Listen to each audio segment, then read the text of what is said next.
Be seated, please.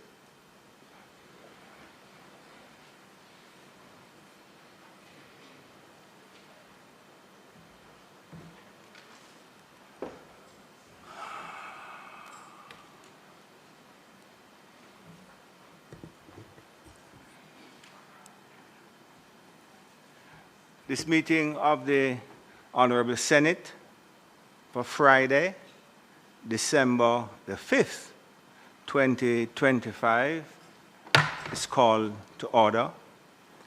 Before we begin the business of the day, there are a few matters that must be dealt with, and they relate specifically to a number of tributes or the recognition of a number of important servants of Jamaica who have passed since last we met, and I consider it important for the Senate to recognize them and to recognize their contribution to this Jamaica land we love. To that end, and first on the order of business, is the recognition of the passing of the Honorable Dorothy Pine McClarty, OJ.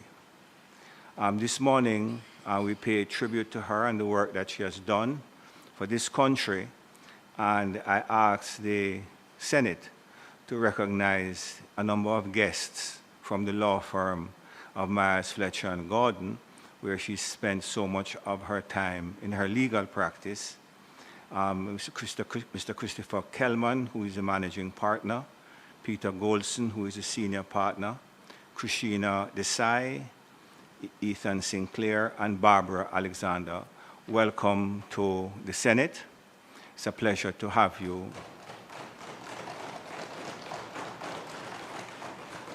And as I always point out to our guests, I suspect that it might be the first time for some of you coming to Gordon House, but this is a part of the democracy, and you're always welcome here to come and spend some time with us. So please, if you wish at any time in the future to come and spend some time here, either this house or the Low House, you're always welcome.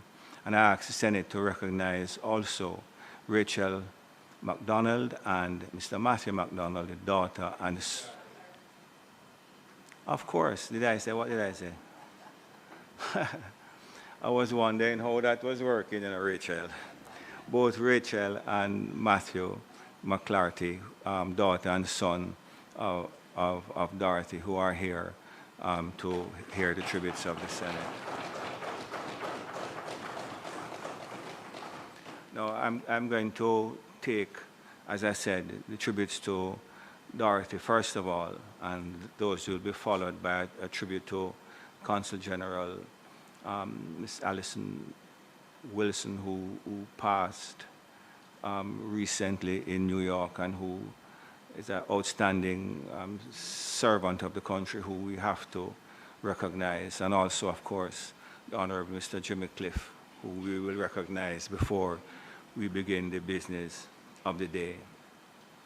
Now, as far as Dorothy Pine McClarty is concerned, I met her when I was appointed to the Electoral Advisory Committee in 2004, when she was an appointed member of the Electoral Advisory Committee. And at that time, we served for approximately 2 years before the Advisory Committee morphed into the Electoral Commission of Jamaica. And she served there in various capacities and ended up as being the first chairman of the Electoral Commission until her retirement. Now, in due course, the Electoral Commission will, of course, pay their respects to the work and to the contributions that the Honorable Dorothy Pine McClarty made to the Electoral Commission and to the democracy of Jamaica, because she did play an important role And one of the things that stood out at all times with her, she had a pet peeve about the participation of the electorate and what appears to be the falling interest in the electoral process by the electorate. And she was one of the principal persons who sought to prepare what she loved to call her democracy passport, in which she had put together the rights and responsibilities of citizens, all in an effort to increase the interest and understanding of the democratic processes. Now, in thinking about Dorothy, Dorothy had a very difficult job at the Electoral Commission because she was responsible for interacting with some of the more turbulent personalities in the political process. Abe Dabdub, Ryan Peralta, Danny Buchanan. Anybody remember him? At the end of the day, Dorothy ended up calling him Danny Buck. D.K. Duncan, who she ended up calling Deeks, Paul Burke, Dr. Andre Franklin, and of course, one Tom Tavares Vincent. How did she survive? I'm going to tell you how she survived. I was trying to find the right adjective to describe the personalities who I've just named, and I came up with turbulent. She survived in the following way. She recognized that a quiet word would turneth away wrath, but a stern admonition was necessary at times, and she was not afraid to apply that. She also recognized that a gentle touch often was what was required, but never failed to use the fist if it was required. And that is how she managed to corral these turbulent personalities over these many years. She ended up being one of the most accomplished chairpersons of the Electoral Commission. Of course, she followed Professor Miller in that capacity. And as we reflect on the contribution, well, certainly the contribution made by Professor Miller and then Dr. Dorothy Pine McClarty, and the contribution now being made by Earl Jarrett, I think that it would not be wrong for me to say that her passing has begun to close a chapter on the Electoral Commission of Jamaica, a good chapter. And the chapter is not closed. She has begun to close it. Her passing has begun to close it. And her contribution to the Electoral Commission and Jamaica will be well remembered. Thank you very much. Minister?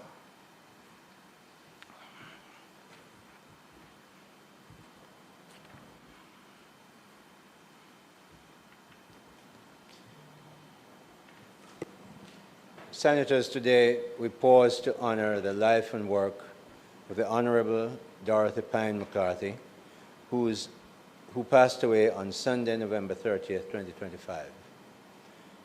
Soon after I came back to Jamaica, well, a few years after I came back to Jamaica, I met Mrs. Pine McCarthy and subsequently her children, Rachel and Matthew, and I have known her to be was tremendous integrity and kindness and softness, except I imagine when she had to deal with those characters that the President mentioned earlier.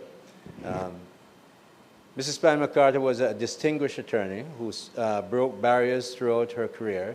She shattered a glass ceiling at Miles Fletcher & Gordon, becoming the firm's first female partner.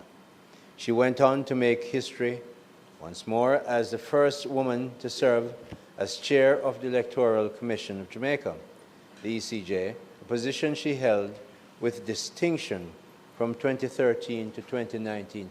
The ECJ is one of those institutions where even before we were recognized as the country that could turn around an economy, this institution was recognized across the world.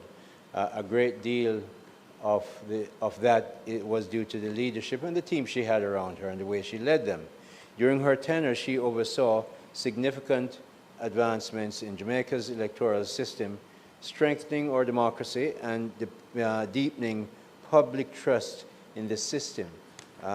This was a vital part of what she did because there was not much public trust in most anything at the time when she took over as the head of the ECJ. Her commitment to national service extended beyond the ECJ as she contributed her expertise to numerous boards over several decades. In recognition of her outstanding service to Jamaica, Mrs. Pine McCarthy was awarded the Order of Jamaica in 2007 and received the Gleaner Honor Award for Public Service in 2016.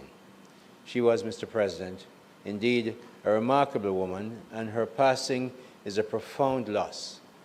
We extend our deepest condolences to her family and friends, and may her soul rest in peace and light perpetual shine on her. If it pleases me, Mr. President. Thank you, Minister.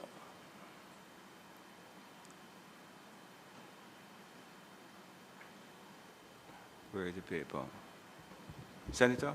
Go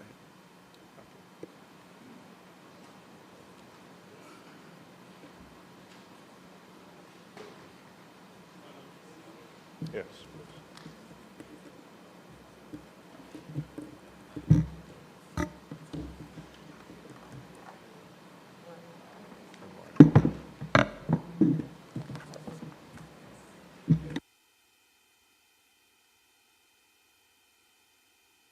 President.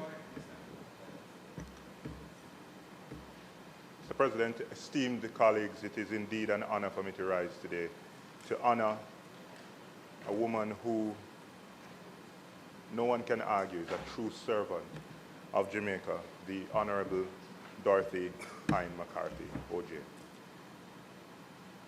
I first met Mrs. Pine McCarthy, affectionately called Mickey, in 2017 when I joined the board of the Jamaica National Group. I was a much younger man then. I was 25 years old, and stepping into that kind of environment brings with it some natural intimidation. Right? Yet I remember very distinctly from the first meeting that she in particular embraced me with a lot of warmth. Right? Beyond that, over the time that I served, I found that she paid very keen attention to my contributions and actually encouraged me to contribute. And that struck me because, you know, given the vast difference in experience that existed between us, her having an interest in what I had to say, treating me as a colleague and not a junior, was indeed, I think, indicative of her character. I really enjoyed and I know really privileged the interactions that I would have had with her in those meetings and the ensuing social settings, the lunches, etc., as moments of gold.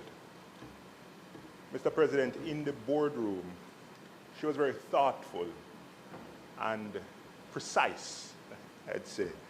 She didn't speak more often than she needed to.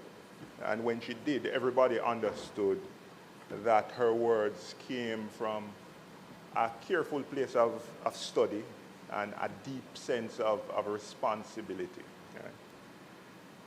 I learned very quickly that when she offered up a view, it would be wise to listen. And she asked the questions that mattered in the moment, and it was never to create spectacle. It was to ensure that the decisions that were being taken served the people and the institutions entrusted to those who were taking them. Right? I mean, it was said before, but her professional journey is an inspirational one, right? Her career of over 50 years dedicated to the legal profession, the glass ceilings she was able to shatter, the many firsts that she was able to engineer, not only here in Jamaica, but abroad, are admirable, to say the least. She built an incredibly respected career.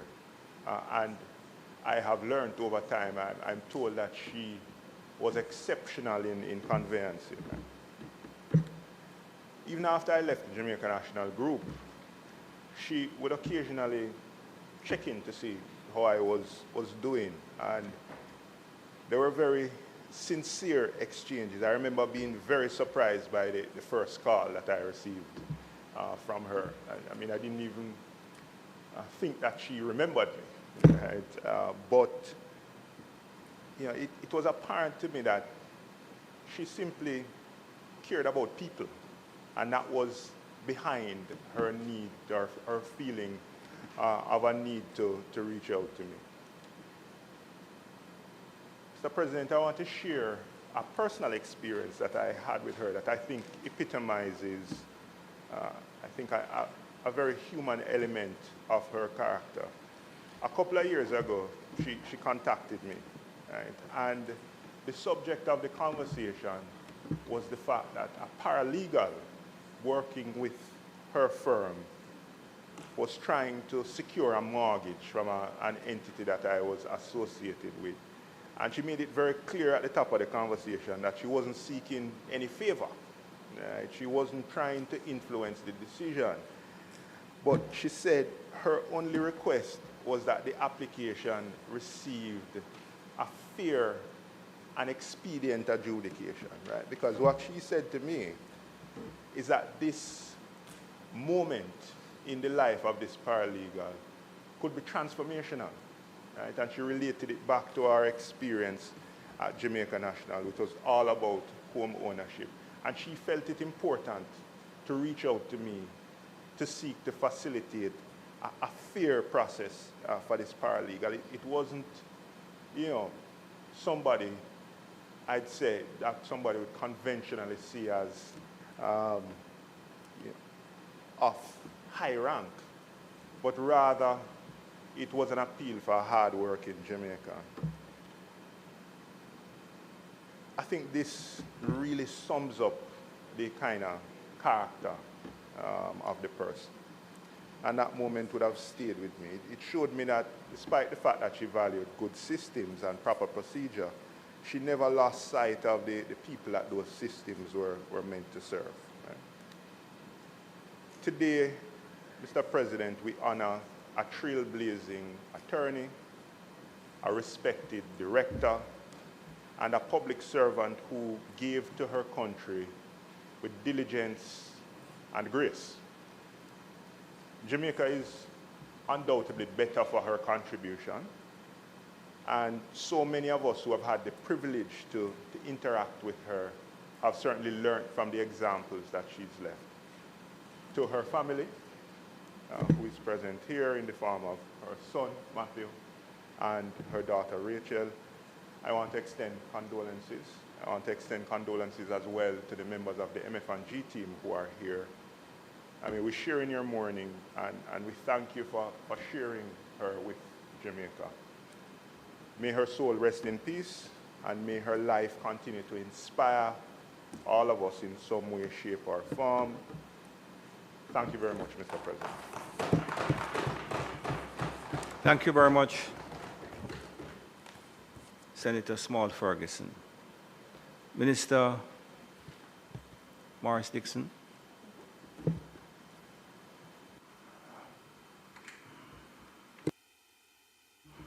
Engage your microphone, please, Minister. Thank you.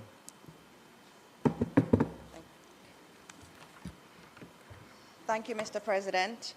And it's with quite a bit of pride that I rise to give tribute to the Honorable Dorothy Pine McClarty, OJ, and I have to acknowledge Rachel and Matthew who are here. It is very good for you to see you here. I know it's really recent since her passing, so it's good to see you here.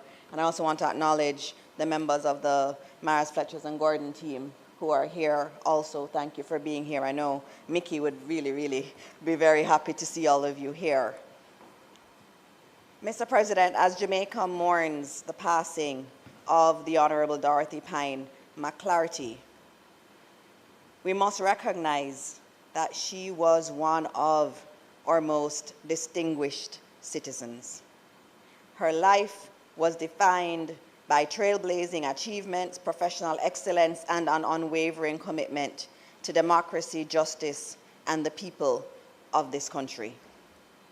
From humble yet determined beginnings, Dorothy Pine McClarty devoted more than 5 decades of her life to law. And what was so wonderful was in 1973 when she became the first woman partner at the prestigious law firm Maris, Fletchers, and Gordon, later becoming the first female managing director of its London office. Her brilliance and integrity earned her respect and admiration across the legal profession, both here and abroad. Over the decades, she built a reputation as one of Jamaica's leading property attorneys. She was thoughtful, diligent, and always principled. And as we all know, beyond that legal practice, her work on the Electoral Advisory Committee and then the Electoral Commission of Jamaica. She was indeed a pillar there, and we do wonder how she did it. I asked her sometimes how she managed all of that testosterone, and she would just smile and she'd say, you know, I just charmed them. Which she could do, and she was an exceptionally charming woman. But she was such an important part of our democratic process. In 2023, when she was appointed ECJ's first woman chairperson, she was really a trailblazer, and that was a historic milestone, and her tenure was a good tenure. Beyond the courtroom and the ballot box, Dorothy Pine McClarty contributed significantly to civic and community life.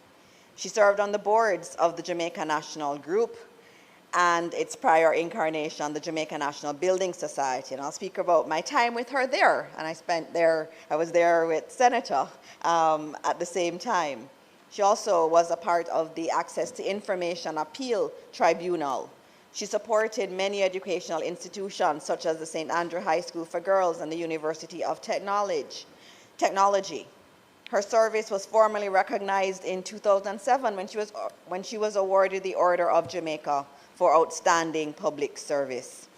She also received a special honor from the national media in 2016, the Gleaner Honor Award, and in 2019, she obtained an honorary doctorate in business administration from the University of the Commonwealth Caribbean.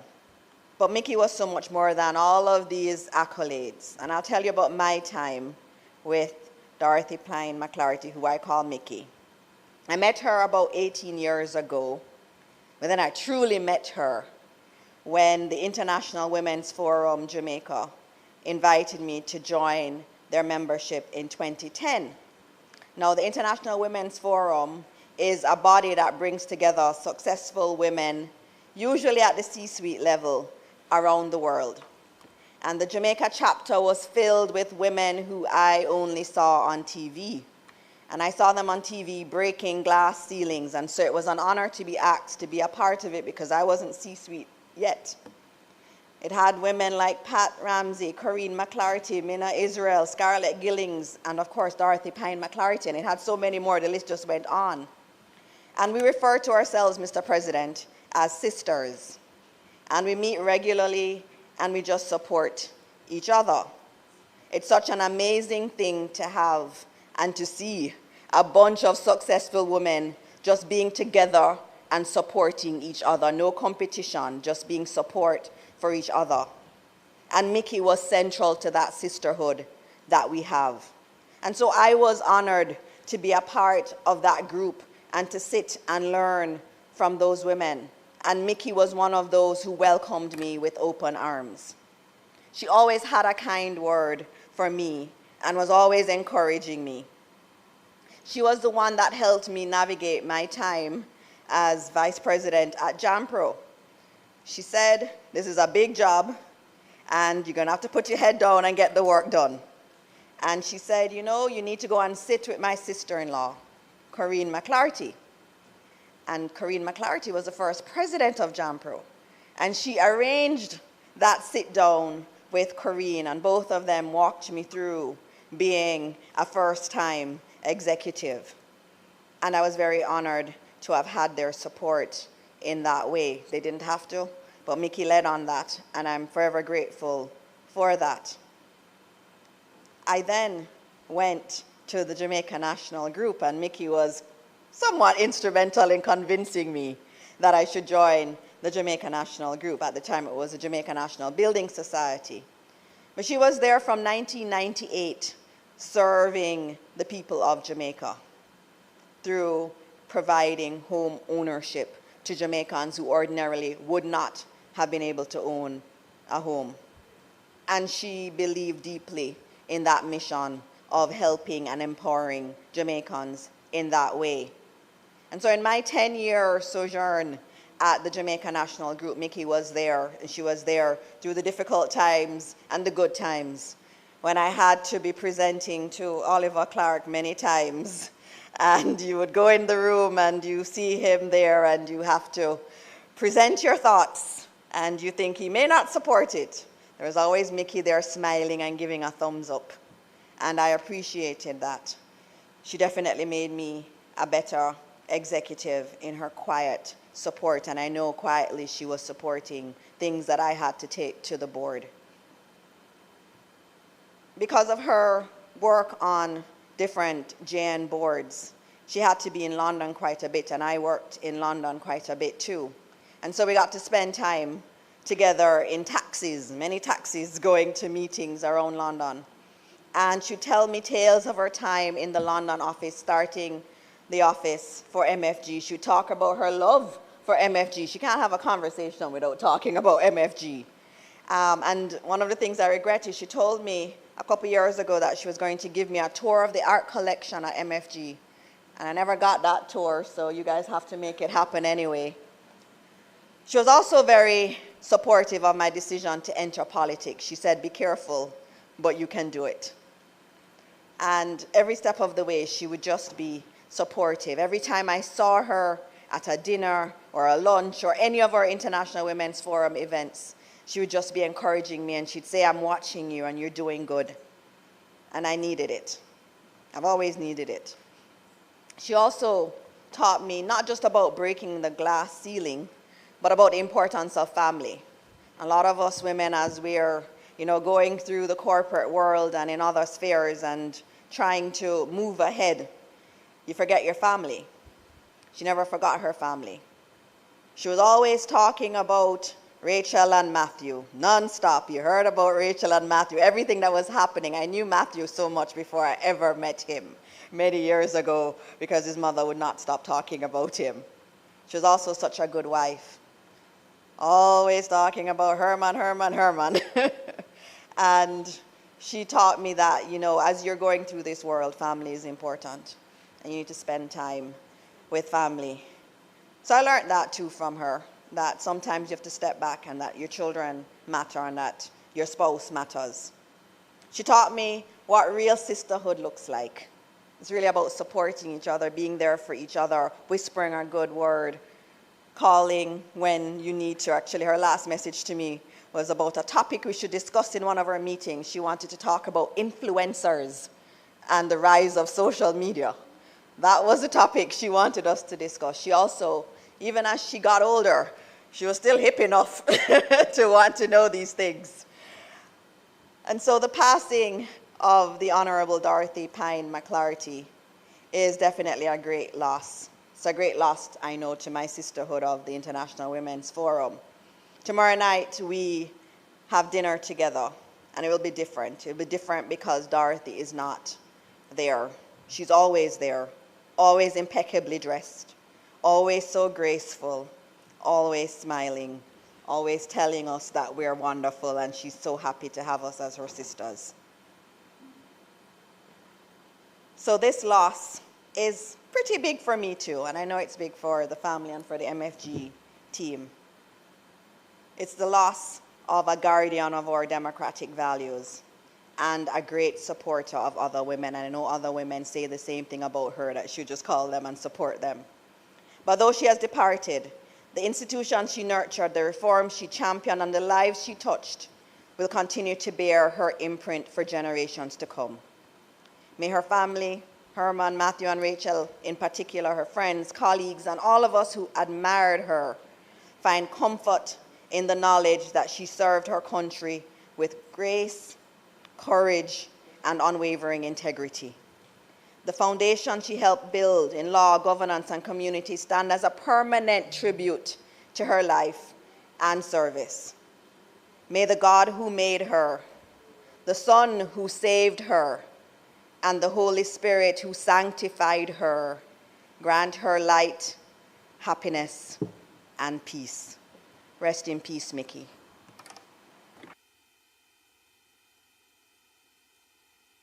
Thank you very much, Minister Morris Dixon. Leader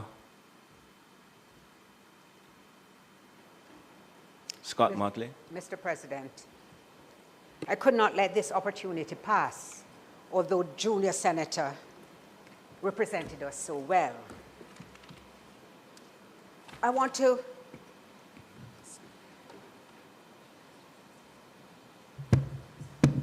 first of all extend my deep condolences to Rachel and Matthew. It is always so difficult to lose your parent, and more so when you have an exceptional parent, as Mickey was. It's hard to say was. Past tense is something that is difficult to grapple with.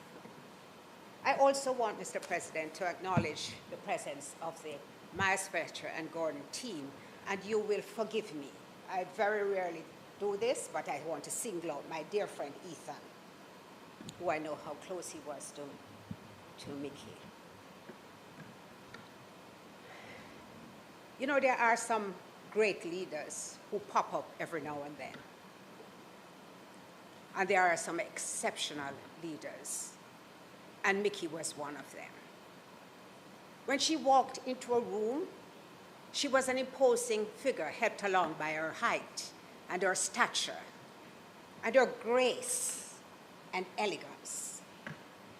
But she never made an announcement, "Do you know who I am?" In her very presence, she conveyed that you were meeting somebody who was exceptional in many ways. What did I admire about her the most? Not only was she genteel, impeccably dressed, as Senator Morris Dixon said, but it was her quiet way of leading, a strong, steady hand, cottoned steel, because you knew that you could not cross that line.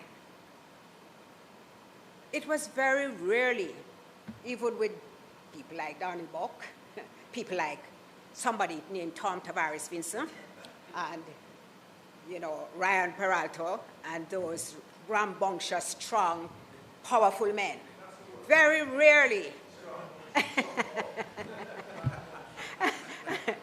It was very rarely that she had to resort to showing her steely side, because her charm, her emotional intelligence, her quiet voice would almost make you feel that you were doing something wrong in raising your voice and in behaving in a manner of which she would disapprove. In the legal profession, she mentored young people. She mentored everybody she met. That was one of the things that she did. She just gave an abundance of love to all. Sometimes you wondered how she had the possibility of making everyone feel so special, because she made time. Mr. President, just let me say, we have lost a trailblazer, it is true, but we have lost a quintessential female leader, one who does not boast, one who just in quiet confidence simply leads. I know how deeply you feel, and my heart goes out to you. Jamaica has lost. And you know, Mr. President, we're losing all these fantastic women, because Ina Collymore Woodstock at 108, she passed yesterday. And as I wrote a note about her, my mind went to Dorothy. And I said they had so much in common. Just determined, focused, undaunted, brave, courageous, true leaders. May her soul rest in peace. Thank you very much to all who contributed. Rachel and Matthew, I'm going to ask the clerk to just make a copy of the formal recording and have it sent to you. And of course, I really neglected to say how fond I was of Herman, who I would see at the supermarket regularly. And on one occasion, I saw him and said, "What you doing down here on the big Saturday morning?" He said, "No, Dorothy send me out, man." so every time I saw him in the supermarket, I would say, "Wait, she send you out again?" He said, "Ah, boy, what can I tell you?" So we were fellow shoppers on a Saturday morning. Please come.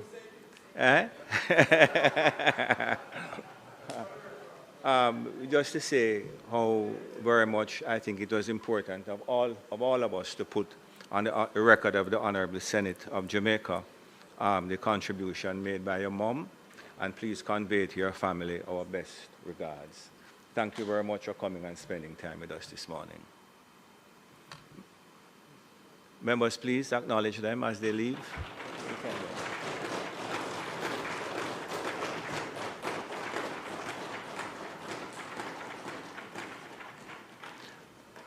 Thank you. You can leave. If you're staying with us, we have an excellent lunch can offer you, you know. As we move on to the next matter, once again, a very important person in the foreign affairs fabric passed recently in the person of the Consul General in New York, Ms. Alcyon Wilson, and perhaps not someone who many of us were acquainted with. I had personally met her on a number of occasions, but she has done a remarkable job in representing the country and representing the Jamaican community in New York. And a cursory glance at her achievements suggests that she was somebody who was closely engaged with the Jamaican community and was able to direct resources from New York into Jamaica. I mean, during COVID, for example, over $150,000 she managed to raise for tablets and laptops for the kids. And recently, after Beryl, I think she was in a position to raise over $600,000. She also associated with the Alpha School of Music and other endeavors. So I asked the Senate to recognize the passage and the contribution of the Consul General, Alcyon Wilson. I know the leader of government business acting, and I recognize you from a chair other than your own. The leader of government business is actually presently, her funeral started at 10 o'clock in New York, and the leader of government business and Minister of Foreign Affairs is present at that funeral, as is the Prime Minister, the Honorable Dr. Andrew Holness. And I think that it certainly demonstrates the extent to which her contribution will be missed. So I'm just going to ask Senator Hill, Minister Hill, just to place on record the contribution that she has made and the fact that the Senate notes her passing. Thank you, Minister Hill. Thank you, Mr. President. You mentioned a number of achievements that could be quantified and were quantified by you of Consul General Alcyon Wilson. I met her probably, I know, about 20 years ago. She was then at a major Wall Street firm. I was running NCB at the time, and we made a very good friendship because she had the ability to understand financial complexities and then deliver on them. And it's part of that history that gave her so many connections in the Wall Street community, and clearly among moneyed people, that allowed her to be as effective as she was.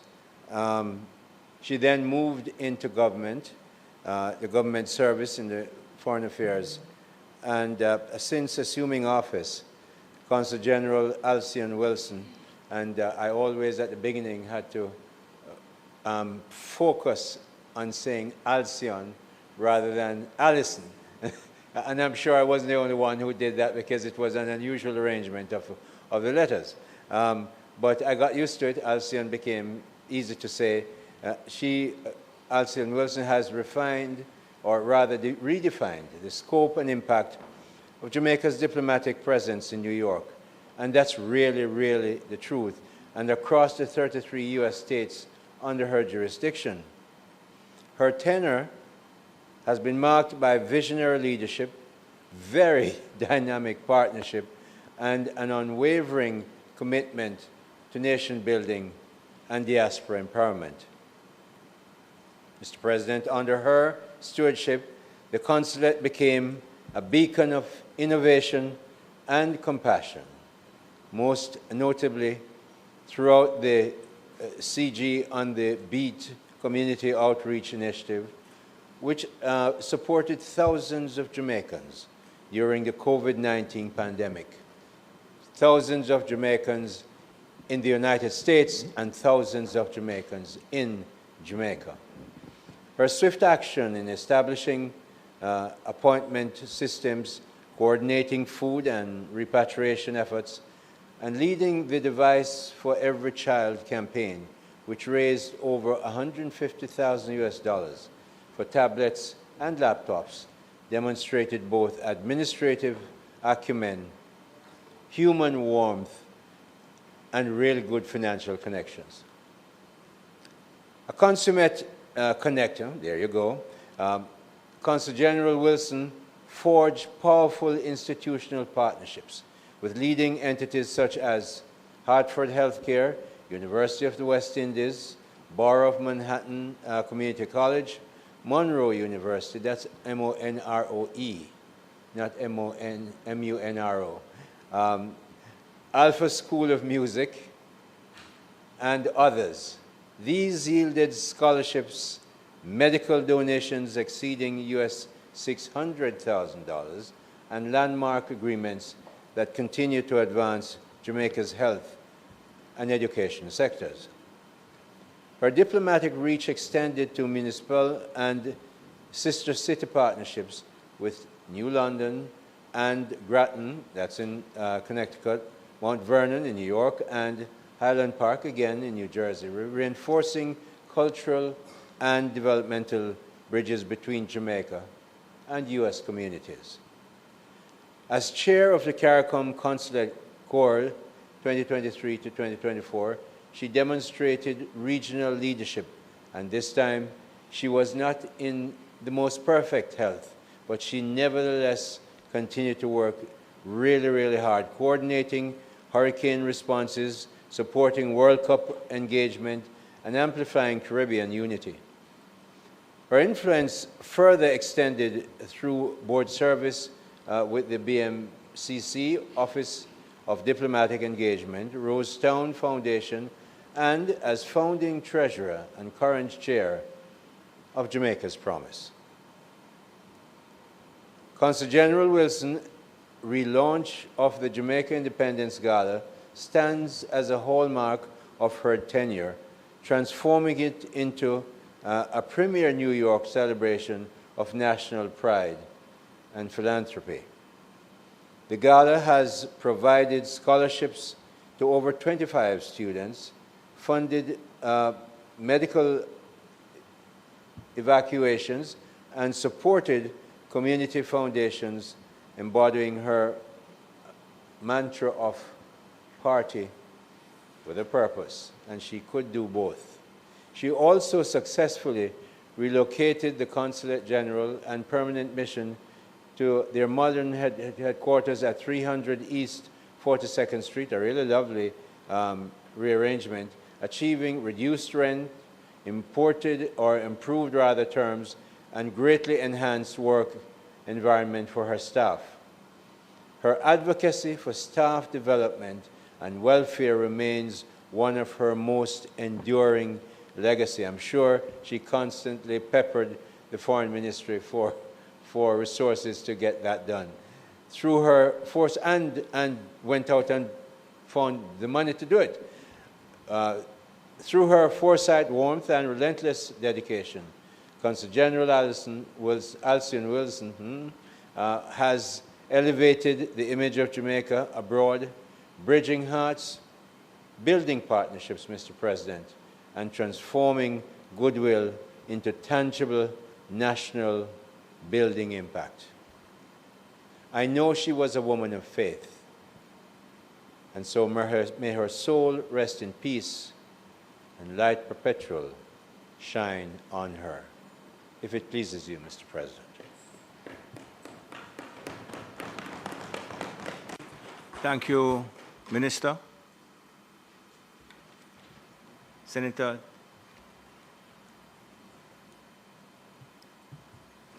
No, I'm trying to figure out. I don't call it, it's not so, right? It's Tame. Tame. T-H. But pronounced Tame, Senator Tame. Morning, all. Mr. President, we acknowledge the significance of Alcyon Wilson's service to the Jamaican community as the head of the Consulate General in New York. New York has long been a center of the Jamaican diaspora and also the Caribbean diaspora. I mean, our national hero, our first national hero, Marcus Garvey's UNIA, was even headquartered there before we became independent. And that is an important indicator of New York to all of us. That is to say, it was no small thing that she left her business pursuits and used her talents to represent our people in New York City. She did this not only through the usual diplomatic services provided by our missions, but was keen to use her position to facilitate the bonds between our community abroad and at home. You have heard from the previous presentation that, especially in the time of COVID, she thought it important to give her attention to mobilizing resources to provide tablets and laptops for Jamaican children at home. She was able to source scholarships and other resources for our health and education sectors. We recognize Ms. Wilson for giving herself or of herself in service to our fellow beloved Jamaican people. Respect to her and condolences to her loved ones at this time. Thank you very much, Senator Tame. Much appreciated. May I ask the clerk to do likewise in relation to the earlier request, Madam Clerk? But would you also just write to the Permanent Secretary of the Ministry of Foreign Affairs and attach the relevant Hansard report?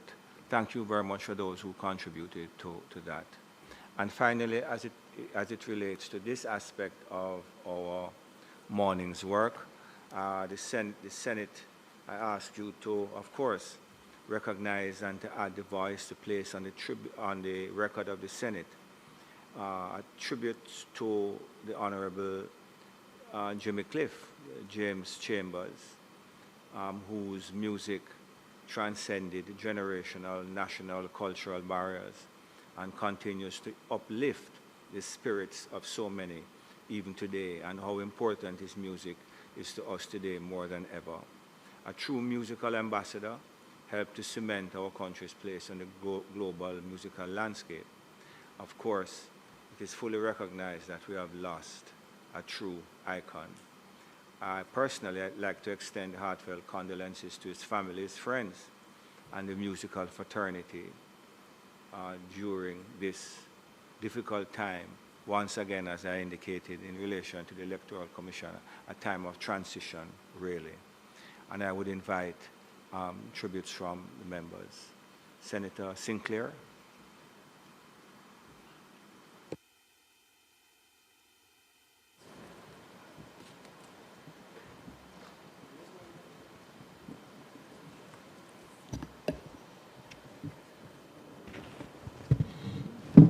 Thank you. Thank you, Mr. President.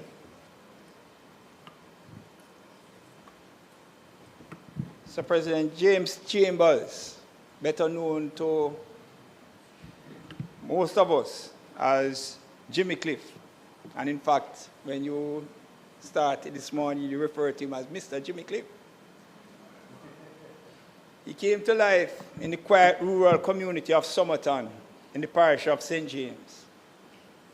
And at the end of life's journey, he rose from being that little boy from rural Jamaica to be acclaimed internationally as one of the greatest reggae singers and musicians out of Jamaica. The name Jimmy Cliff appeared in many publications, Mr. President, of the popular Rolling Stones magazine. And indeed, that publication aptly described him as reggae's humble hero, someone who inspired generations of musicians around the world, who will be remembered for his humility, kindness, and sense of purpose.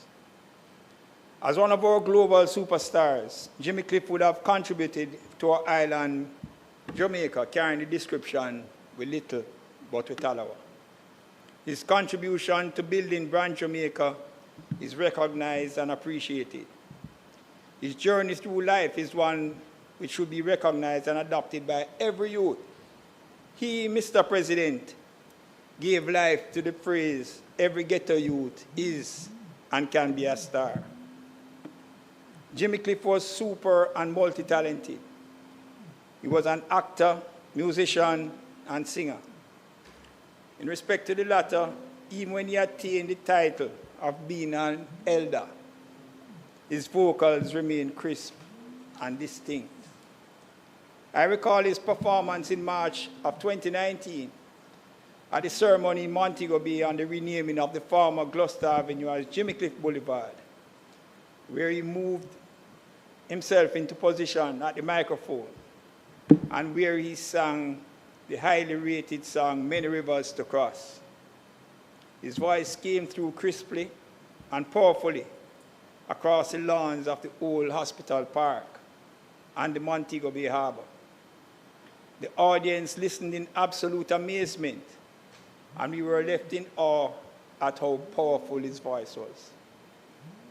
As a youngster in the 1970s, I would have watched the 1972 Perry Hensel movie, The Harder They Come, in which Jimmy Cliff played the character Ivanhoe Martin, the youth who left rural Jamaica seeking a better life in Kingston. The movie, with a little-known actor in Jimmy Cliff, became a hit not only locally but internationally. Over the years, in many a conversation, people would recall various scenes out of that particular movie. But to think that someone with little acting experience could have taken the role and performed as well as Jimmy Cliff did speaks volumes to his talent. Beyond the entertainment scene, Jimmy Cliff contributed to Montego Bay's growth and development. He had interest in the construction of the Oneness Plaza, which bordered on Barnett Street and Hart Street, and which gave that area at the time a modern look and provided a home for a variety of business activities. He was a consummate family man and a great dad. And in spite of his super talent and international status, he did what great dads do. The level of his success is reflected in the words of his daughter, Odessa, and I quote, where she said, "He was our mentor, our guiding light. Before social media, those who would see my father would always see him with his children. You would catch us at the beach, at the movies, at the circus, on tour with him, just us doing things together. We were always around him, and he was a great dad." As I quote those words of his daughter, I'm reminded of the saying, "The power of a dad in a child's life is unmatched." And Jimmy Cliff is clearly unmatched, a true family man and a real dad. Mr. President, it is with great pride and privilege that I was a member of the St. James Municipal Council under Mayor Homer Davis, who, in dialogue with Minister Olivia Grange, passed a resolution to change the name of Gloucester Avenue to Jimmy Cliff Boulevard in honor of this great son of the soil of St. James. We regarded him in that way, Mr. President, as someone who was deserving of this honor, and I am satisfied that everyone in St. James was of that view. I take note that the government of Jamaica also awarded him the third highest honor, the Order of Merit. And in moving forward, I am advocating that a statue in his honor be placed at the entrance to Jimmy Cliff Boulevard, which is also the entrance to the Harmony Park. I will also take this opportunity, Mr. President, to propose that our Honorable Minister, in partnership with the family of this great icon, examine the feasibility of making his home at Somerton a museum which will stand as a lasting memory of his life and his work. His legacy must not be forgotten. The inspiration to all of us through his songs, "Many Rivers to Cross," "The Harder They Come," and "You Can Get It If You Really Want," "Born to Win," "The Rebel in Me," should forever ring in the ear of each and every Jamaican and encourage us to never give up, overcome every struggle, and achieve greatness. In his own words, and I provide this quote from Jimmy Cliff himself, "I want to know that you feel empowered to get up and do something about your life and make your life better." That is the message that all those songs that he gave to us would encourage us to do. To his wife Latifa and his children, I express my deepest and sincerest condolences and pray that he has eternal rest. Thank you, Mr. President.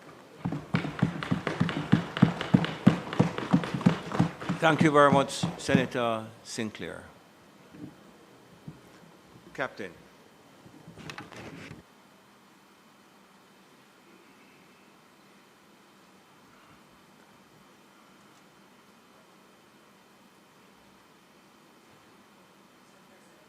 I've written something, so for the first time. Very well. I actually need it.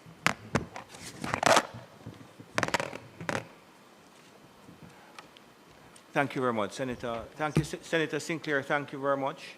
Senator Scott Motley.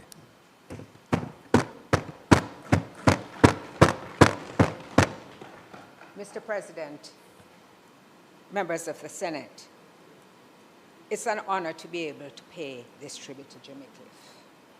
I first of all extend my condolences to his family, and not just his family, but to Jamaica and to all those over the world who held him in high regard and esteem. Jimmy Cliff, James Chambers, was more than an international icon. He was one of Jamaica's own. His voice carried the sound of this island, the resilience, the faith, and the humor, the stubborn courage, and the profound love for our people that defined who we are as a nation. When he sang, He did not simply perform, he carried all of us with him. The People's National Party has long recognized the depth of Jimmy Cliff's influence on Jamaica's cultural identity and our place in the world. It was in that spirit that former Prime Minister, the Most Honorable P.J. Patterson, conferred upon him the Order of Merit in 2003, formally affirming what the global community already knew, that his contribution to music and film had brought distinguished honor to Jamaica and immeasurable pride to our people. Indeed, when Senator Floyd Morris tabled a motion to expand the number of national heroes, Jimmy Cliff was on that list. Senator Sinclair, I bet I could win you at something that I've watched The Harder They Come many more times than you. I bet I could win.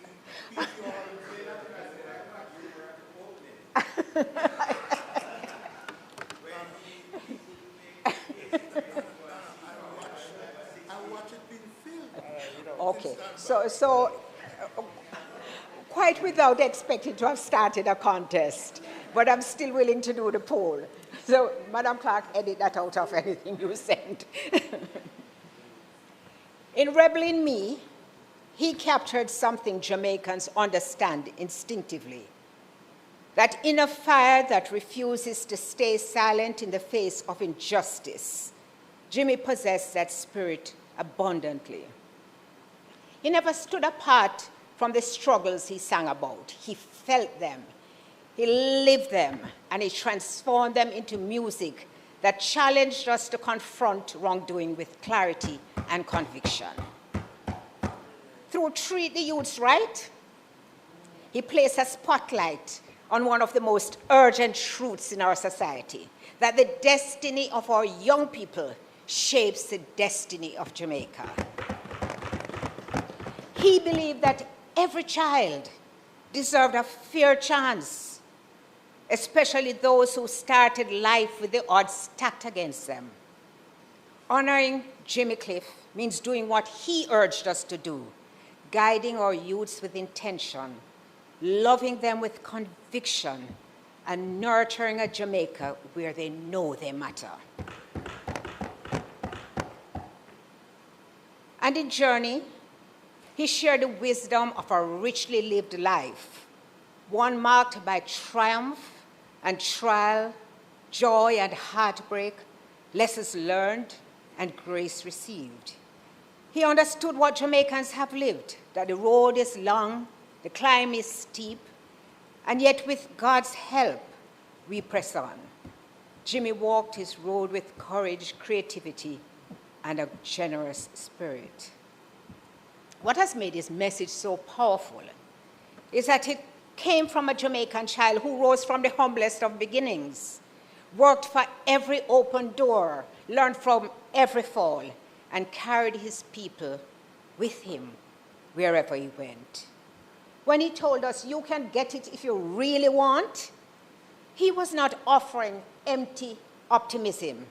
He was giving us his own testimony, a lesson in perseverance, faith, and the dignity of striving.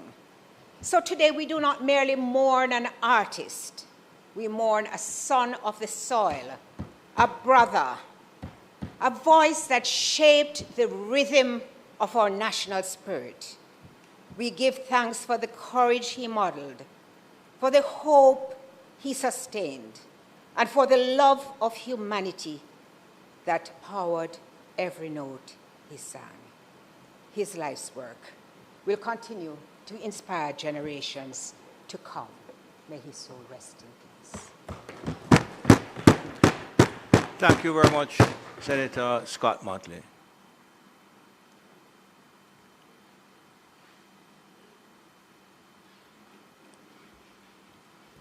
Senator Tavares Finson.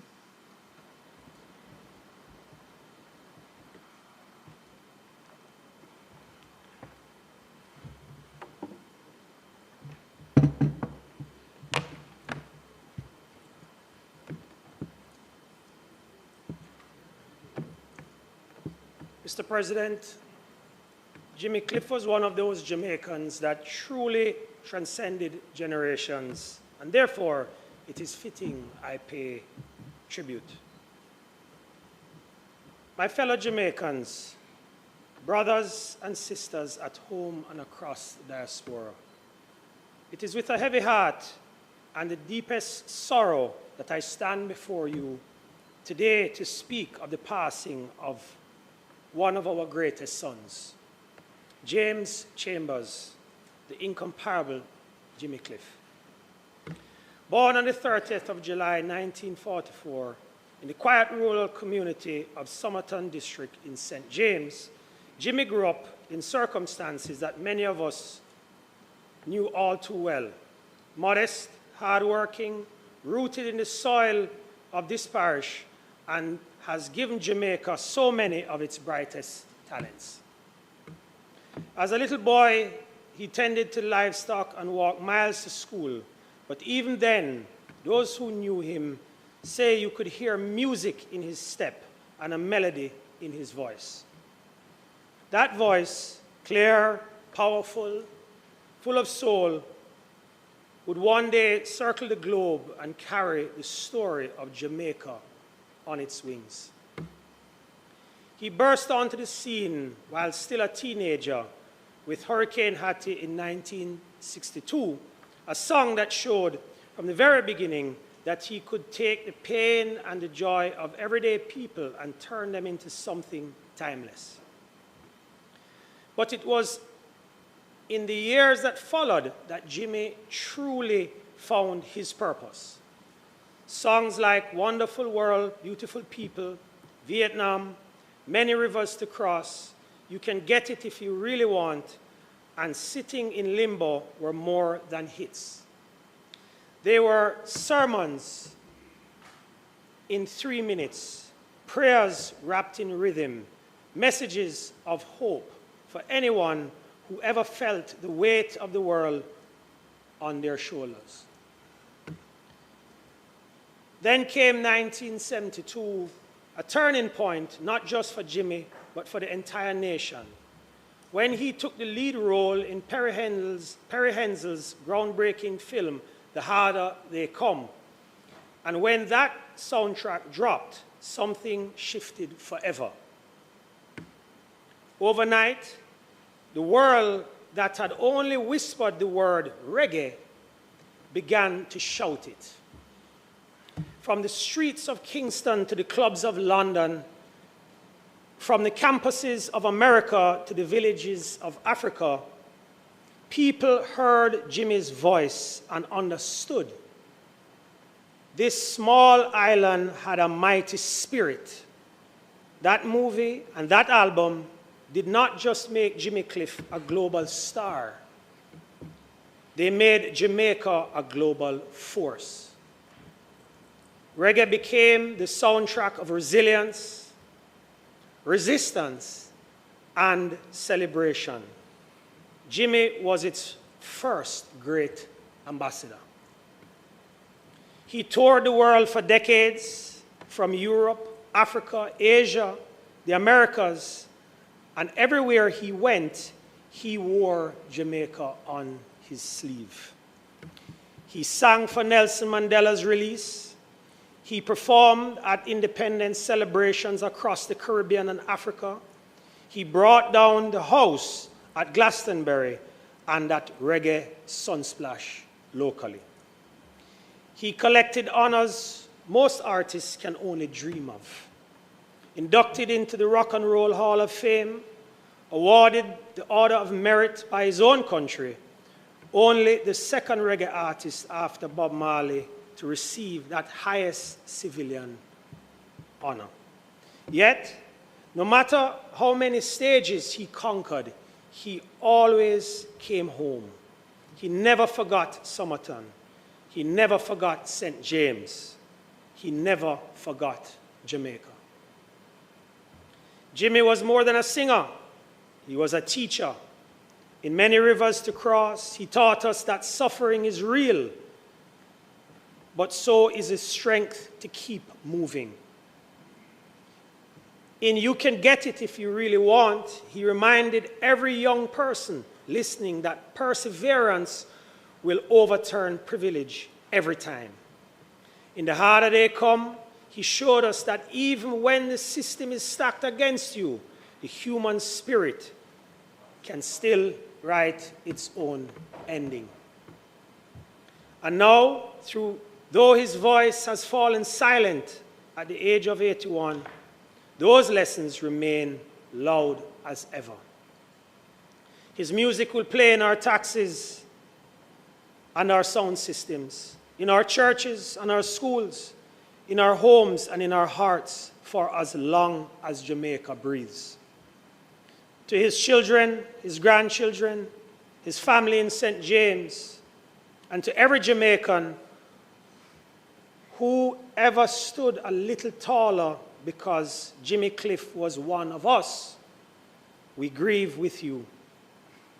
But we also celebrate with you because your father, your grandfather, your uncle, your cousin was a giant who walked among us and left footprints too deep ever to be washed away.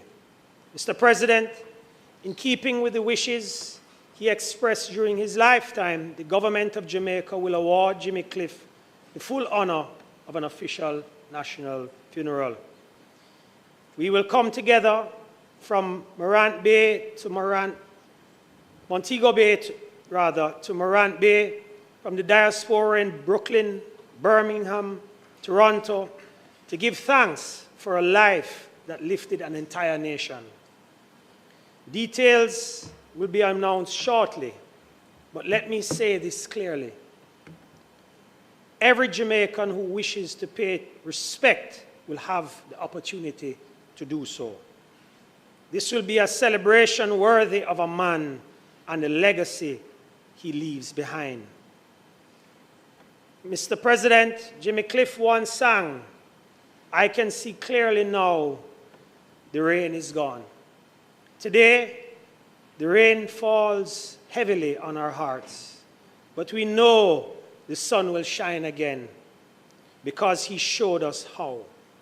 Even in the recent passage of Hurricane Melissa, we know as Jamaicans we will see clearly and rebuild stronger than before.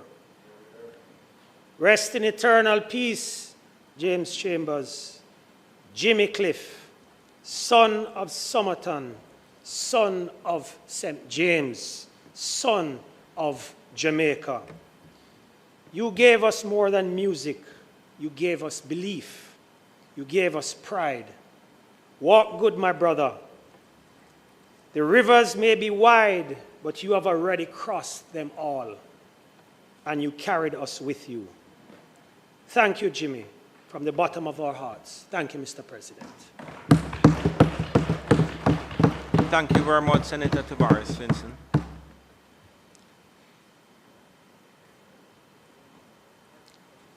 Senator Bernard.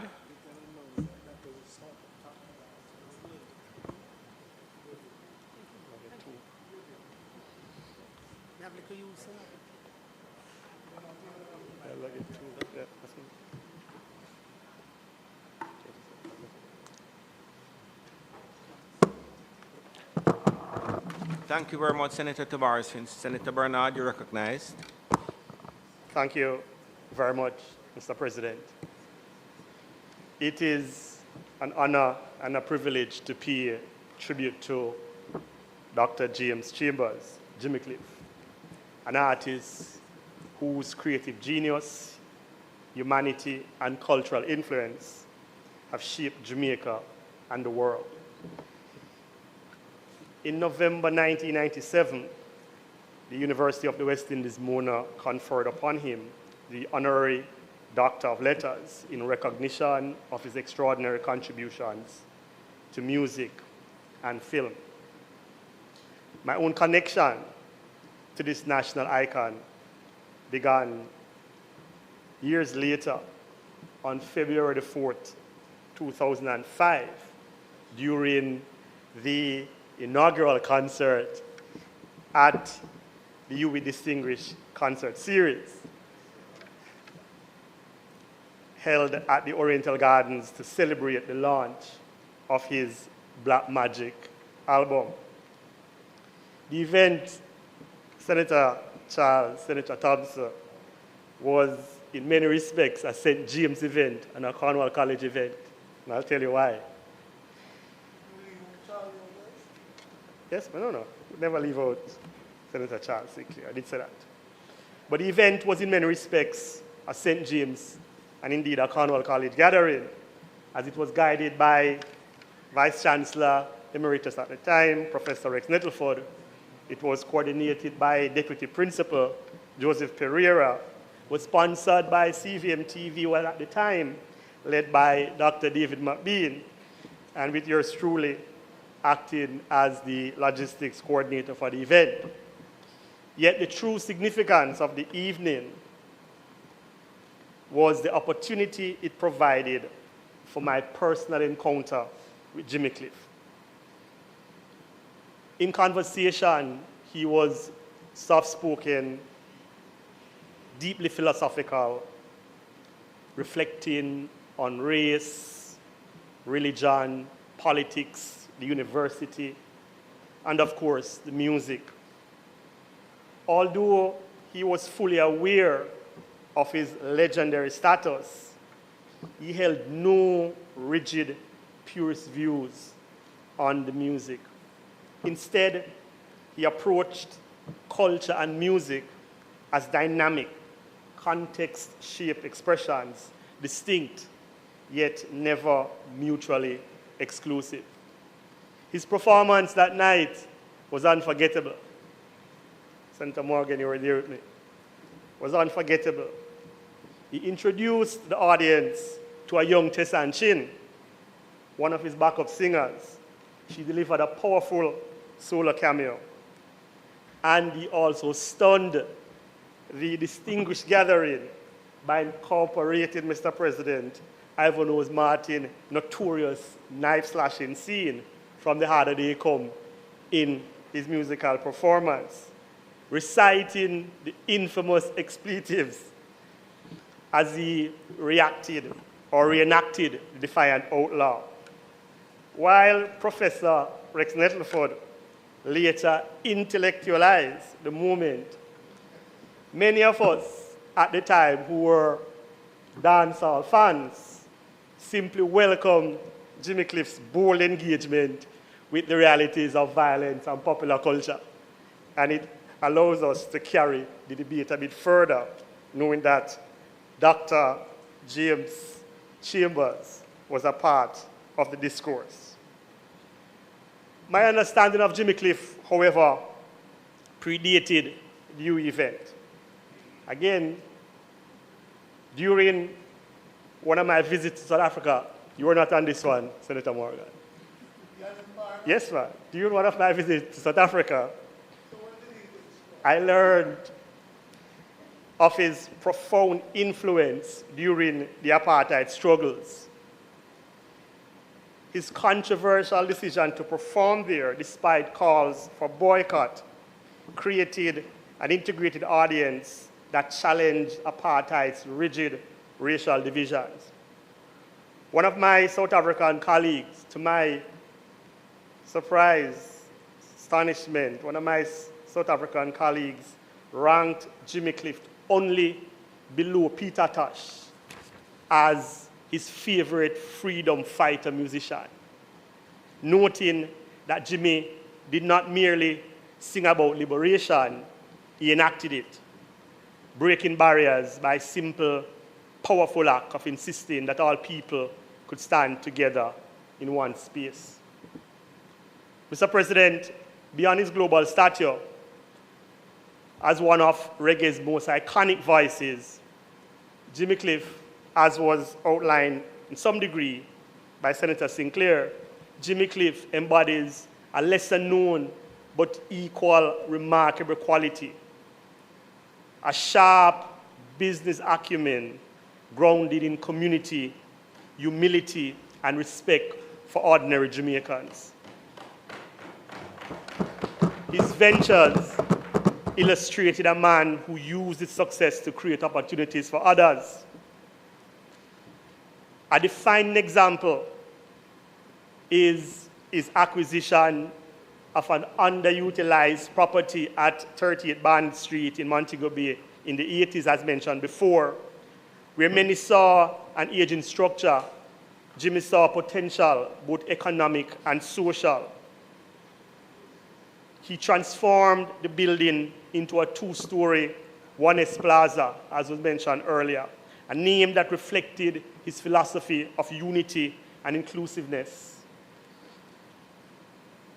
Over the years, the plaza became home to many small, micro, and nano enterprises, shops occupied by barbers, hairdressers, tailors, food vendors, and inevitably record shops. Small community-based enterprises anchored in local livelihoods. Jimmy was intentional in choosing tenants, prioritizing small operators who typically lack access to prime commercial spaces. It was a quiet act of empowerment, demonstrating a business model rooted not only in profit, but in community, in opportunity, in dignity, and social upliftment.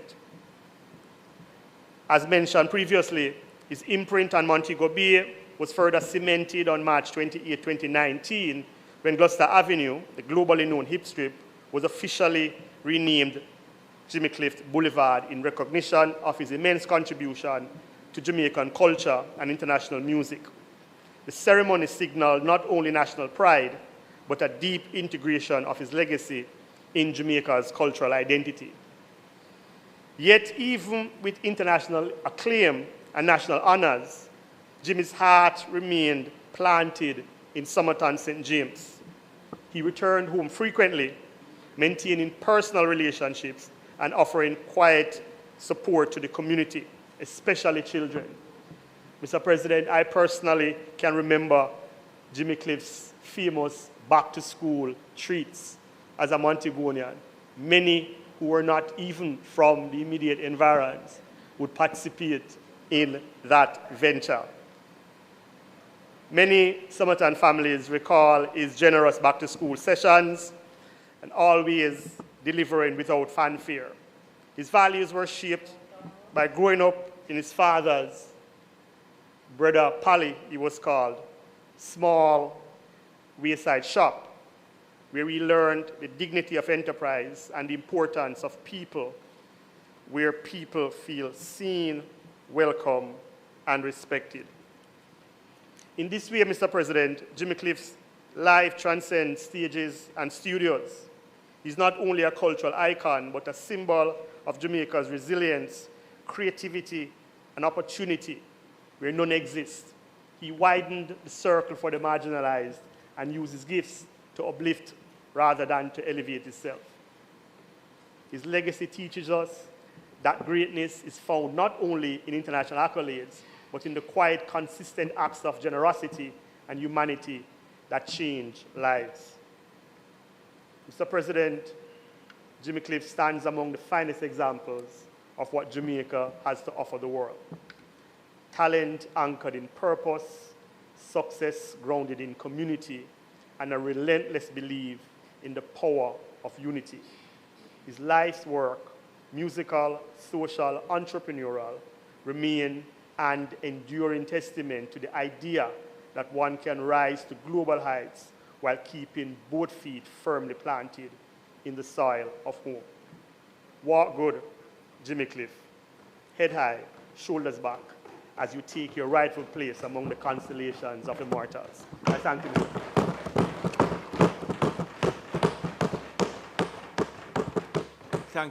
Thank you very much, Senator Bernard. Leader? Senator Scott Motley, that's it? Senator Tim? Okay. Senator Tim? I just want to make one point about generations. I teach a course in popular Jamaican music in the first 20 years of independence at the University of the West Indies. And my 21st century students, when I talk to them about the 60s and the suffering and struggles of Jamaican people that led to the Black Power movement and the rise of reggae as protest music, they don't get it until I show them the harder they come. Then their eyes are totally wide open. That's it. Thank you very much, Senator Tame. Colleagues, thank you very much for all who have contributed to the tributes today and to the tribute to Jimmy Cliff. I listened to the tributes in the lower house, and I must say those here were equally cogent and instructive. And thank all of you who contributed. Madam Clerk, as I did before, I would ask that you prepare the Hansard and have it conveyed to the children, relatives, wife of Jimmy Cliff.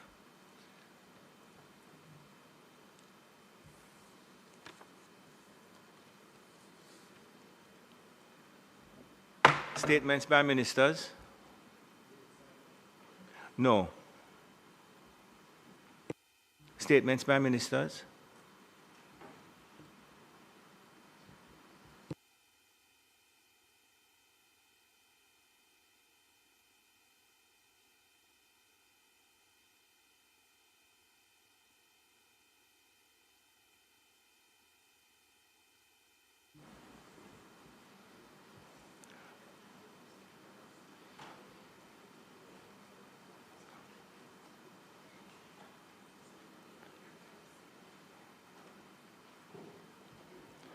Minister, the Honorable Albin Hill, Minister of Industry, Investment and Commerce.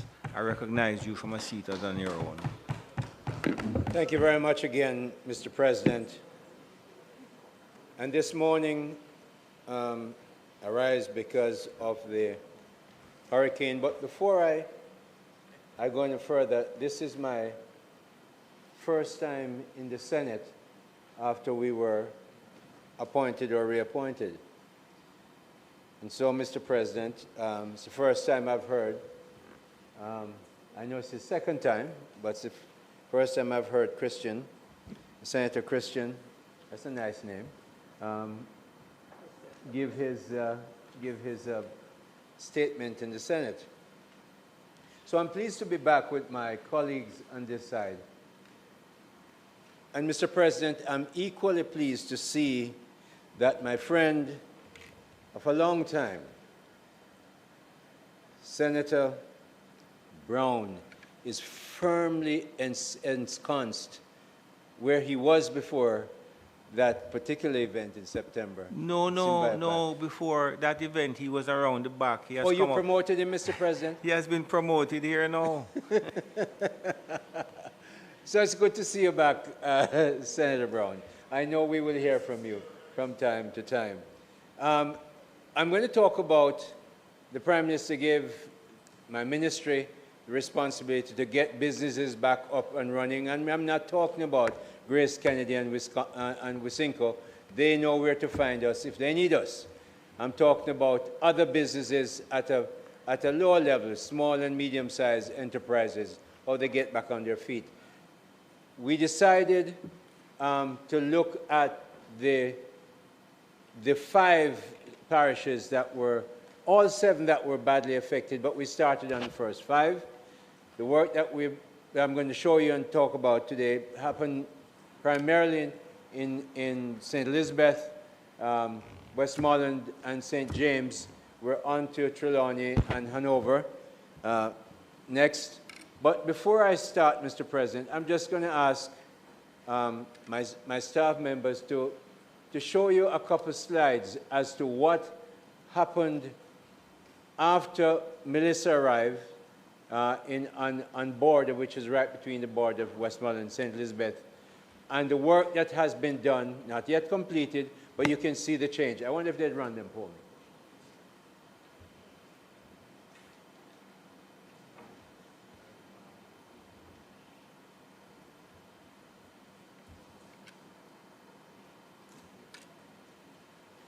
we have them?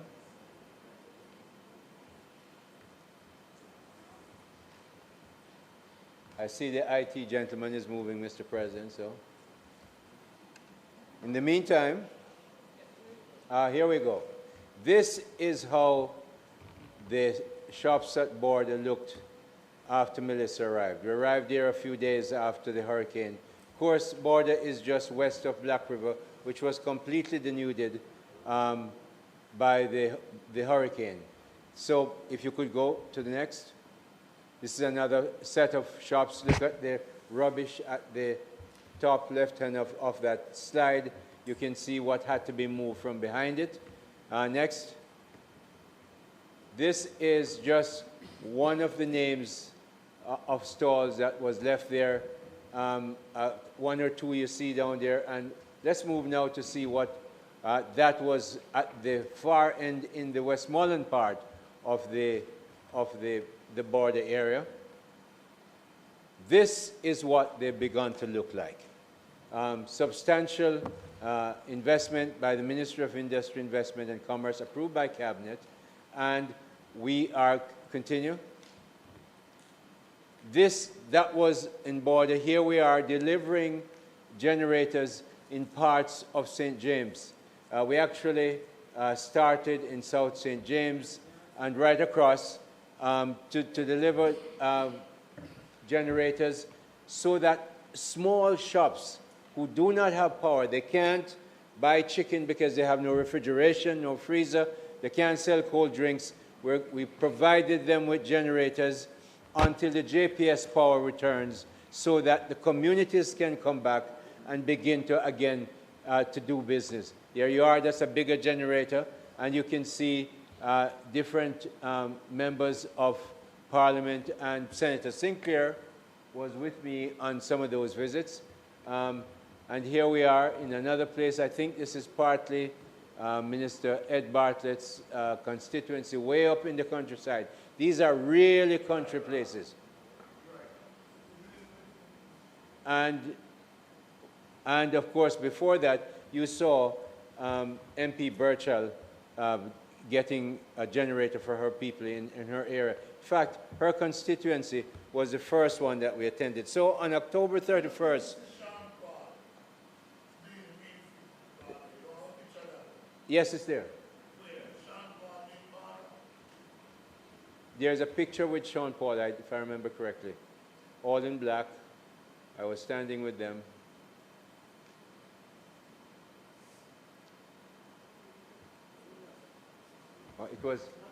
It's not there. But it's in the speech, so I'll get to it. On October 31st, 2025, a hybrid meeting. When is October 31st? The storm came on the 28th. I was actually in Korea on government business. I came back. American Airlines wasn't flying, or any other American airline at the time. I came back through Cayman on the 30th. I think it was a Friday or Thursday. On the 31st, I called a meeting at the ministry with over 100 business houses, which are manufacturers and distributors. Discussion was entered on maintaining adequate supplies and production levels for storage and capacity and service delivery after the passage of the very, very destructive Hurricane Melissa. Soon after the passage of the hurricane, Prime Minister Dr. the Most Honorable Andrew Holness gave a mandate to me and the Ministry of Industry, Investment and Commerce, Jamaica's business ministry, to get businesses back up in the 5 parishes that were worst affected: St. Elizabeth, Westmoreland, St. James, Trelawney, and Hanover. But we're looking at all 7 that were badly affected. The first constituency some of my team members visited, including the Permanent Secretary that is here, was St. James, where Ms. Nikisha Burchell is a Member of Parliament. That's South St. James. On October 30th, 2025, upon returning from South Korea areas and government business, I reorganized the ministry into the Business Restoration Working Group, bringing all 20 agency heads, senior personnel in the ministry, under the coordination of the Permanent Secretary, Mrs. Sansa Bennett-Templer, and myself. The ministry, through the agencies, recruited 221 volunteers to carry out on-the-ground assessments of businesses to help identify those businesses that needed to be restored. So at this stage, Mr. President, I want to say thanks to the Permanent Secretary, Mrs. Sansa Bennett-Templer, to the CTD of the ministry, Dr. Franklin, Dr. Richard Franklin, and to Dr. Cliff Riley, who heads up the hazardous services, let me see now, regulatory authority. That means when you go to the dentist, make sure you see the HSRA sign on their door, because if it's not there, you could be getting a dose of nuclear power in your dentures, in your mouth. That is not the right amount. The HSRA is the agency in government that regulates that, and it's not a joke. More and more, and I say this publicly now, so that all the dentists who are not registered should be registered with the HSRA. I don't think there are many left, but there might be some. So Dr. Riley led the teams on the ground. We had many, many teams going out. As I said, 221 volunteers. We didn't instruct them, volunteers from the ministry that got involved. Teams from the Ministry of Industry, Investment and Commerce, the company's Office of Jamaica, Jamaica Business Development Corporation, the Hazardous Substance Regulatory Authority, and the electrical engineers from the Bureau of Standards in Jamaica. They went with us. The Bureau of Standards engineers tested the generators and went with us to make sure that they were properly deployed. And in collaboration with private sector firms, we formed a vital part of the assessment process. Firms like Wisinco, Carimed, Jamaica Broilers, and Lasco, I thank them all. And there are others, but I pick out these because they knew and they know the shops that are performing and are vital in communities where they operate. Because we're going to go in and try and restart businesses, we had to pick the leading shops where people would go and people would buy lots of their stuff from. So that's why we got the distributors in. And they played a vital part to us. We have information, of course, from the company's office, from Exim Bank, from JBDC, and all of that we put together.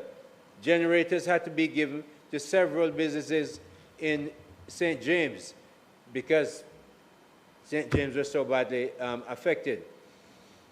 We were looking at ordinary Jamaican businesses getting back on their feet so that ordinary people could go and buy their stuff.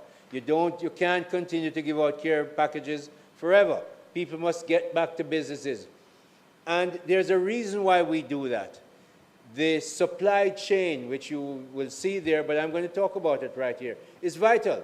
You have big distributors. I went to, for instance, Grace's warehouse.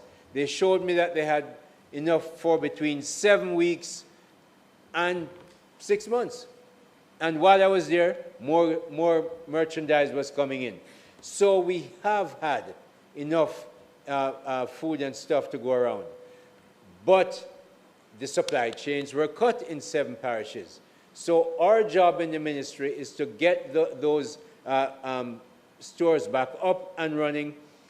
And because of that, we know that the supply chain will move, because if the goods are in the warehouse, they're no good to anybody. If they're in their sub-distributors, there's no good to anybody. They have to get to the retail stores, and the retail stores have to be able to have power to run their business. Then people can buy. That chain is important. You'll hear more about how the people are going to get to buy, because when that works well, the revenues come into the Ministry of Finance that we need to build back hospitals and roads and make sure our children are going back to school. So that whole supply chain is an ecosystem that the Ministry of Industry, Investment and Commerce is vitally interested in and vitally committed to make sure it gets back up and working. So, Mr. President, a total of 1,293 businesses were assessed during the period November 10th to December 1, 2025. I want to stop there and let you understand what that means. Sometimes we didn't have roads. Roads had to be cleared and moved. We certainly, in the first few days, didn't have connectivity. Yes, Starlink got out and got us some. And then, of course, Digicel and Flow were two of the 100 businesses that we met with in that first meeting on the 31st. They were committed to get back up, but then they needed power in places to get back up. And JPS was getting the power back. So when I say that we've visited 1293, it wasn't an easy task, but we had to get out there and get it done. And 602 businesses were assessed during week 1, 592 in week 2, and 99 during week 3 of the total number of companies assessed. 262 businesses were assessed in Trelawney, and you had places like Daniel Town, Wharf Road, Martha Bray, Clarkstown, Greenwood, Main Street, Cornwall Street, King Street, and then 285 were assessed in Hanover, including the Grill Lucy, of course, Main Street, Bus Park, Horton Court, Hopewell, Orange Bay, 109 in St. Elizabeth. There were Black River, Newmarket, Louisville, Border, Middle Quarters, Santa Cruz, and they're listed in my statement I issued to the Senate. 201, and of course it will be enhanced right afterwards, 201 businesses were assessed in Westmoreland, including White House, Chester Castle, Savlamar. 436 businesses in St. James, Norwood, Canaan, Industry, Barnett Street, Cornish Row, Hobbs Avenue, Market Street, Gravel Lane, Greenwood, and a whole bunch of them in industrial complex. We looked at 2 clusters, Mr. President. Those pictures you saw came from one of the clusters. We had 44 shops in one area called Border, right at the border of St. Elizabeth and Westmoreland. They were denuded. There were maybe 55 individual persons who had businesses there. So you can imagine how many families were affected.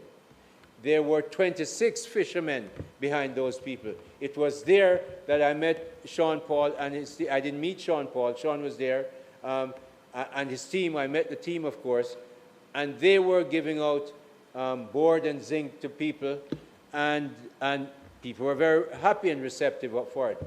Many of them used those at their homes because their homes were, they told us, said, we have no zinc on our roof. The tarpaulin blows off as we put it on, and they were happy to get that help. And we put in the stalls that you saw in the pictures to make sure they could use the largesse that they got from Sean Paul where they needed it so badly in their homes. Staff from Central Ministry conducted underground assessment to verify which businesses were positioned to resume operations and would benefit meaningfully from the support. The most recent assessments were done in a compound. I'll have a sip of water as I go up the forest. In a compound, Mr. President, Dr. Riley and his team went up there and assessed 25 businesses. Several wooden structures were completely destroyed, while concrete buildings suffered extensive roof damage. Some shops are partially operational but require continuous power. Minister Oliver Olivia Babs-Grange and myself will visit a compound when the installation team will visit again shortly to install those generators. The Sean Paul Kitchen I mentioned before, Chef Brian Lumley met with me, and they're going to look at providing utensils for some of the stalls that are and shops that are being restored. A major corporate partner,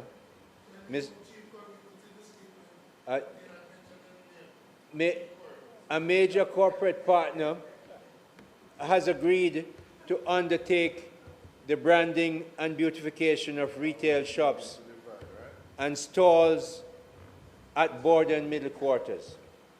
Let me tell you about this, Mr. President. We are clearly spending quite a bit of money from the taxpayers' coffer in border.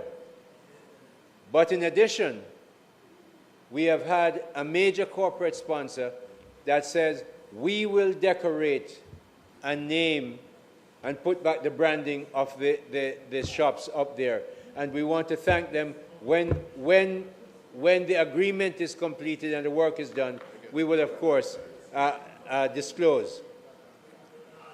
Cabinet approved $20 million on November 10, 2025 to pilot the restoration of the retail spaces at border at the point where St. Elizabeth and Westmoreland meet. 45 families, 26 fishermen will be helped, plus all the farmers who produce all the stuff, the yam, the potatoes, the vegetables that go into the food that is produced or shared. On Monday, December 1, 2025, Cabinet approved a further $42 million to expand that process to middle quarters, elsewhere in St. James, Trelawney, Hanover, and across other places that really Melissa hurt so badly. Local contractors engaged through the JBDC and the ministry have been working, as you've seen the work in the pictures. To restore power to affected communities, the ministry procured 15 generators through a tender process. Again, all of this we would love. And I remember, Mr. President, when I was Group Managing Director at NCB, to spend the money, I go to the board, I get the board's approval, and we're out there spending the money. Not so with government money. We have to make sure everything is checked and corrected. Permanent Secretary is under great pressure from the rules that she has to abide by, and from the pressure of urgency that I must abide by. But she manages to get her ways, and we're making sure that the taxpayers' money, not government's money, the taxpayers' money is spent properly. An additional 25 generators are being procured. I think 15 of them have already been done, and we're going to install those first.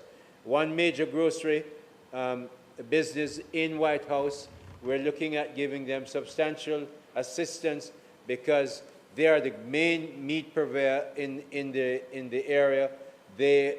Their rice and sugar and everything else was all really destroyed. When the roof of the building was torn off, we're looking to help to put that back up for them. Absolutely. And if you notice what I'm saying, I'm not interested in the politics at all, because we go to wherever people have the need, whoever is the MP.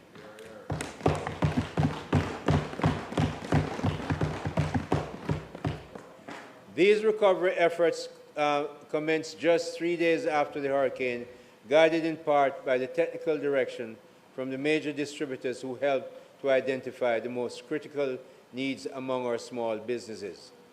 So, Mr. President, we're looking at renovating 44 stalls at border, and it's now 70% complete.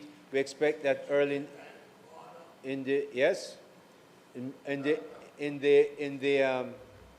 next couple of days, those will be finished. We put in 11 gasoline generators, in Norwood, Anchovy, Industrial Canaan. Business identified in a compound for generators and building repairs. Additional businesses identified in Anchovy, Montpelier for generators, and we're taking some out. I think Saturday we're going back to Montpelier and Anchovy to put in some more generators. Businesses in White House, as I mentioned, Fresh Choice Meats, the big business there, we're going to try and help them back on their feet. Another cluster of shops in Middle Quarters. MP assisted with ongoing assessments to support business recovery in key areas. We called the MPs, they sent me some lists. We, of course, go and make sure we check that these are the ones that are central to the communities. The Companies Office of Jamaica, Mr. President, has proposed a series of targeted fee reductions to support financial and economic relief across 7 of the most affected parishes. Now, the Companies Office is one of the agencies in my ministry. First, an extension of the current late fee waiver for entities in these parishes running from October 27, 25 to October 31, 2026. The next step is to implement the waiver for all affected accounts and update the system to reflect the new timeline. That's a major issue with businesses, and I'm very happy that this is being implemented. A 50% reduction in incorporation fees for charitable purposes related, in other words, for charities that need to be established as they get donations from overseas. We're going to make sure the fee is cut by 50%, and especially if it's related to hurricane relief initiatives. It's also proposed for the period December 1, 2025 to March 31, 2026. The next step is to confirm approval and adjust the fee schedule accordingly. A reduction in certified copy fees for the 7 affected parishes from December 1, 2025 to October 31, 2026, pending confirmation of approval and subsequent updates of the fee schedule. The Companies Office recommends reduced fees for letters of good standing. Every business needs one of those. It can be a pain, especially now when they have lost their papers and so on, and status letters across the 7 affected parishes during the period, again, December 1, 2025 to March 31, 2026. As with the others, the next step is to confirm approval and update the fee schedule. We're going to have the Companies Office operate a pop-up mobile services across various parishes between December 1 and March 31, 26 to improve access and speed of service delivery. Mr. President, the Andrew Holness administration, the Ministry of Industry, Investment and Commerce are working in collaboration with resilient and maybe not badly affected major business houses to help other small businesses which touch many lives in numerous communities to get back on their operating feet. This urgent and noble effort continues, Mr. President.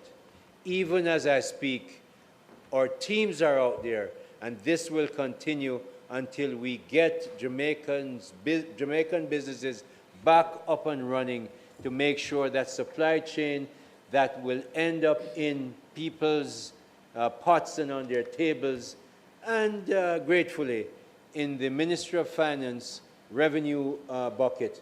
That's the real reason why we're doing all this work from the Ministry of Industry, Investment and Commerce, if it pleases you, Mr. President.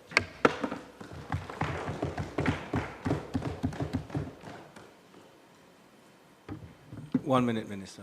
Ms. Brandon.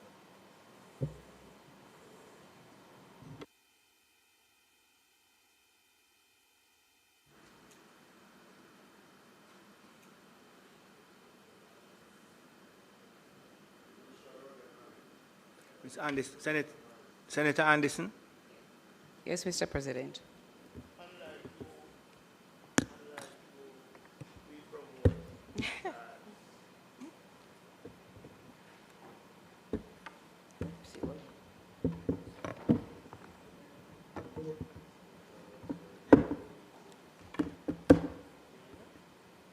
Thank you, Mr. President. And thank you, Minister, for your presentation. Senator Anderson, I recognize you and recognize you as a relevant spokesperson. So could I ask you to have your run-up and question in 15 minutes? Ask me to? Have your run-up and question in 15 minutes. Okay, thank you, Mr. President. Your response and question. Thank you, Mr. President.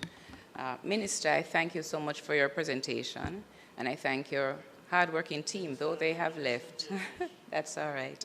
Though they have left for the work that they would have done to take you to this point. House, we note that Hurricane Melissa struck some communities that were still recovering from Hurricane Beryl.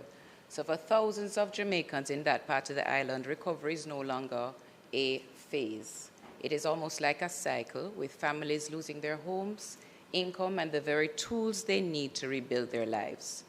Generally, our MSMEs represent over 90% of registered businesses in Jamaica and employ the majority of the formal workforce. But many are informal, they're uninsured, and they operate with limited savings. When their homes and tools are damaged, they lose both shelter and the collateral to continue earning. And they normally have less than 2 weeks of cash reserves. So while many speak for big businesses, today I choose to speak for the MSMEs, micro, small, and medium enterprises. I speak of the fishermen who have lost their fish pots, their fishing boats, their craft supplies. They don't have electricity. For the small shopkeepers who may use internet, people operate like homework centers and charge for that. They're wiped out.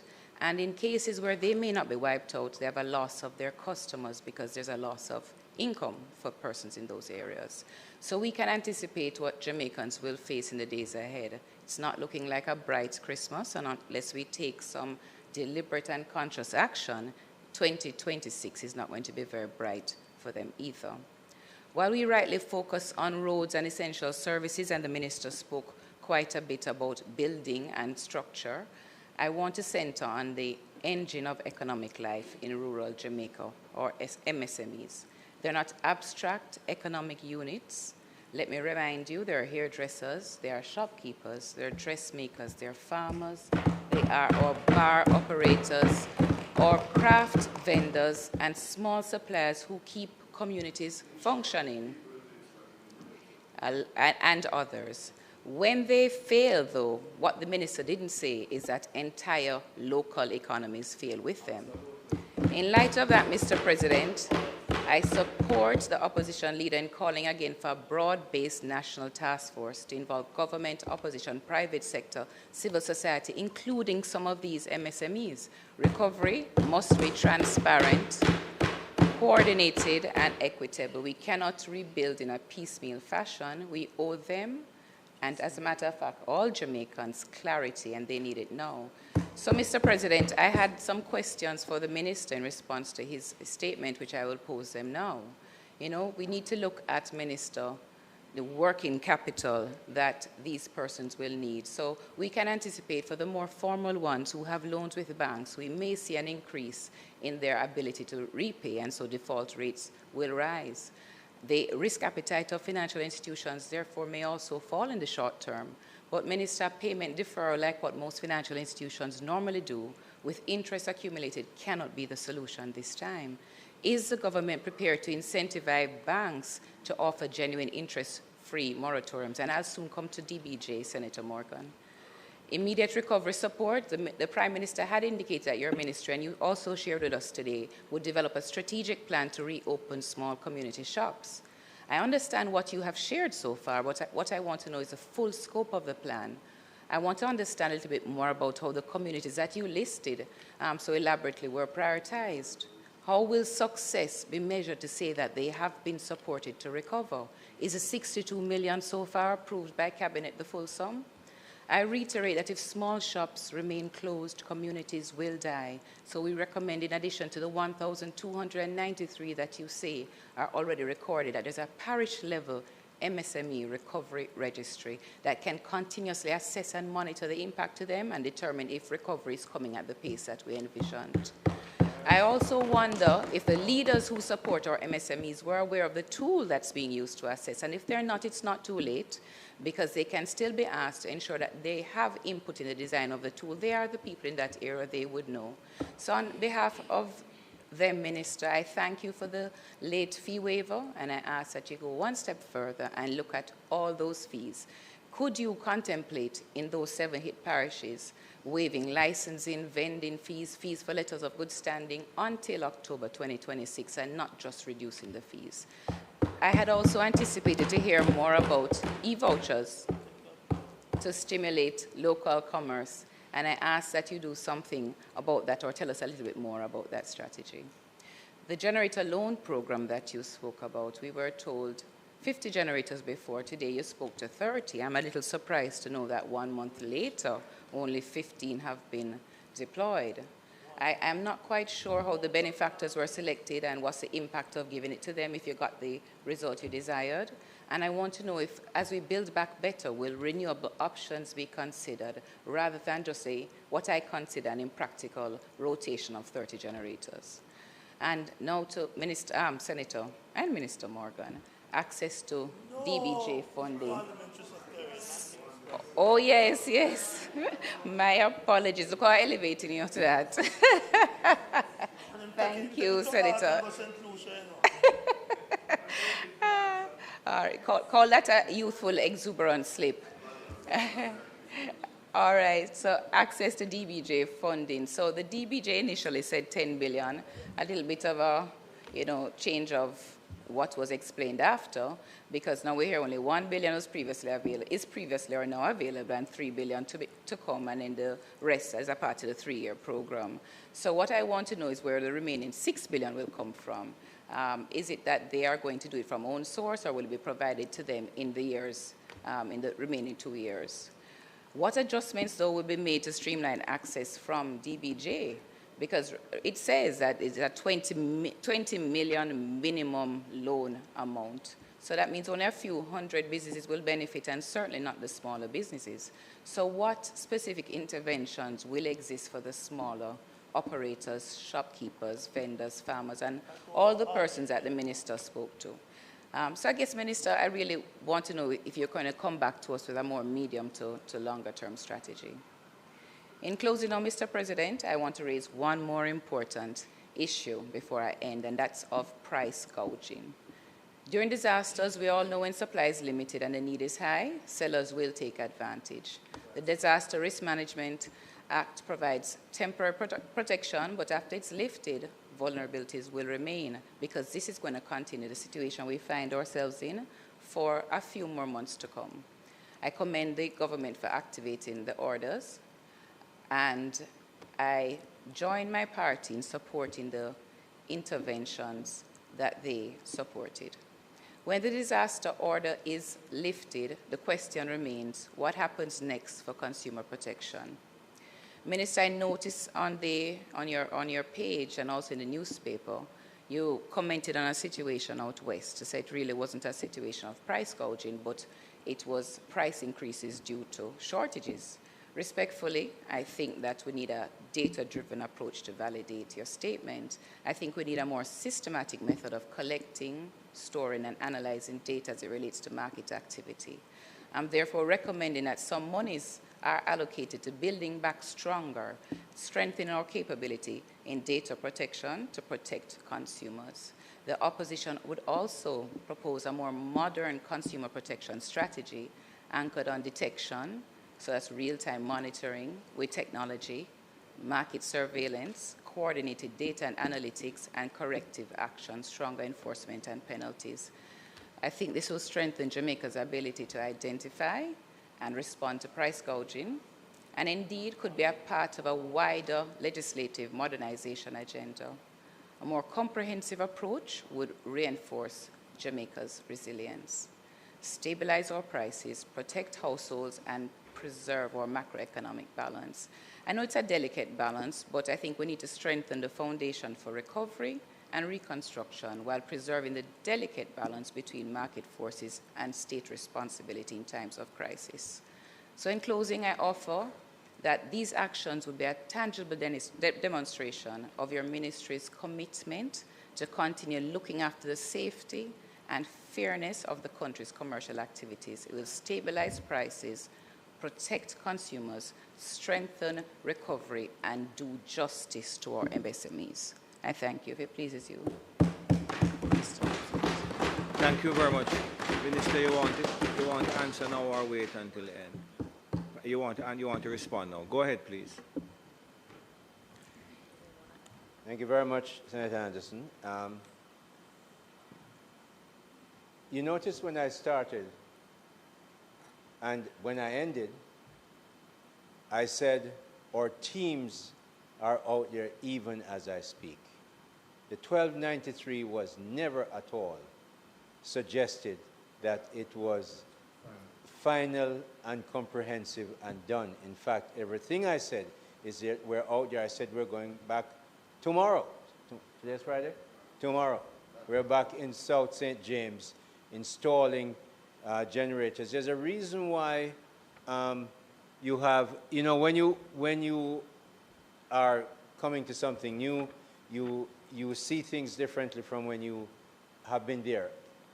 You go out there and first of all, you have to, the process, as I said, when I'm at NCB or you were at JMMB, you get your approval, you go and spend.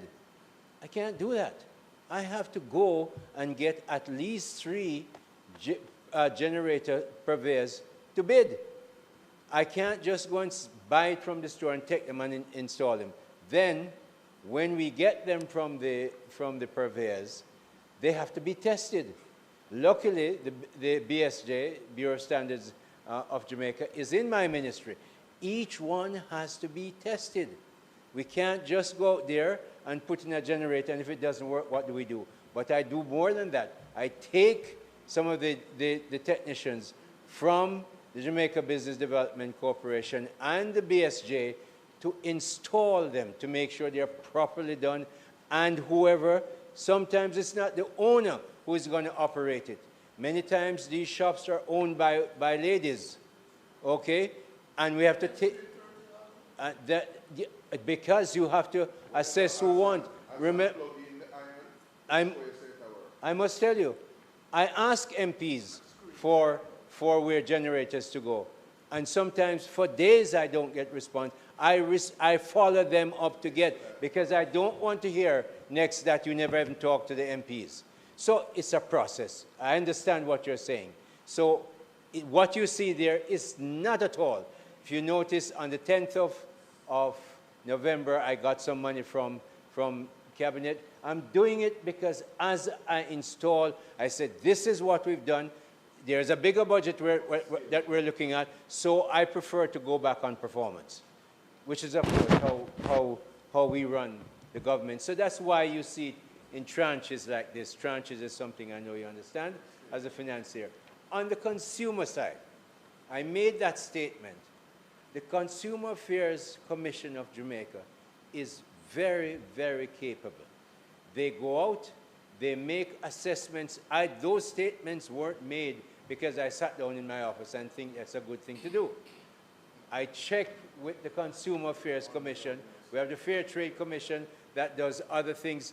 They're actually going to be combined into one, but it's almost there. But the Consumer Affairs Commission have the prices before Melissa. They have the invoices because they're out there in the field all the time. They go back, and when I say it's not all price gouging, because when you go back and look at the invoice, does the invoice come from the distributor of repute, and therefore you know that something has changed? And look at the trucking. The trucking guys, they couldn't find their drivers. So you get, suppose you had 20 drivers, and you get 5. You're going to have to pay them more to even work. Prices go up. So it is not that we do have data to back this up. The DBJ funding, you see, it's unfortunate, this statement I saw on the front page of the Gleaner. I happen to be working very closely with the DBJ, Dr. Lowe. You ask where the other $6 billion is going to come from. I was at a dinner 3 nights ago from a major international financial institution, and they are willing to give DBJ the money. I was at breakfast with another one with DBJ yesterday. So we have no doubt that the money will come. And I tell you why I feel that way, Mr. President. I was in Korea when the hurricane hit. I had the privilege of talking to the president of the IDB, Dr. Ilhan Golfan, and his chief of staff. He immediately said, we have $285 million ready to give to Jamaica. We're going to the board with another $400 million.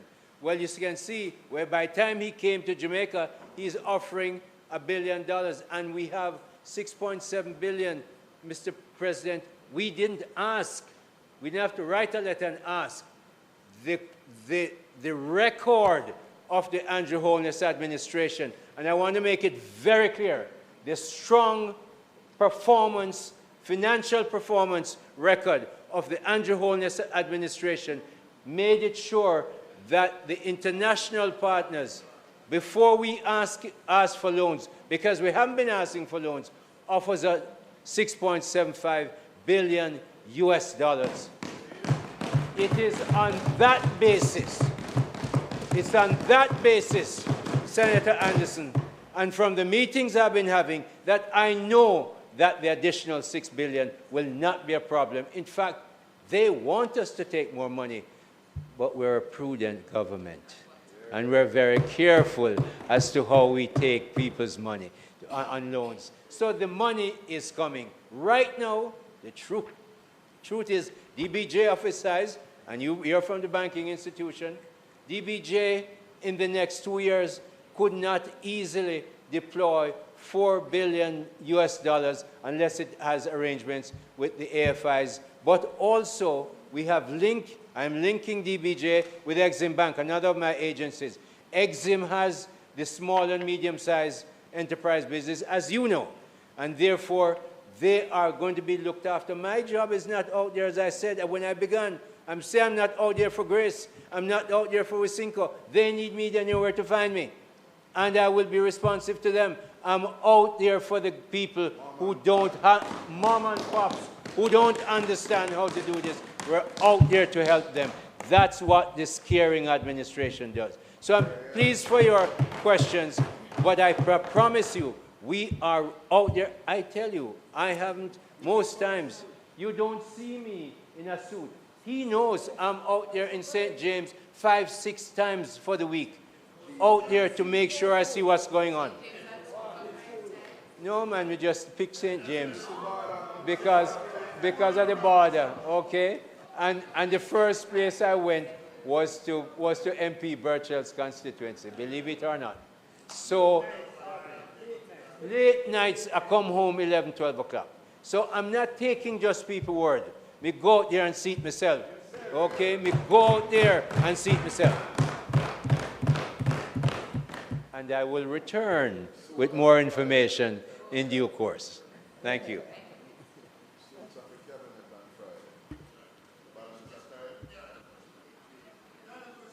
Senator Gale? Yes. Minister, I take note of the invested collaborative approach and partnership. And you made mention of the collaboration with the DBG. I want to ask, because there's another entity that I am associated with. That's the Exim Bank. And I want to ask specifically around the nature of collaboration between your ministry, the DBG, and the Exim Bank as part of this recovery process. To give us a feel, give us the nature of any specifics in terms of that collaboration towards this recovery venture. Minister Hill, I ask you again, you have a choice, Last week, Senate... You prefer to take it? No problem. You can do it one at a time. I don't have an issue. I just wanted them to know that you have an alternative.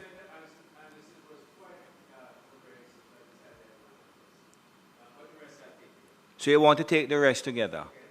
So you noted Senator Gale's question.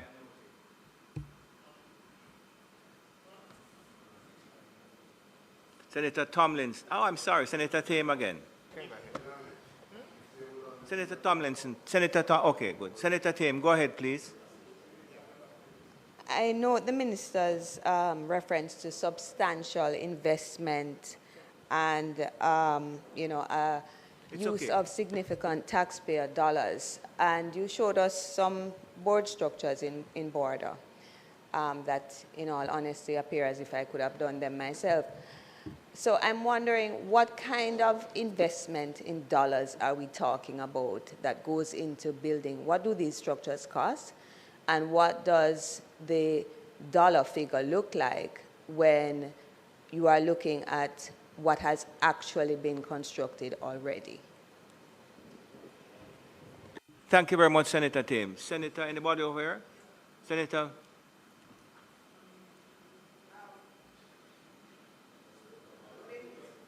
One minute, let me just find your mic.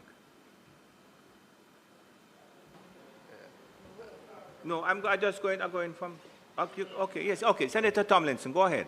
And then I come to you, Senator Bennett. Thank you, Mr. President. Minister, I don't think I heard from you. Your mic again for me, Senator Tomlinson. Are you hearing me? Yes. Right. Minister, I don't think I heard from you in a substantive way the role of the Exim Bank in the recovery process. I've been engaging with the stakeholders in the sector, and they have indicated to me that they have not heard from the government what will be provided to them through the Exim Bank. I also want to know, Minister, if since the first meeting with the small business community after Hurricane Melissa, if you have met with them subsequently to get an update or to get a progress report, and are they a part of the working group that has been set up by the ministry? Thank you, Senator Tomlinson. Senator Bennett Cooper. And first time on our feet, other than the prayer.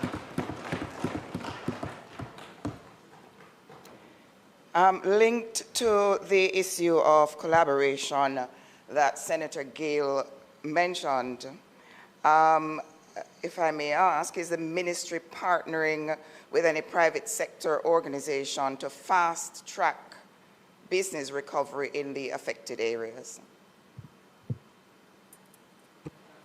Thank you, Senator Bennett Cooper.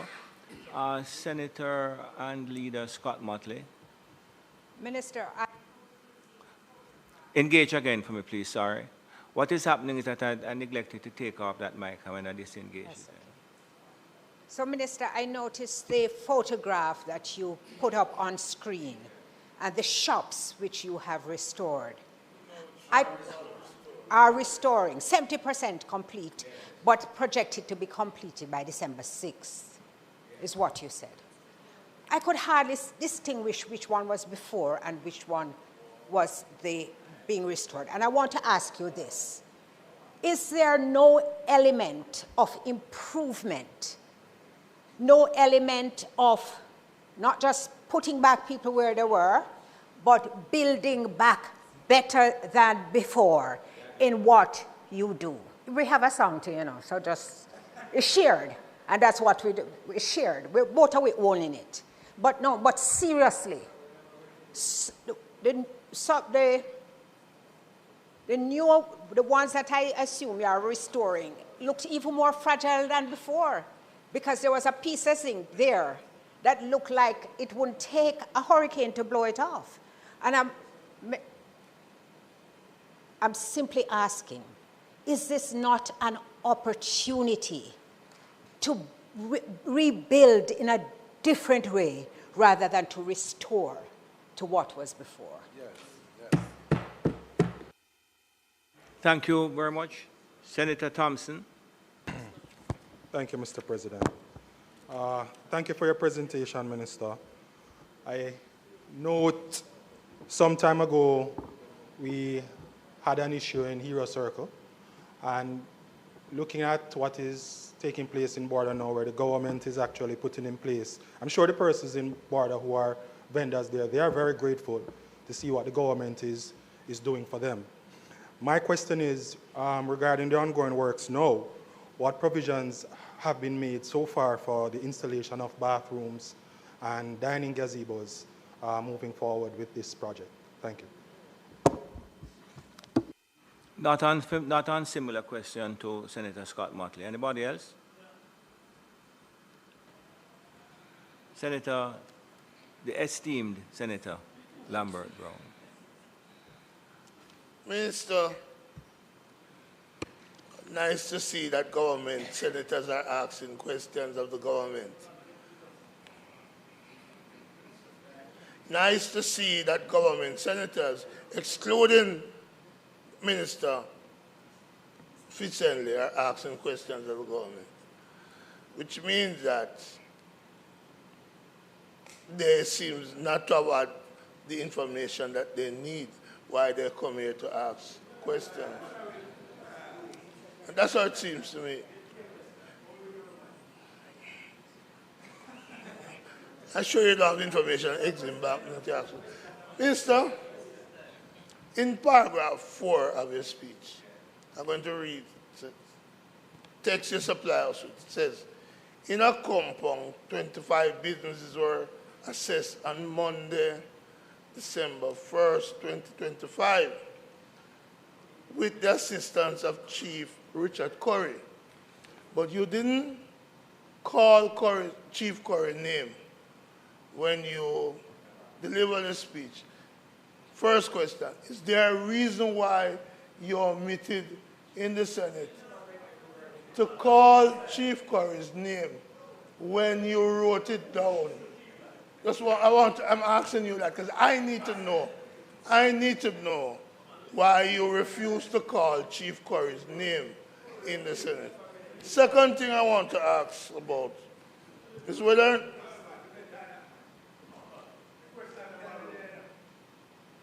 Senator Brown is looking to the chair for protection. Senator Gale, that's very unlike you. Senator Brown, continue, please. Is your union colleague, really slow to get in between the two of you? He's allowed. He's allowed. He's allowed. Next question I want to ask, Minister. Minister, there are a number of Jamaicans who have been out there providing relief support. And I want to acknowledge, for example, somebody like Andre Stevens from Partner Draw TV, who have been continuously going out there and who seems to have developed a partnership with the business community, who provides goods so that he can take that to the suffering people out in the countryside. Is your ministry considering building a partnership between the business community and people like Andre Stevens, scholars, and others who are out there every day interacting and being appreciated by the people who are living without shelter, who are roofless, who are homeless, and for whom the relief from the government seems not to be reaching? Are you considering building out a partnership between business community and their philanthropic side to work with people like those who are doing an excellent job in reaching the people at the ground level? And I don't care what your side wants to say. I have a duty to ask these questions of you, because what they prefer to do is go and take a picture saying they're giving out 3 million out of their personal account when nothing like that happened.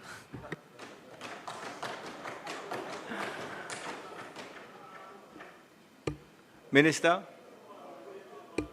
Minister? Oh, sorry.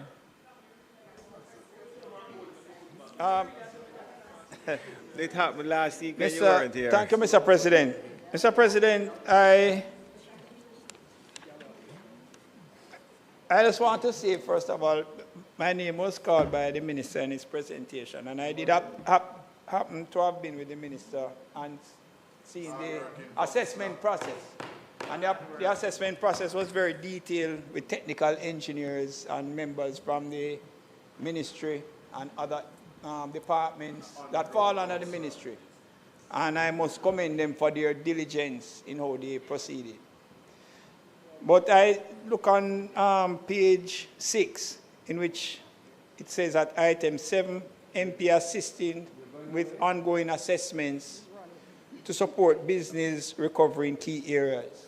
And I want to find out from the minister, having read a report in a major newspaper in Jamaica that said that a member of parliament in central Westmoreland has not been seen on the ground, whether the ministry is prepared to take suggestions, recommendations for assessments to be done of these small businesses from persons other than the member of parliament. So let us say councillors, community-based organizations, or whether the church, yes, community-based organization, or whether they have established in the ministry, as MLSS has done, a direct link to the ministry, that an individual who may be up in some far away place can make a direct contact to the ministry to ask for an assessment to be done. As I said, one major newspaper said that MP Dwayne Vaz has not been seen on the ground. Minister, thank you very much for all those who asked questions. Minister. Mr. President, I'm very happy for some of these questions. In fact, all of them. Let's start with Senator Sinclair. Let me try and work backwards. Senator Sinclair was there with me on a number of occasions, on the ground with me. The first, yes, give him a round of applause. The first question that I'm going to answer is his. Because when I do something like this, and clearly I've been on what I'll call Minister Morris Dixon's program, the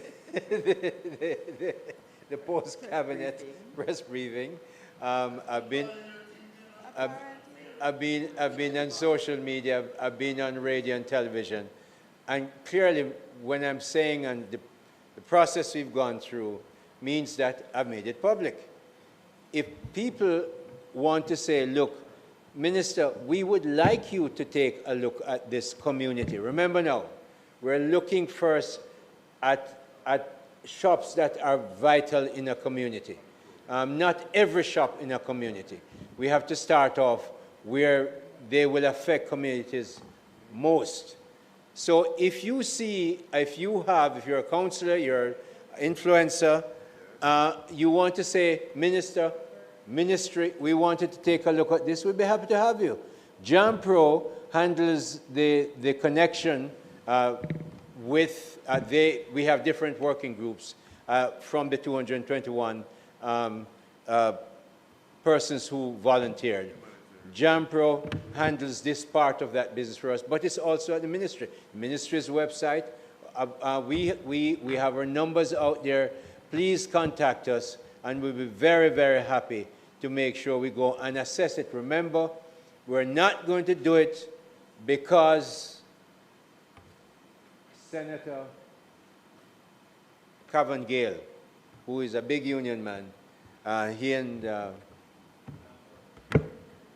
the councillor over there, who I recognized earlier, they have their union stuff. So if they say, and they're out in the community, and they say, look, there's this place in Hanover or in Trelawney that really do need their shops back up. They don't have the power.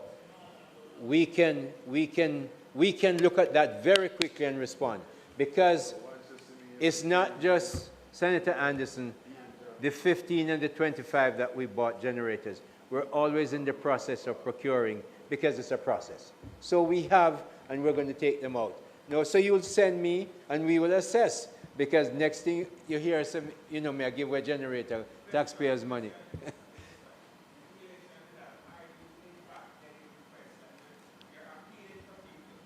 You're appealing for people to say, if you have a specific need or you identify a specific need, don't hesitate to contact the ministry.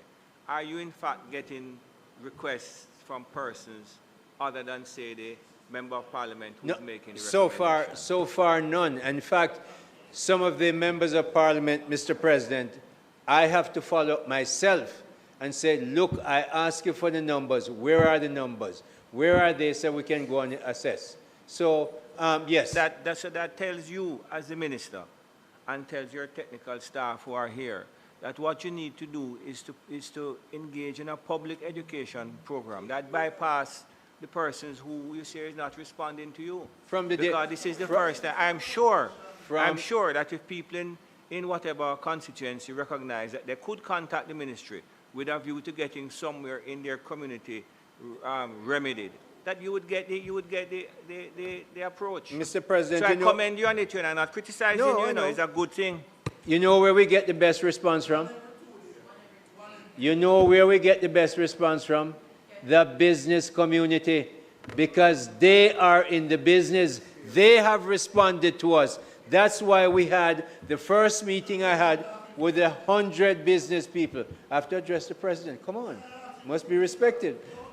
So, Mr. President, Mr. President, I've had responses from outside my ministry group, but primarily from the business community. In fact, I can tell you the first Saturday we went out, Wisynco sent a senior person, and they took us to 15, 20 shops that said, these are the ones in South St. James that you need to put up back if we were going to go. So there, no. It's not that. At that time, in fairness, connectivity was very bad. Connectivity was very bad. So let me move on from Senator Sinclair's question. The one that really I want to, this is one of the reasons, Mr. President, why I'm very happy and fond of the new leader of the opposition. Opposition side. No, you have to watch yourself, you know, the leader of the opposition in the Senate.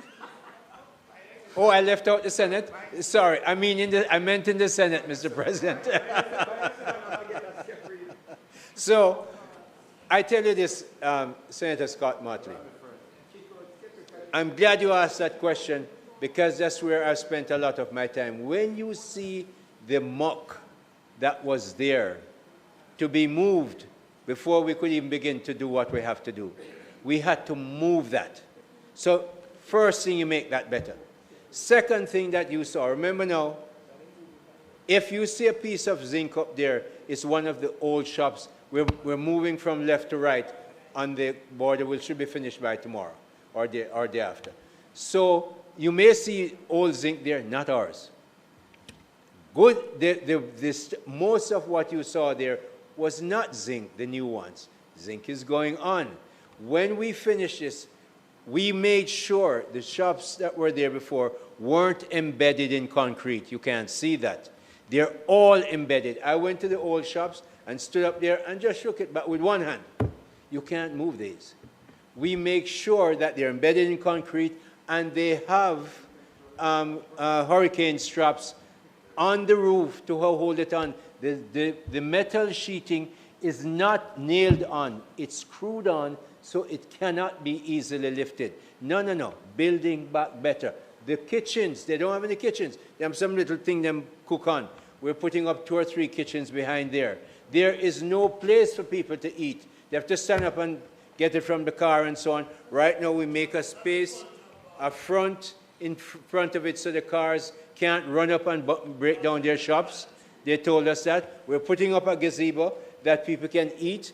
We're making sure that the bathrooms We thought that the place that we could put some bathroom is government land. Not government land. Man is over there. Victor came talk to me. He said, look, we want to do the bathrooms, but we need some help from JBDC. We need some help. The head of JBDC was with me. I said, Harold, talk to him. Give him some help. Well, I must tell you, Senator Scott Motley, by the third day we went back, Victor now got to know JBDC for help. You know what Victor saw? Victor saw that the shops are going up and him charge maybe $100 or so to use the bathroom. Him start fix the bathroom. All of a sudden the man who never have no money, find the money and the bathroom are fixed. If he still wants help from JBDC, the government is there to help him. So we're building back better. We're making sure. When I was down there, yes, thank you, please. Since you're listening so attentively, I notice you're not knocking. But so I was down there recently, and I saw a truck, a huge truck, just drive around the corner, and it's dangerous. So I got Dr. Riley was with me. Said, Dr. Riley, you have to talk to the municipal council. We have to put in some sleeping policemen. One of the ladies, she was there with us. She said, when them pass here, Minister, we have to leave the car that we're selling to because it's so dangerous. So we're going to put in sleeping policemen. We're going to make sure, I've asked Dr. Riley to make sure we plant bougainvilleas on the mountain so they flow down. When we finish with it and you hear the announcement, we're going to be proud. No, please, Minister Tufton has done a great job in building back our hospitals. So let me move on. The next one that linked was the issue from Senator Thompson, who is clearly a medical man. He asked about the bathrooms, but I've addressed that because that's something that we consider. The thing is, I want you to know as well, where we're putting the kitchens will be close to the sea. So Dr. Riley is going to make sure the water is caught, run under the road is covered back, goes into a sump on the other side of the road. It does not contaminate the sea. And by the way, before we leave, the corporate sponsor has said they will help us put in revetment of rocks and concrete pieces to keep the sea away from the stalls and protect the businesses that are being rebuilt. Money in border spent. You know, Senator Thane said she looked like she could do it. Well, I don't think so. Because you couldn't do the concrete that is necessary. You couldn't move the stuff, the big poles that were there to be moved before we could do anything. Senator Hill, looks maybe very deceiving, you know. No. Maybe Senator Thame could really move those. No. Me know that she can't move no telephone pole that a backhoe has to move and get it fixed. And also, I don't think she might have this. I know she's good at literature and music, but I don't think she has the wherewithal to put on hurricane straps on the roof. And certainly not to embed them in concrete. So what you see, but I told you it's not finished, so don't judge it yet. Wait, you're going to like it. The next Exim Bank, I didn't say women can't do it. I said she can lift poles. Neither my mother or her can do it. It's because I know women. Two. Exim Bank and DBJ. Let me come back to the subject. Let me come back to the subject. How are we coordinating with Exim Bank and DBJ to help the SBJ, and are they involved? And SBJ were called to the meetings. Now, you have to understand, and I did explain to the president of the SBJ. He did approach me. And I said, Mr. President, not this one, we are spending taxpayers' money. We are responsible for spending taxpayers' money. I can't take the money ascribed to the ministry and give it to a private sector company to distribute. That's what he wanted. He actually wrote me and said he wanted to be part of distributing that. I can't do that. So we will incorporate them. We have the meetings. I know that Ms. Antoinette Hamilton is very much involved with DBJ, which is involved with us. I saw her recently, but we have to make sure that the dispersal of money is done properly, but we consider if they have recommendations, we will take them. None really has come. They say, oh, we want the money, let us distribute it. I can't do that. So that's the answer, and I will do that. I say that for every time, because I have to protect those people like the PS and others who are going to be called down here, various committees to answer. So that answers that, but we are working closely to make sure. I give you an example. I met with the Exim Bank 2 days ago with the Permanent Secretary, and I looked at all their loans. They brought them to me of the people who want moratorium. People have asked, we want a year, we want 6 months, we want this. So we have a range. Some of them, they call me in addition to go to the Exim Bank. So I called the Exim Bank and said, this one is asking for this. They want a year moratorium on principal and interest.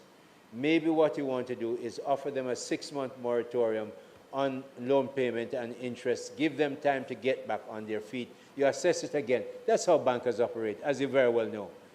You don't ever give everything that is asked. So, and the truth is, in 6 months' time, we expect that most businesses will be back up and running, and at that time we can make another assessment.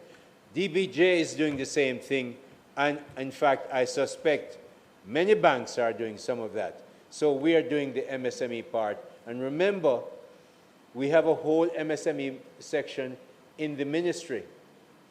It's not just about we are making some comments along the way. We have people who attend to that. And the whole, and two agencies, JBDC and Exim Bank, who deal with that. Now, did I leave off anybody question?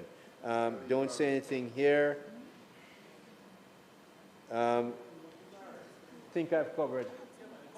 I think I've covered everything. Yes. Thank you very much, Mr. President. Senator Hill, Minister, thank you very much. If there is any outstanding... No, sorry, Mr. President. Okay. If I may, one question. You did ask about naming Chief Curry. As you noticed, and as... No. I mean, as you noticed, I didn't go over everything in my speech. Usually you do that, and you prepare a speech, you judge the room, you see what is covered, and you do that. So I never covered everything in my speech. No, not an oversight. That's just how it is. Thank you very much. Minister Hill, thank you very much for a very comprehensive presentation. Thanks for all those who answered questions. I do appreciate it because it enlightened me. If it enlightened me, then it enlightened the visitors, the viewers at home, and those abroad. Thank you very much. Senator Scott Motley. 120.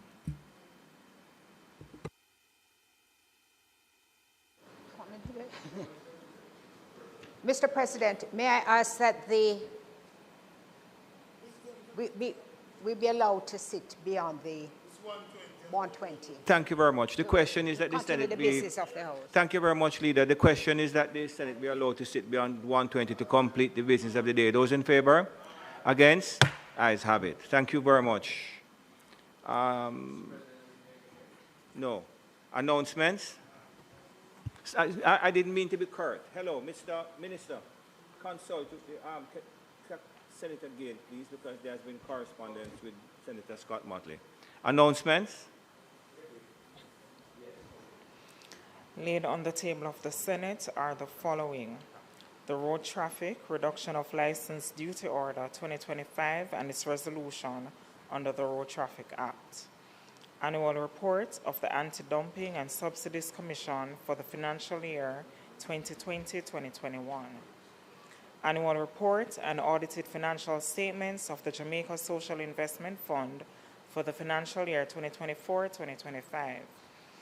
Annual report and audited financial statements of the National Irrigation Commission for the year ended March 31, 2024, and its related ministry paper numbered 43 of 2025, entitled Annual Report and Audited Financial Statements of the National Irrigation Commission for the year ended March 31, 2024. Annual Report and Audited Financial Statement of the Jamaica Bauxite Mining Limited for the year ended March 31, 2020, and its related ministry paper numbered 44 of 2025, entitled Annual Report and Audited Financial Statements of the Jamaica Bauxite Mining Limited for the year ended March 31, 2020. Annual Report and Audited Financial Statements of the Professional Engineers Registration Board for the financial year 2023-2024. Ministry paper numbered 45 of 2025, entitled Replenishment of the Multilateral Investment Fund of the Inter-American Development Bank. Integrity Commission's investigation report into concerns that Mr. Xavier Main, Minister of State and Member of Parliament, failed to provide information requested by the Commission in respect of his statutory declarations for the period 2018 to 2022, contrary to the law and its indicative ruling. Integrity Commission's investigation report into concerns that Mr. Ralston Wilson, a councillor employed to the St. Catherine Municipal Corporation, failed to file his statutory declarations with the Commission for the years 2019, 2020, and 2022, contrary to the law and its indicative ruling. Jamaica Public Bodies' second supplementary estimates of revenue and expenditure for the year ending March 2026. Third supplementary estimates 2025-2026, dated Tuesday, the 2nd day of December 2025. Annual reports of the Office of Utilities Regulation for the financial year 2024-2025 and its related ministry paper numbered 46 of 2025, entitled Annual Report of the Office of Utilities Regulation for the financial year 2024-2025. Government of Jamaica Fiscal Policy Paper for the financial year 2025-2026, interim report dated December 2, 2025. Annual report of the Office of the Public Defender for the year 2023, and finally, the Financial Administration and Audit, Suspension of Fiscal Target Requirements Order 2025 and its resolution under the Financial Administration and Audit Act. Thank you, Mr. President. Thank you, Madam Clerk. Just before I move off, may I just remind again, and particularly new members of the Senate, that your Integrity Commission declaration is due on the 31st day of December 2025, on or before. And for the, you need to if you need any help, talk to one of the senior colleagues on it. But please, I'm asking that you make sure that it's done. Bills brought from the Honorable House of Representatives, petitions, papers, reports from committees, notices of motions given orally.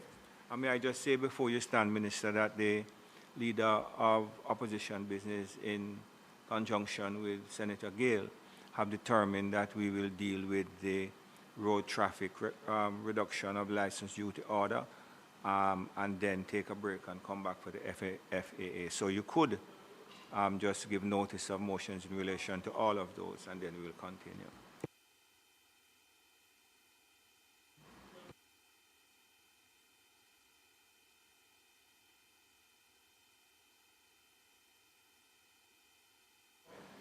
Thank you, Mr. President. There are three notices that I wish to submit. Mr. President,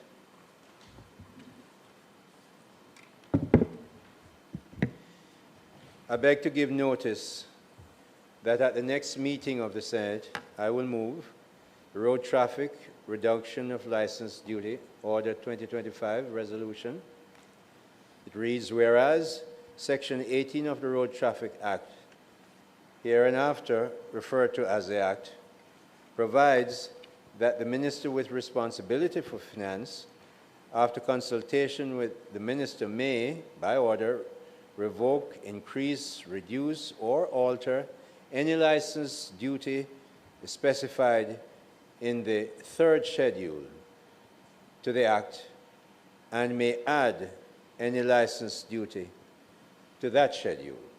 And whereas, Mr. President, on the 25th day of November 2025, the Minister with responsibility for finance, after consultation with the Minister, made the road traffic reduction of license duty order 2025 in order to reduce the license duty paid on motor vehicles temporarily imported into Jamaica, pursuant to Section 35 of the Customs Act and Regulation 28 of the Customs Regulations, for the purpose of recovery operations or restoration support in connection with the passage of Hurricane Melissa.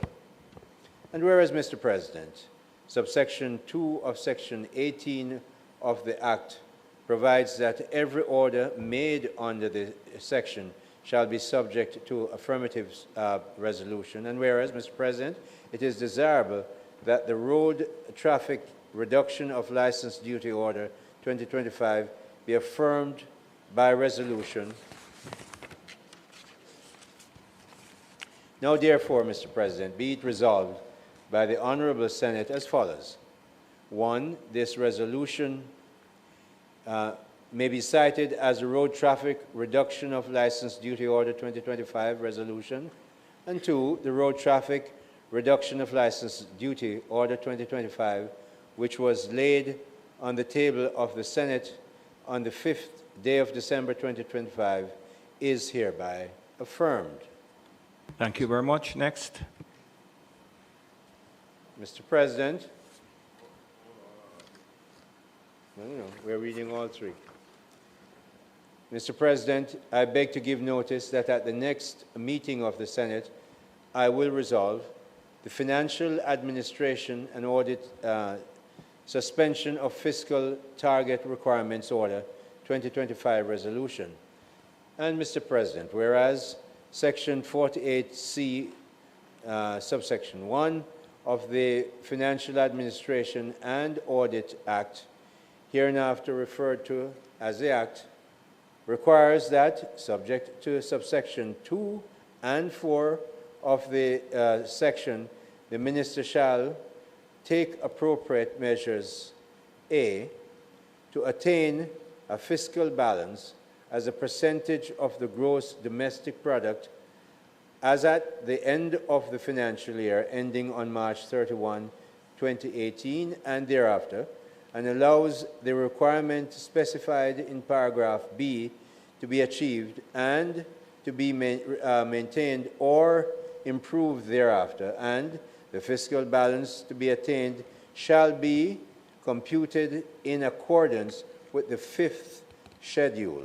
B, Mr. President, is to reduce the public debt to 60% or less of the gross domestic product by the end of the financial year ending on March 31, 2028, and maintain or improve the ratio thereafter. And whereas, Mr. President, Section 48(2), small a, subsection Roman numeral 1 of the Act provides that compliance with the requirements referred to in subsection 1A and B may be suspended on the ground of the occurrence referred to as an eventuality, as determined having regard to subsection 5 of section 48C of an order published under section 26 of the Disaster Risk Management Act, declaring the whole or part of Jamaica to be a disaster area or a threatened area. And, Mr. President, whereas on October 28, 2025, the Disaster Risk Management Declaration of Disaster Area, Hurricane Melissa Order 2025, hereinafter referred to as the order, was made, and whereas, Mr. President, paragraph 2 of the order declared the whole of Jamaica to be a disaster area, and whereas, Mr. President, Section 48C, subsection 3 of the Act provides that Section 48C, subsection 2 applies where A, the Fiscal Commissioner has validated in the prescribed manner that the estimated fiscal impact of the eventuality is equal to or greater than 1.5% of gross domestic product, and thereafter B, the Minister, having regard to the validation of the Fiscal Commissioner, has, Mr. President, in accordance with Section 48C, subsection 4, made an order subject to affirmative resolution permitting the requirements to be suspended for an initial period and, as the case may require, for an extended period. Mr. President, whereas the Fiscal Commissioner on November 25, 2025, validated in the prescribed manner that the estimated fiscal impact of the eventuality is equal to or greater than 1.5% of gross domestic product, and whereas Section 48C, subsection 5, item A of the Act provides that for the purpose of Section 48C, subsection 2, the Planning Institute of Jamaica shall submit to the Minister and the Fiscal Commissioner, respectively, a report relating to eventuality where it relates to an occurrence specified in Section 48C, subsection 2, item A of B, and whereas the Minister and the Fiscal Commissioner, respectively, have received the report of the Planning Institute of Jamaica on November 24, 2025, and whereas on the 2nd of December, 2025, the Minister made the Financial Administration and Audit Suspension of Fiscal Target Requirements Order 2025, and Mr. President, whereas Section 48C of the Act provides that an order made under the section shall be subject to affirmative resolution. Mr. President, and whereas it is desirable that the Financial Administration and Audit Suspension of Fiscal Target Requirements Order 2025 be affirmed by resolution. Now, therefore, Mr. President, be it resolved by the Honourable Senate as follows. 1. This resolution may be cited as the Financial Administration and Audit Suspension of Fiscal Target Requirements Order 2025 resolution, and 2. The Financial Administration and Audit Suspension of Fiscal Target Requirements Order 2025, which was laid on the table of the Senate on the 5th day of December 2025, is affirmed. Thank you, Mr. Minister. Move to the next, and then you talk for all three together. So, Mr. President, I beg to give notice that at the next meeting of the Senate, I will move the following notice. Whereas subsection 1G of section 41 of the Constitution of Jamaica requires a member of the Senate to vacate his seat if any firm in which he is a partner or any company of which he is a director or manager becomes a party to any contract with the government of Jamaica for or on account of the public service, or if he becomes a partner in a firm or director or manager of a company which is a party to any such contract. And whereas, Mr. President, Senator Shireen Golding Campbell is the principal attorney at Golding Campbell and Associates, which may from time to time entertain or rather enter into contracts with the government of Jamaica and its affiliated agencies. Be it resolved, Mr. President, that this Honourable Senate, pursuant to subsection 1G, item 1 of section 41 of the Constitution of Jamaica, and in recognition of her having disclosed her interest, exempt the said senator from vacating her seat for reasons as aforesaid. For the three motions then. So give notice that at a later stage today you'll take the three Mr. motions. President,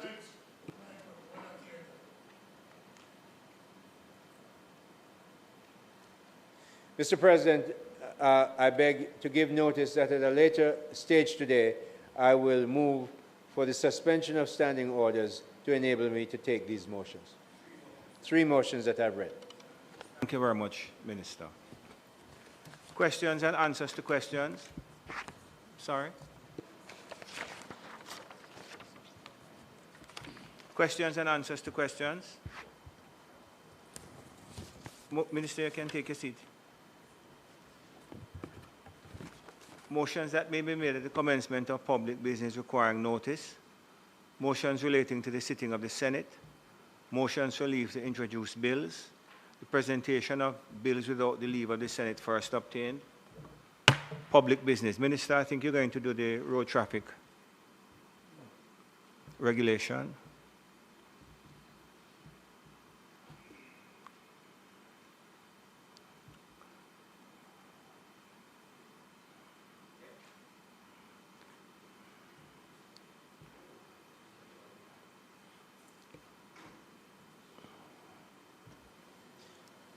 Mr. President, I now move for the suspension of the standing orders to enable me to take the motion, notice of which I gave earlier.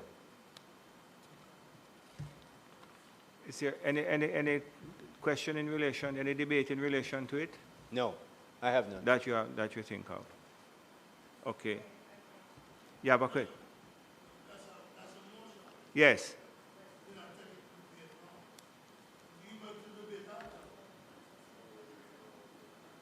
Yes, yeah, he's moving to the suspension, yes. We're taking the motion. You're moving, yes, that's what you're doing. So you're moving for the suspension, the standing orders to take the notice. Those in favor? Those in favor? Aye. Minister. Mr. President, the motion is really a simple one, and I'm not going to add anything to the debate. It's just straightforward to be done. Yes. Something to say. A member may, however, have a question or something to say, and in fact, Senator Scott Martin rises to her feet and is recognized. Yes. Disengage your microphone, please, Minister. Let me make it clear, Mr. President, that the opposition unreservedly supports this action on the part of the administration. But I do have some concerns, which I hope that the minister can address. After 6 months. It can also be after 3 months. So I wanted to know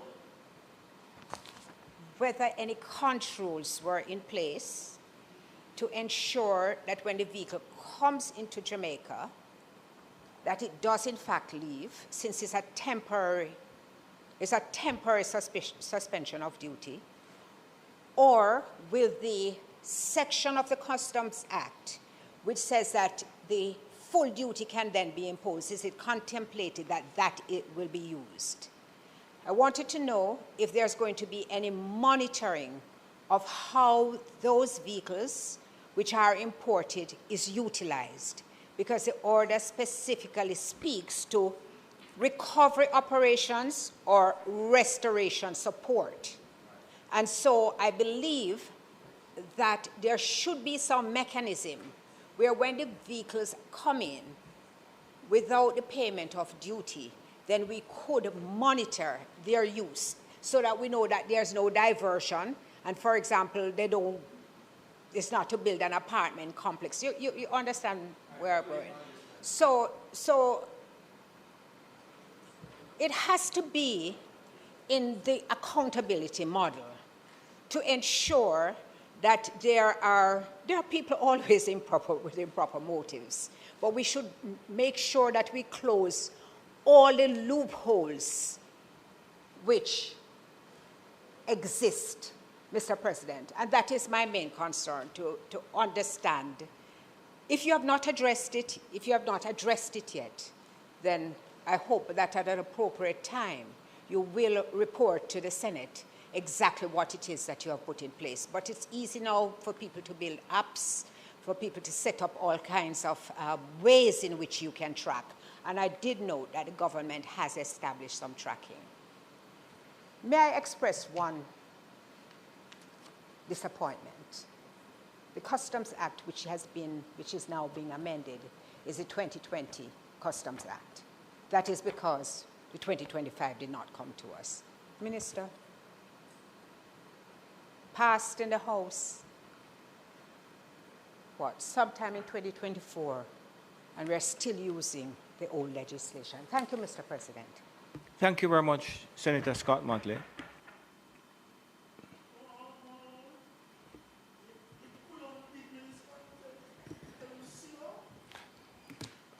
Mr. President. Thank you, Senator Scott Motley. Senator Morgan. One person should know that. Mr. President, I rise on this particular order to just make a brief intervention, a couple observations. Mr. President, Jamaica, like many small island developing states, is susceptible to the vagaries of weather. Indeed, consequent on climate change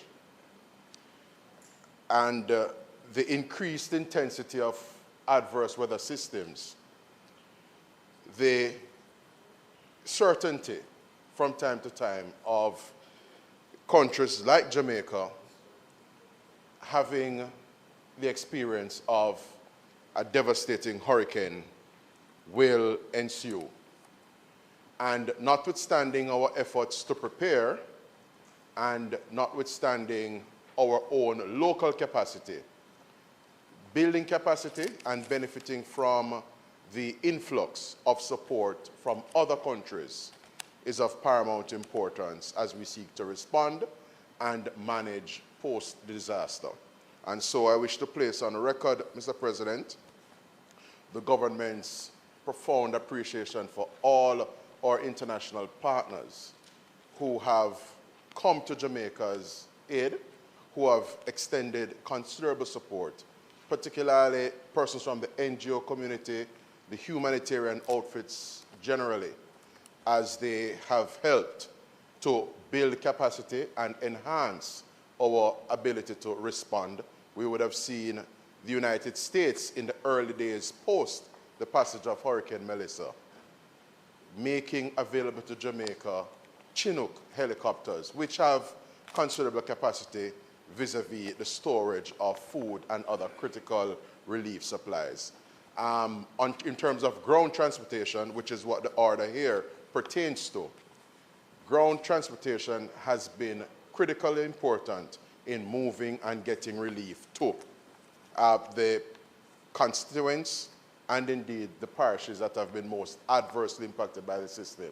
And so it is to the government's credit that we have sought in this instance to provide relief by way of this order to facilitate in a seamless way those persons who have brought units into country to facilitate our response and recovery efforts as we seek to build back even better and, importantly, provide relief to our brothers and sisters who have been hardest hit. And so, unreservedly, the government wishes to use this opportunity to thank our international partners, certainly our bilateral partners and others who have made units available to us to facilitate our recovery and restoration efforts consequent on, Mr. President, the passage of Hurricane Melissa. I thank you. Thank you very much. Minister? Oh, sorry, Senator Brown. Thank you very much, Senator Morgan. Disengage your mic for me, please. Senator Brown. Yeah, President, it was my intention to contribute to this. As the leader of opposition business indicated, we wholeheartedly support this thing, and I believe the agreement between Senator Gale and the leader was a one-on-one. And since Senator Morgan wishes to thank... I was not aware of the one-on-one. I just know that we're taking a break after this. That's fine, that's fine. It's not a criticism, just simply saying, That's why I'm getting up to speed. You know that I'm not particularly affected by criticism, Senator Brown. No, I don't know that. President, I too, and the opposition wishes to thank all the partners. In particular, it's not just those who provide us with helicopters. I want to thank the government and people of the beleaguered country of Venezuela for their prompt support to the people and government of Jamaica. Even though there was no photo ops with them and no governmental welcome, here is a country that has consistently come to Jamaica's aid and support. I well remember it was Hurricane Ivan when they sent a brigade to build houses and to take people from being roofless and homeless and to put into homes, into concrete homes. Some are in Olawa today. I want to thank them. I want to thank the little country of Bimsha, Barbados. That's a Bimsha. I want to thank St. Lucia too, but they haven't sent anything yet. They're too busy fighting you. But I want to thank Barbados for sending us a field hospital. I believe garbage trucks there. They clearly were prepared, Venezuela. Trinidad too, despite there not being an ATM. And despite all that is happening in Port-of-Spain. Despite all that is in Port-of-Spain. We want to thank them. We also want to thank the People's Republic of China.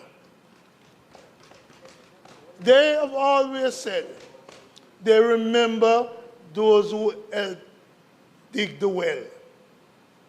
That they too who dig the well must drink from the well. So the Silken Road.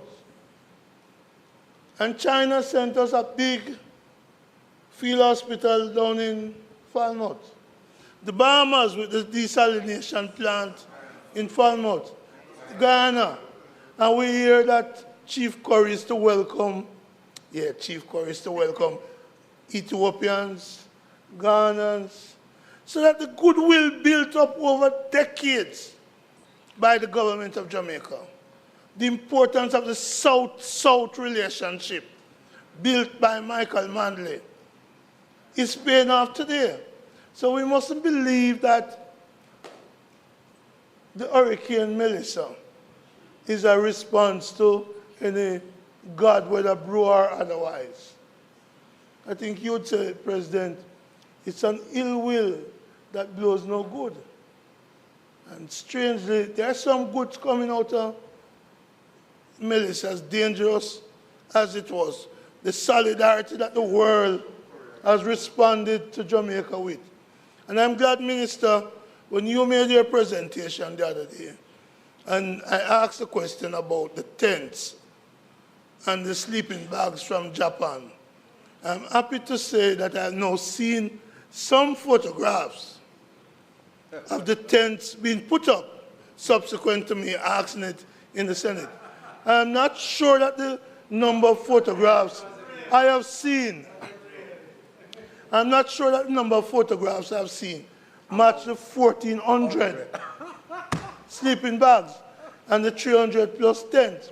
But a start is welcome. You said it was 50 tents. You said 1,500 sleeping bags. No, 1,400. But hear what I'm saying to you. We're dealing specifically with a particular customs order that's related to transport. That's what I'm dealing with. No, but man, you're talking about sleeping bag. You're talking about sleeping bag and all of that. Chinook's helicopter. So all I'm saying, and I'm doing the same thing here. So what I'm saying, I know you need the chicken parts downstairs, but relax. What I'm saying, President, is that, and I'm ending, I'm just simply saying, I'm happy that the relief that is coming, not just the trucks to clean up things, but all the reliefs are slowly getting to the people after 1 month of sleeping in the open air, Absolutely. roofless. And I give thanks to all who are contributing to that, because I believe together we will do it better than you trying to do it all by yourself. May it please you. Senator Brown, just by way of correction, the ship that you're speaking about, the Chinese Silk Road medical vessel, it's in Montego Bay, not, as you had said, Falmouth. It's in Montego Bay, no, sir? No, Montego Bay, to come to Kingston, to come to Kingston. To come to Kingston, I think, one day, next 3 days of next week, yes. So thank you very much. Minister?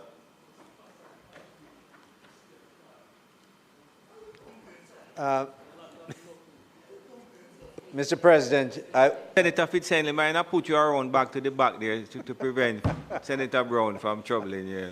I will convey the issue of the duty that was raised by the leader of opposition business in the Senate and the new Customs Act that we're looking at.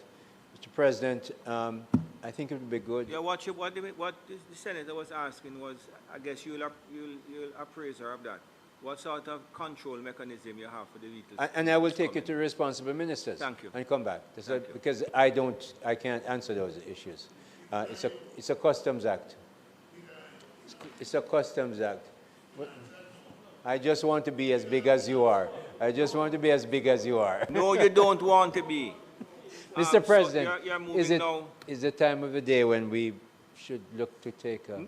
No, it's a time for you to ask me to put the notice motion for approval.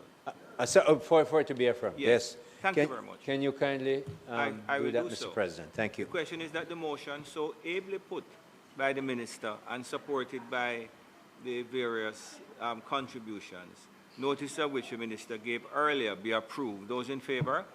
Against? Now, consequent upon agreement between Senator Gale and Senator Scott Motley, we're going to take an adjournment. It's subject to me to both of you determine a length of time. No, 30 minutes not going to work. 30 minutes can work. 45 minutes. So 45 minutes would put us at what? Mathematical genius. 45 minutes would put us at what? 45 minutes is what? 2:30? No, Senator Ferguson, sit down. You can't be jumping up. You, Mr. Gale, and you, Mr. Morgan. The Senate will now rise until 2:30 to permit the members of the Senate and the staff of the House to refresh themselves. The Senate now rises.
your part to prevent mosquito breeding.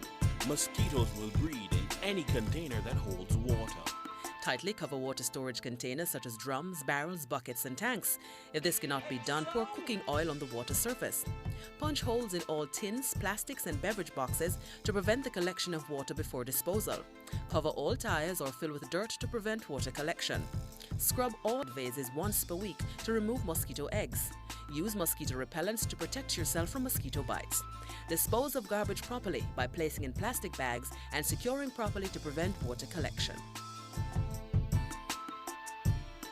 A message from the Ministry of Health and Wellness.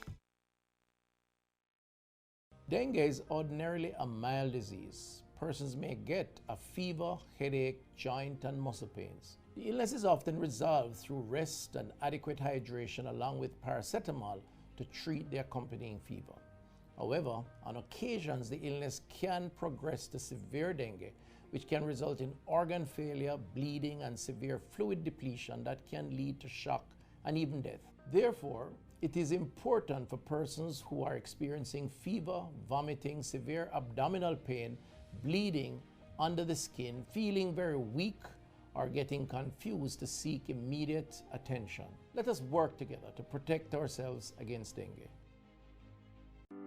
Jamaica's economy is in the best shape ever. Everybody abroad and abroad are talk about it. Your government is investing in our hospitals, parks, community clinics, roads, and water infrastructure.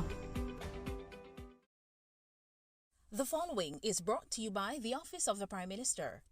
Your government is empowering you through education, training, and development. That is why we have removed all fees for every Jamaican accessing training through the Heart NSTA Trust. So, whatever you desire training in, food and hospitality, beauty and cosmetology, housekeeping and hotel management, welding, carpentry, masonry, or any of the dozens of programs Heart offers, you can enroll completely free and change your life. We are building Jamaica. The proceeding was brought to you by the Office of the Prime Minister. The following is brought to you by the Office of the Prime Minister. Jamaica is changing right before our very eyes. Across the island, billions are being invested into our road networks, from farm and community roads to major roads and highways. Dozens of communities across the length and breadth of Jamaica are receiving access to reliable potable water for the very first time. And thousands of Jamaicans have become homeowners thanks to the historic shifts in policies of the National Housing Trust, making it easier for Jamaicans to receive funding. Not to mention the record number of houses being built. Never dreamed you would own a home? No matter your circumstance, home ownership is possible for you, thanks to the government's new social housing program specially designed to meet the needs of poor Jamaicans at no cost to them. We are building Jamaica. The proceeding was brought to you by the Office of the Prime Minister.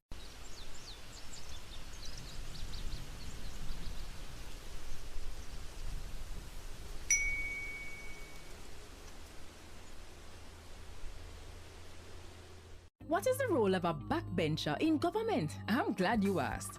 They're members of parliament who are not appointed to cabinet. So they sit in the back of the legislature and they apply pressure. They examine what government legislates, participate in parliament debates, raise issues and advocate and question chamber when things don't look straight. Backbenchers represent the constituents in parliament. Backbenchers oversee the interests of citizens, you and me. But how can they be agents of government accountability after them no hold no portfolio? And them and a minister? No. So then how can they facilitate government transparency? And the next thing, them and a front bencher. So how them affect me? You see, a lot of work is in committees. So these portfolio-free MPs with less dire responsibilities are more accessible to you and me. So they help with policy, but it helps if we engage them, you see. So they're not just in the back benches, but on the ground, in the trenches. Though in the back of parliament, we're at the front of their cause. So pause. Find your backbencher at jampja.org.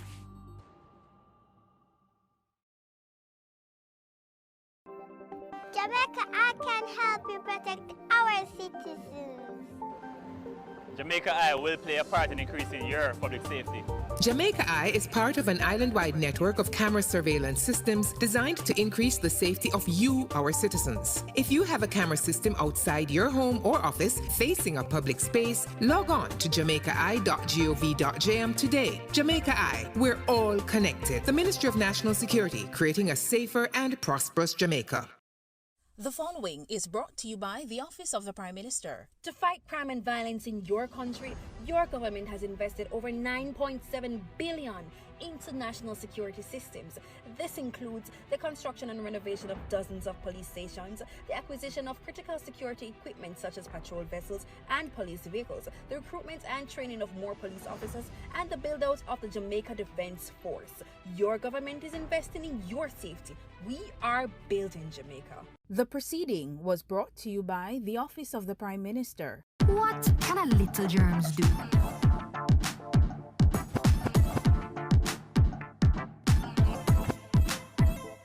Pink eye running belly, even flu. Germs can make them happen to you.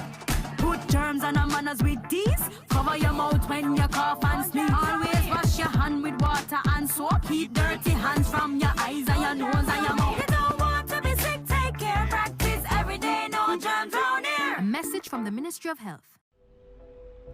In Jamaica, there needs to be one law for all.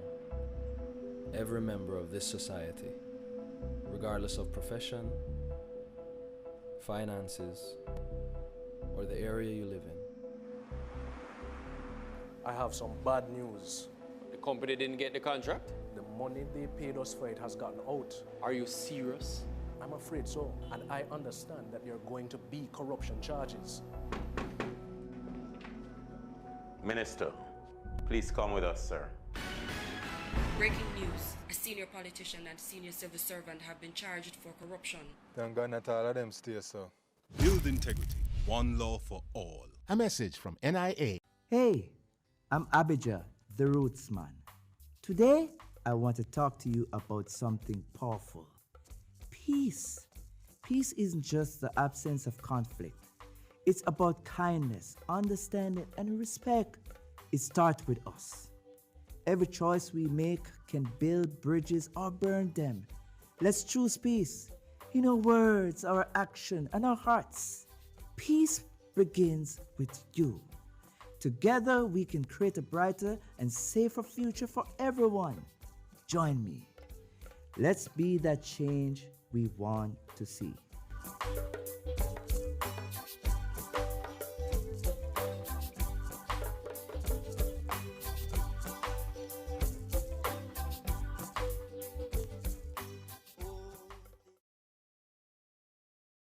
So who keeps our taxpayer money in check? Well, the PAC and PAAC help watch over the country's budget.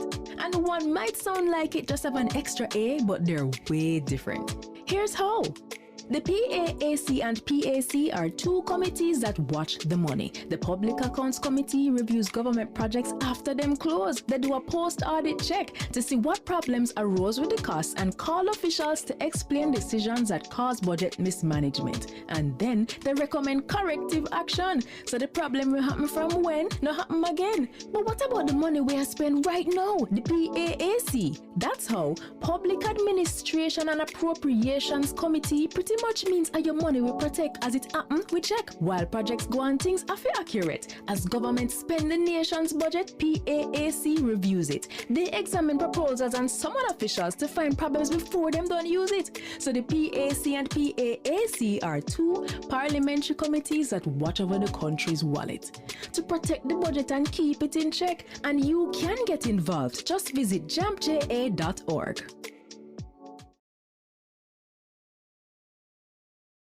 Nah, click on your link for my liquor brother pre that slap bro, we no need that. And the next thing them type a song they are listening online, what kind of thing that some big man pose up on them profile and a put chat to a small child. Watch yourself on social media when you a post boxes, no do nothing too wild. What if your liquor brother said a post ya? What if your bro dead in another crime video ya? What if your little sister take a one pick and it a put up everywhere like it's a poster? Before I share the post, the pic, I ask myself, what if I nah comment, I nah go click me.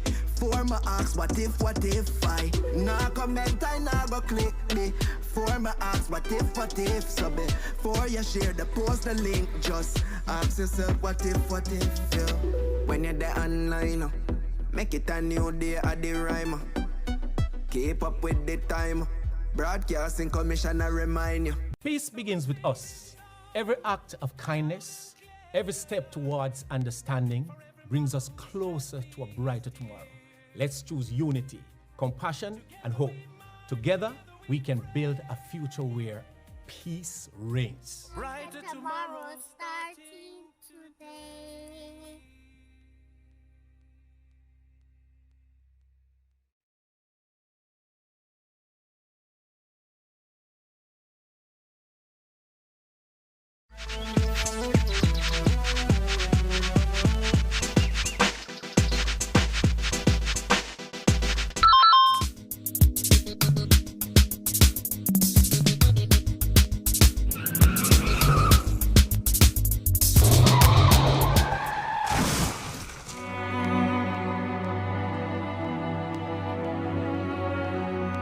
Speeding kills. Obey the speed limit. A message from the Road Safety Unit in the Ministry of Transport and Mining. No more guarantors for student loan. Your government cares about your education, and we don't want you to ever have to worry about going to university. The Students' Loan Bureau has a loan for you, so you can focus on your future.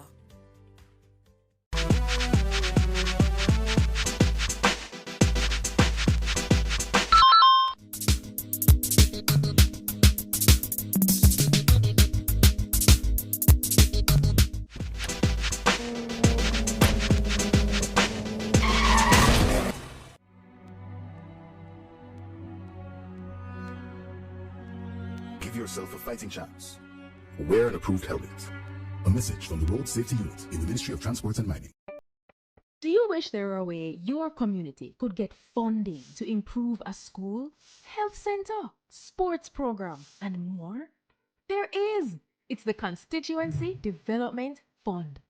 Here are a few things you probably didn't know about the CDF and how you can make it work better for you. The CDF policy promotes citizen participation in community development and the protection of taxpayers' funds. It outlines that MPs are to meet with citizens at least once every 2 years to agree on the projects needed. You know, it used to be once a year. We should really go back to that. Projects developed without community consultation are not to be approved by the bipartisan CDF Parliamentary Committee. There are 26 government agencies that implement projects, usually for a small fee. Funds are provided directly from the Office of the Prime Minister to the implementing agency, not through the Member of Parliament. The CDF unit monitors project costs and implementation, so if you have questions about how the CDF are run in your community, contact them. To ensure no one project or community gets all the funds, there are 6 project categories with spending limits for each. There must be no less than 5 and no more than 20 projects each year. To learn more, visit jampja.org to view your MP's CDF info and tell them how this fund has impacted you. If you don't see your MP's CDF reports, then put them under little pressure, man. Call, tweet, email. Ask them when they'll submit it and when is the next CDF meeting. Change is possible. It's already happening. What we need is you. A message from the Jamaica Accountability Meter Portal, funded by the European Union and the Inter-American Development Bank in partnership with the Private Sector Organization of Jamaica.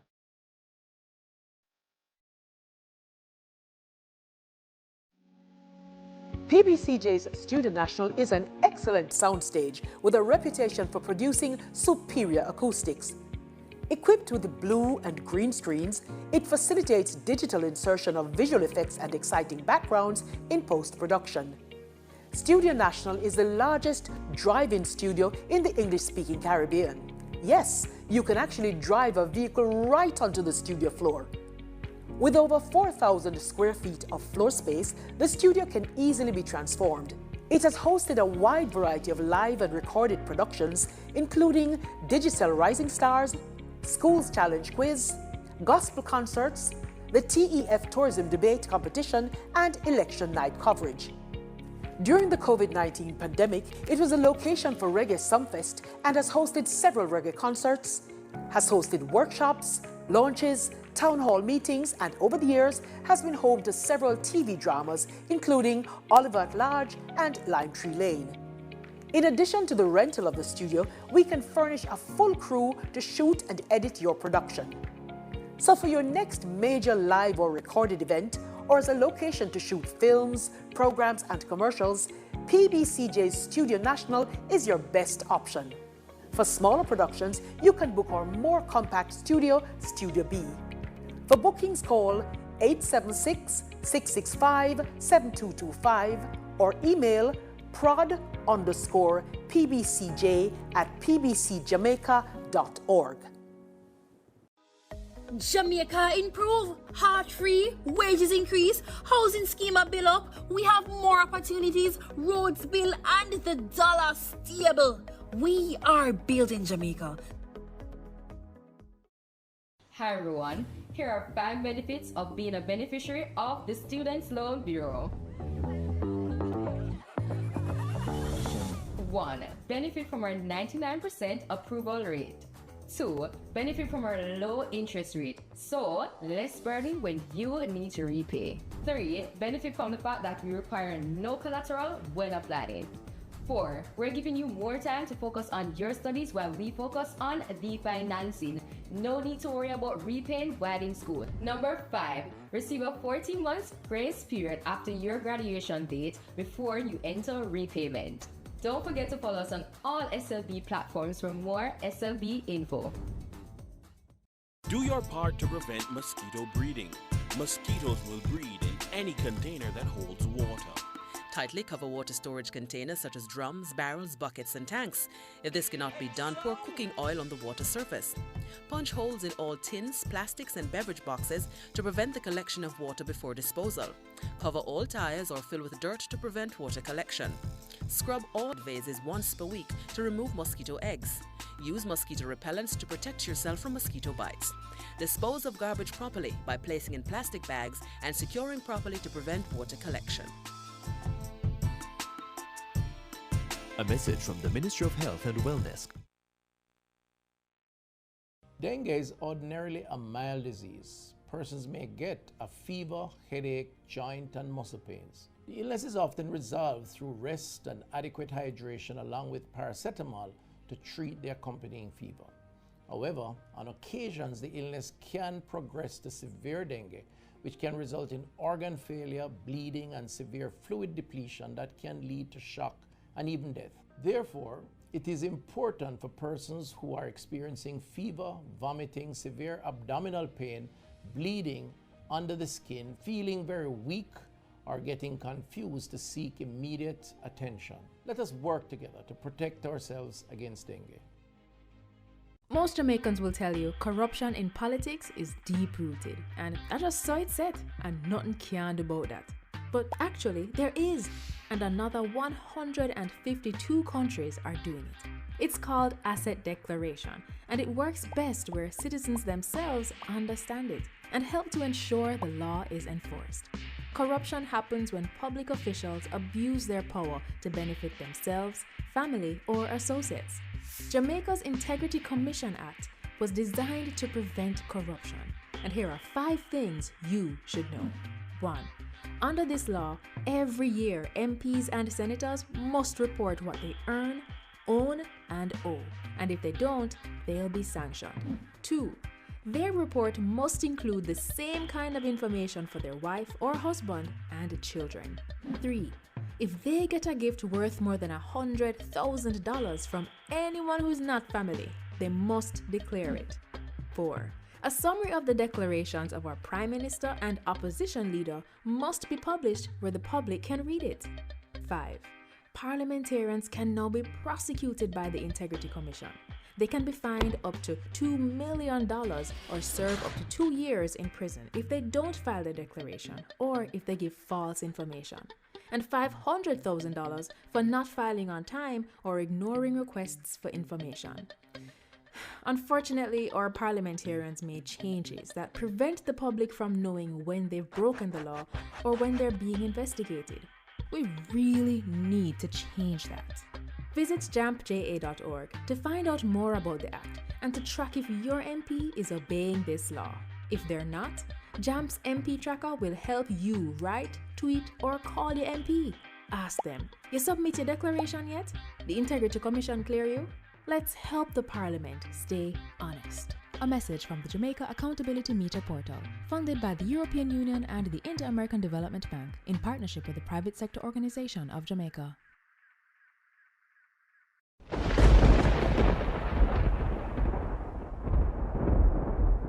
When the storm rages and the world feels shaken, remember, our strength lies in unity.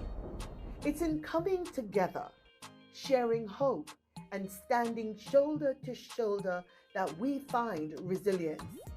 Every act of kindness, every word of encouragement builds a brighter tomorrow. We are stronger as one.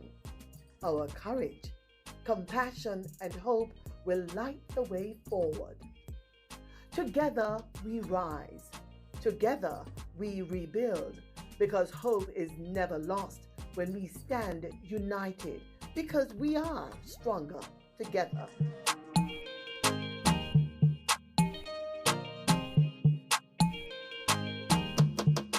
More of your money is now tax-free? Know that the income tax threshold has been increased. Your government is looking after you responsibly, so our economy can do even more for you. The proceeding was brought to you by the Office of the Prime Minister.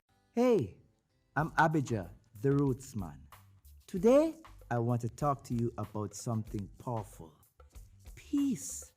Peace isn't just the absence of conflict. It's about kindness, understanding, and respect. It starts with us. Every choice we make can build bridges or burn them. Let's choose peace in our words, our action, and our hearts. Peace begins with you. Together, we can create a brighter and safer future for everyone. Join me. Let's be that change we want to see.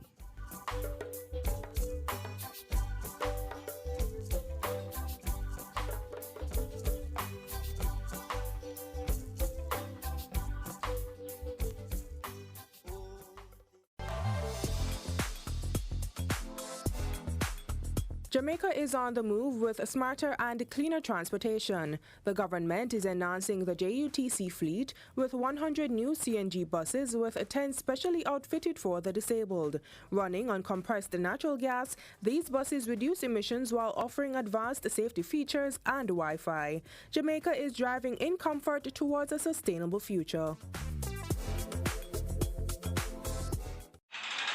The following is brought to you by MOCA, the major organized crime and anti-corruption agency with kind support of NIA and USAID. Criminal minds think they are cunning. The major organized crime and anti-corruption agency have them running. Your friend a shout, come scam. Take time running, are we ready for the ops? Drive up on your block, step out now me block, cyber take about your laptop. Pull up every lock, no evidence to drop. We put it in a cuffs and now we have the under. From you say scam, you better look out fit. When you move corrupt, better look out fit.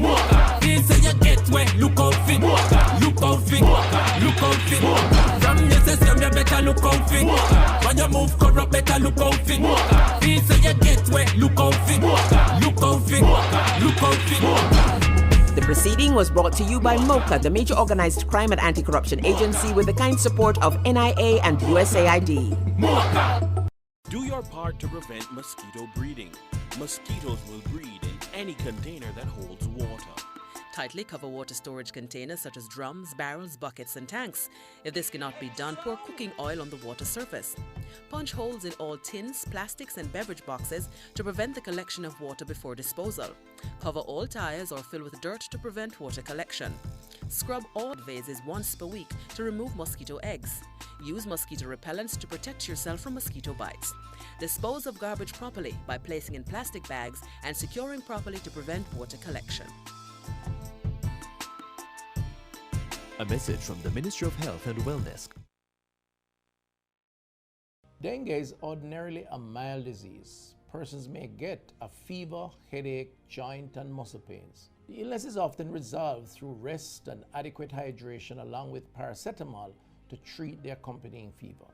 However, on occasions the illness can progress to severe dengue, which can result in organ failure, bleeding and severe fluid depletion that can lead to shock and even death. Therefore, it is important for persons who are experiencing fever, vomiting, severe abdominal pain, bleeding under the skin, feeling very weak, or getting confused to seek immediate attention. Let us work together to protect ourselves against dengue. Jamaica's economy is in the best shape ever. Everybody abroad and abroad talk about it. Your government is investing in our hospitals, parks, community clinics, roads, and water infrastructure. The following is brought to you by the Office of the Prime Minister. Your government is empowering you through education, training, and development. That is why we have removed all fees for every Jamaican accessing training through the Heart NSTA Trust. So, whatever you desire training in, food and hospitality, beauty and cosmetology, housekeeping and hotel management, welding, carpentry, masonry, or any of the dozens of programs Heart offers, you can enroll completely free and change your life. We are building Jamaica. The proceeding was brought to you by the Office of the Prime Minister. The following is brought to you by the Office of the Prime Minister. Jamaica is changing right before our very eyes. Across the island, billions are being invested into our road networks, from farm and community roads to major roads and highways. Dozens of communities across the length and breadth of Jamaica are receiving access to reliable potable water for the very first time. And thousands of Jamaicans have become homeowners thanks to the historic shifts in policies of the National Housing Trust, making it easier for Jamaicans to receive funding. Not to mention the record number of houses being built. Never dreamed you would own a home? No matter your circumstance, home ownership is possible for you, thanks to the government's new social housing program specially designed to meet the needs of poor Jamaicans at no cost to them. We are building Jamaica. The proceeding was brought to you by the Office of the Prime Minister.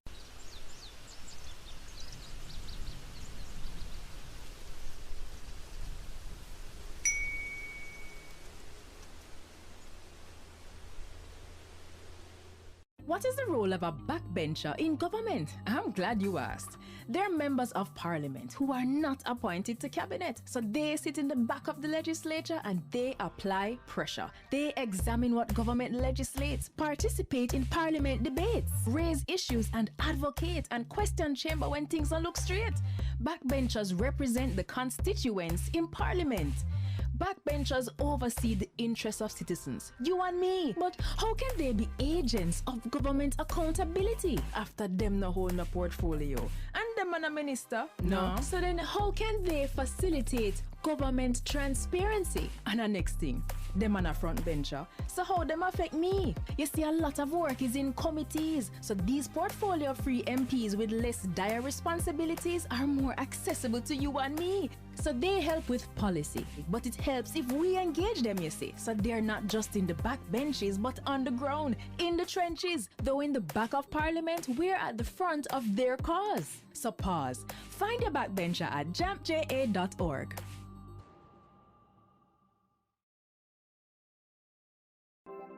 Jamaica, I can help you protect our citizens. Jamaica Eye will play a part in increasing your public safety. Jamaica Eye is part of an island-wide network of camera surveillance systems designed to increase the safety of you, our citizens. If you have a camera system outside your home or office facing a public space, log on to jamaicaeye.gov.jm today. Jamaica Eye, we're all connected. The Ministry of National Security, creating a safer and prosperous Jamaica. The following is brought to you by the Office of the Prime Minister. To fight crime and violence in your country, your government has invested over $9.7 billion into national security systems. This includes the construction and renovation of dozens of police stations, the acquisition of critical security equipment such as patrol vessels and police vehicles, the recruitment and training of more police officers, and the build-out of the Jamaica Defense Force. Your government is investing in your safety.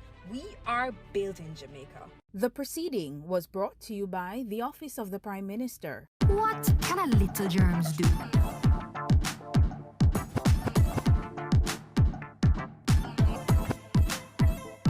Pink eye running belly, even flu. Germs can make them happen to you.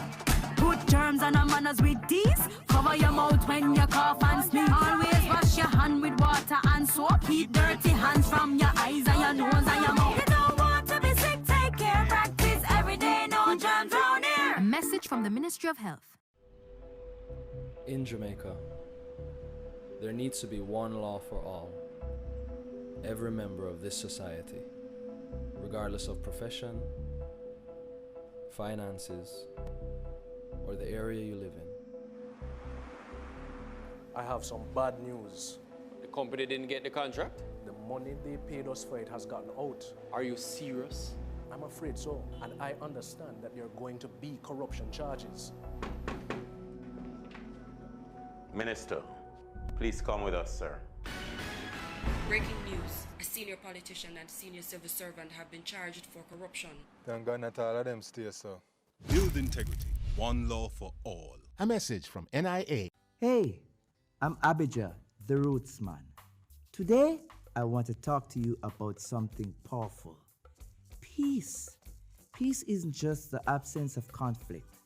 It's about kindness, understanding, and respect. It starts with us. Every choice we make can build bridges or burn them. Let's choose peace in our words, our action, and our hearts. Peace begins with you. Together, we can create a brighter and safer future for everyone. Join me. Let's be that change we want to see.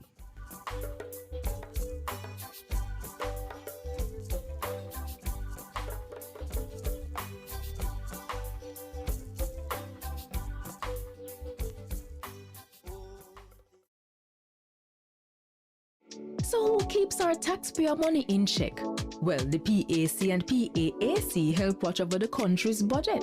And one might sound like it just have an extra A, but they're way different. Here's how. The PAAC and PAC are two committees that watch the money. The Public Accounts Committee reviews government projects after them close. They do a post-audit check to see what problems arose with the costs and call officials to explain decisions that cause budget mismanagement. And then they recommend corrective action. So the problem will happen from when, not happen again. But what about the money we are spending right now? The PAAC. That's how Public Administration and Appropriations Committee pretty much means your money will protect as it happen, we check. While projects go on, things are accurate. As government spend the nation's budget, PAAC reviews it. They examine proposals and summon officials to find problems before them don't use it. So the PAC and PAAC are two parliamentary committees that watch over the country's wallet to protect the budget and keep it in check. And you can get involved. Just visit jampja.org.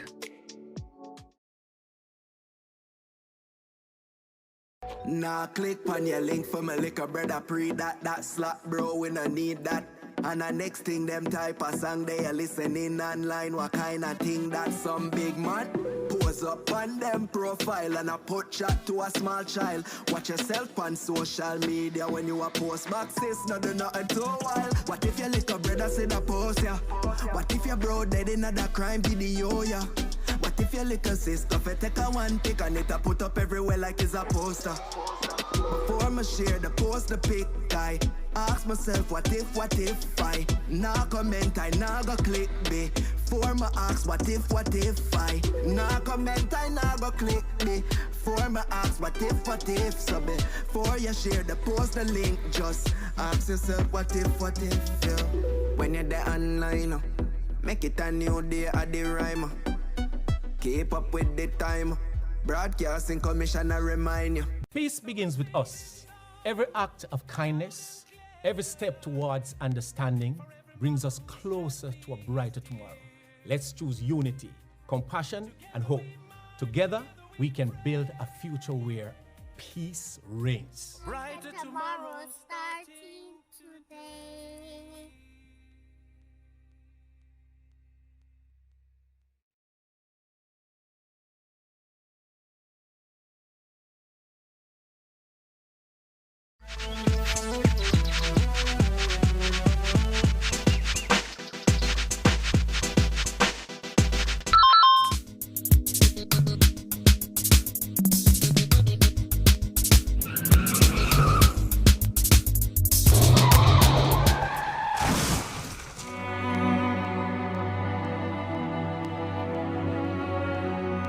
Speeding kills. Obey the speed limit. A message from the Road Safety Unit in the Ministry of Transport and Mining. No more guarantors for student loan. Your government cares about your education, and we don't want you to ever have to worry about going to university. The Students' Loan Bureau has a loan for you, so you can focus on your future.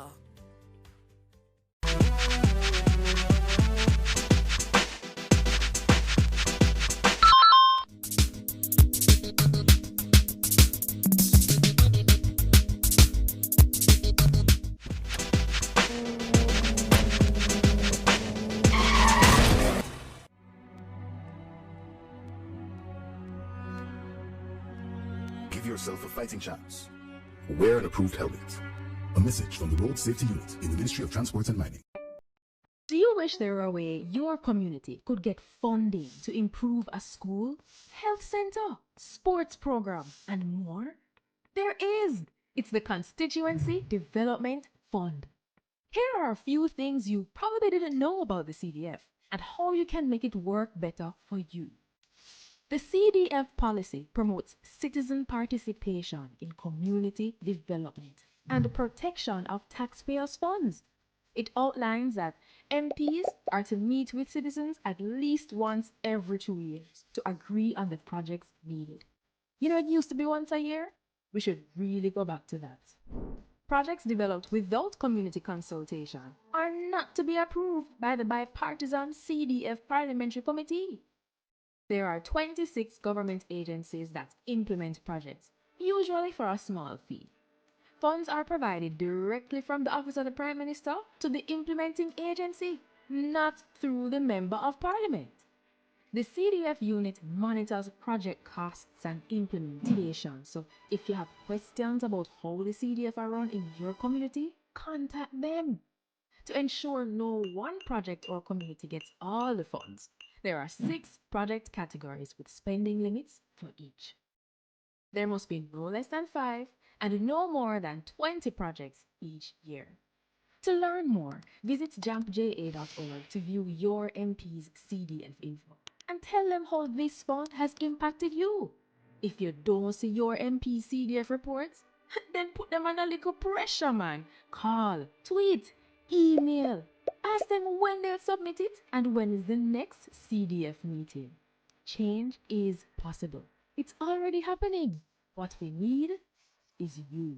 A message from the Jamaica Accountability Meter Portal, funded by the European Union and the Inter-American Development Bank in partnership with the Private Sector Organization of Jamaica.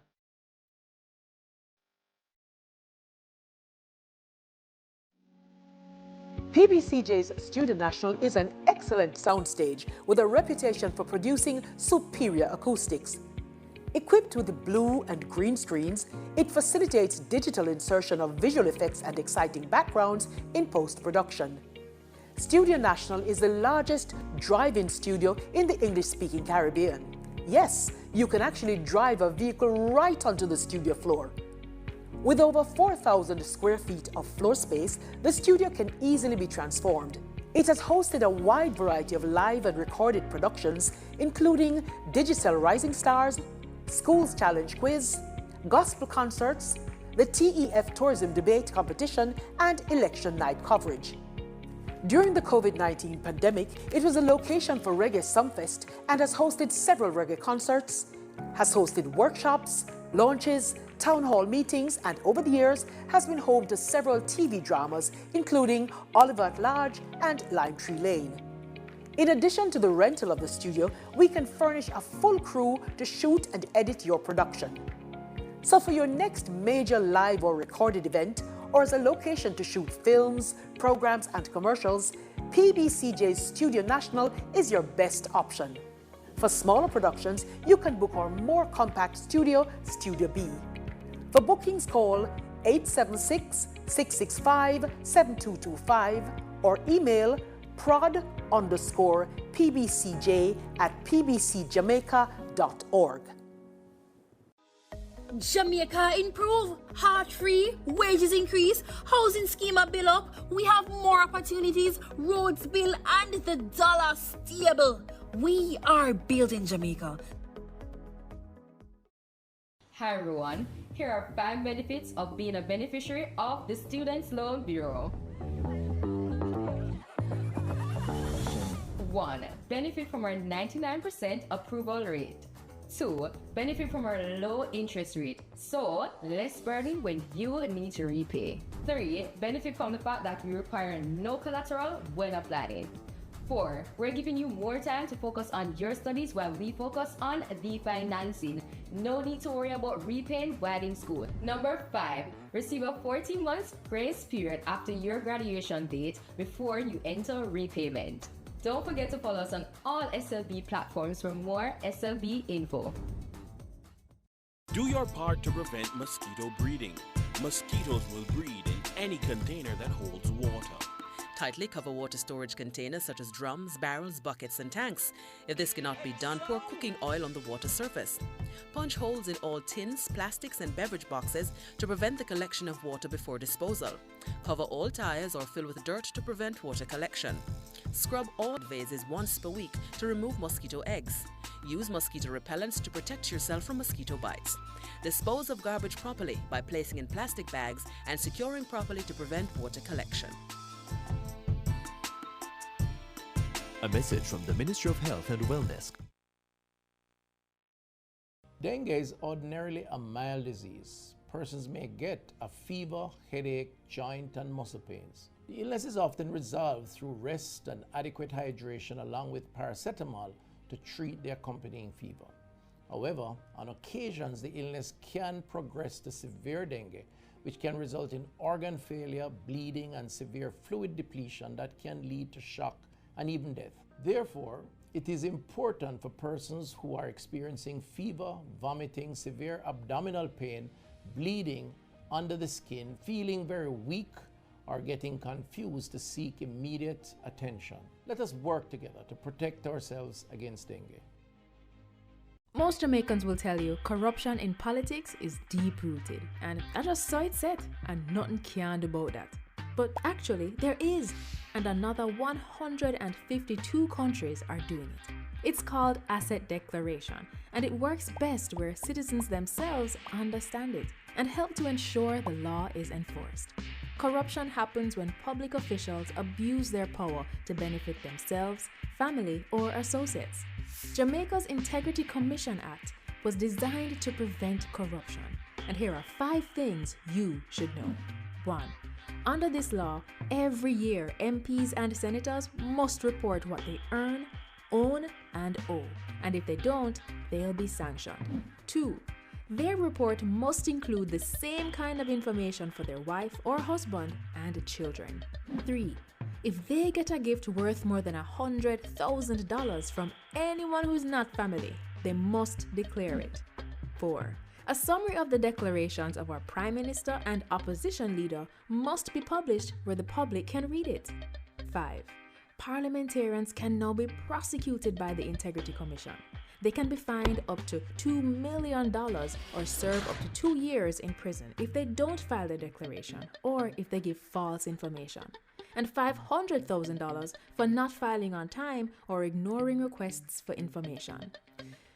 Unfortunately, our parliamentarians made changes that prevent the public from knowing when they've broken the law or when they're being investigated. We really need to change that. Visit jampja.org to find out more about the act and to track if your MP is obeying this law. If they're not, JAMP's MP Tracker will help you write, tweet, or call your MP. Ask them, you submit your declaration yet? The Integrity Commission clear you? Let's help the Parliament stay honest. A message from the Jamaica Accountability Meter Portal, funded by the European Union and the Inter-American Development Bank in partnership with the Private Sector Organization of Jamaica.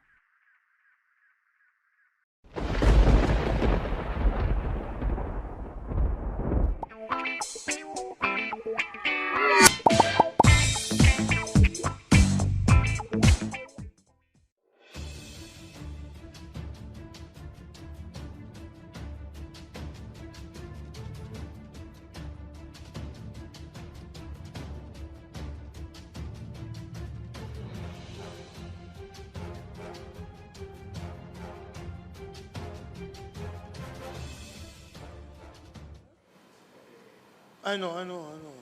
Suspension fiscal rules. Yeah. President, I rise on the motion to suspend the standing orders just to raise two or so issues, mainly for clarification. Mainly for clarification and for information. The opposition will support the motion when it comes. Don't worry about that. But in the order, there is a mention in A of 2018. I know it is not a mistake. However, there are people out there who may not understand why the 2018 is in the order. Now, but Senator Brown, not that part of the debate, man. No, I'm asking for clarification. So when we come to the debate, we don't have to deal with it. That's what I'm doing, not debating that issue. So if you could clarify why the 2018 is there. Because I was in the 2014 Senate and sitting on that, I know why it is there. But just to avoid that. The second thing I'd ask you to do when we come to the substantive motion is to indicate to us where the GDP numbers are now post Melissa. And finally, if you could share with us, to facilitate us in the debate, the validation from Fiscal Commission and the PIOJ report. That's what we ask on the motion. But we support the motion to suspend the standing order. So the question is that the standing orders be suspended to take the motion, notice of which the Minister had given earlier. All in favour? Against? Minister Hill.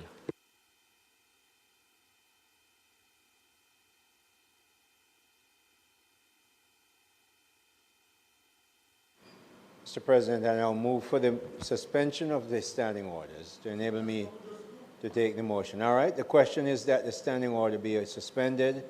That's the President. Mr. President, the motion is very, very straightforward. It's something that we have to do annually. The necessary orders have been done. No. And well, since you're bringing it, and the fact that, Mr. President, that the question is asked about what the GDP will be, that's a projection that would normally be done by the Bank of Jamaica and the PIOJ. But the question before us is not dependent on that because the relevant orders have been signed, and it is now just being asked that it be affirmed as it is required to be done by the law. So we're asking that it be affirmed. Thank you, Mr. President.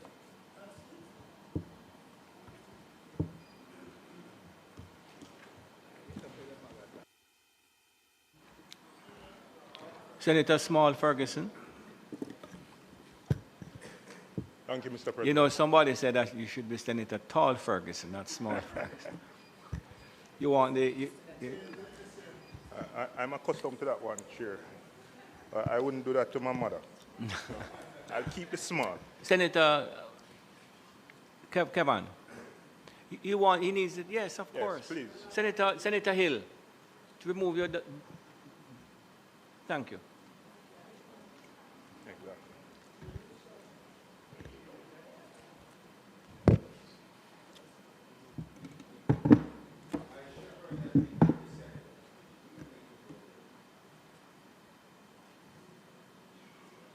Thank you, Mr. President. Good afternoon again, colleagues. So before we can, thank you. Before we can responsibly debate the suspension of any aspect of our fiscal rules, which is what we're here to discuss, it's not routine, as was implied earlier, we have to first, I think, be reminded about why the fiscal rules exist in the first place, right? They're not technical ornaments. They're legal guardrails that protect our country's finances from political convenience, right? They ensure that discipline is not left to the goodwill of any administration, right? But it's required by law on behalf of the people of Jamaica. And the truth is that when any country's finances are unstable, it's not the financial markets that suffer first. It's the people. Right? It's the people who have to wait for their schools to be upgraded. It's the people who have to wait for their hospitals to be at a basic level of acceptability. It's the people who have to drive on roads that remain unrepaired.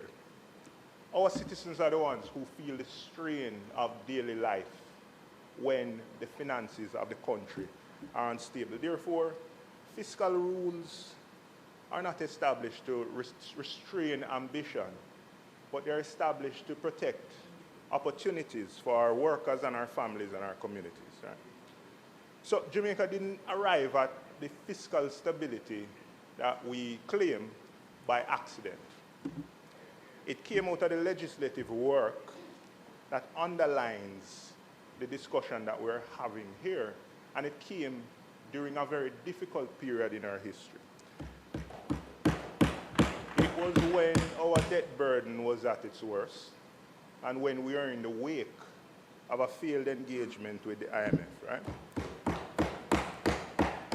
It was during the 2011 to 2016 period, under the administration of the most Honorable Portia Simpson Miller, that the architecture of our fiscal rules was largely designed and negotiated and enacted. In fact, on March 21st, 2014, the Senate passed the legislation that embedded these rules into two core statutes, the Public Bodies Management and Accountability Act and the Financial Administration and Audit Act. In opening the debate at that time, the then Minister of Justice, Senator the Honorable Mark Golin, as he was at that time, offered words that are worth repeating today. He said Jamaicans want a solution that will stand the test of time. Right? Our debt must be brought down to sustainable levels and must put in place arrangements to ensure that we don't allow ourselves to get back into that situation again. If the country takes this stand for permanent sound fiscal management, we're purchasing a solid insurance policy for our nation's future. Now, there's been a lot said about insurance policies recently, but this insurance policy that we're discussing here today, I think, is what has compelled successive governments to stay on a path of discipline. Right? It was not choice, it was legislative. Right?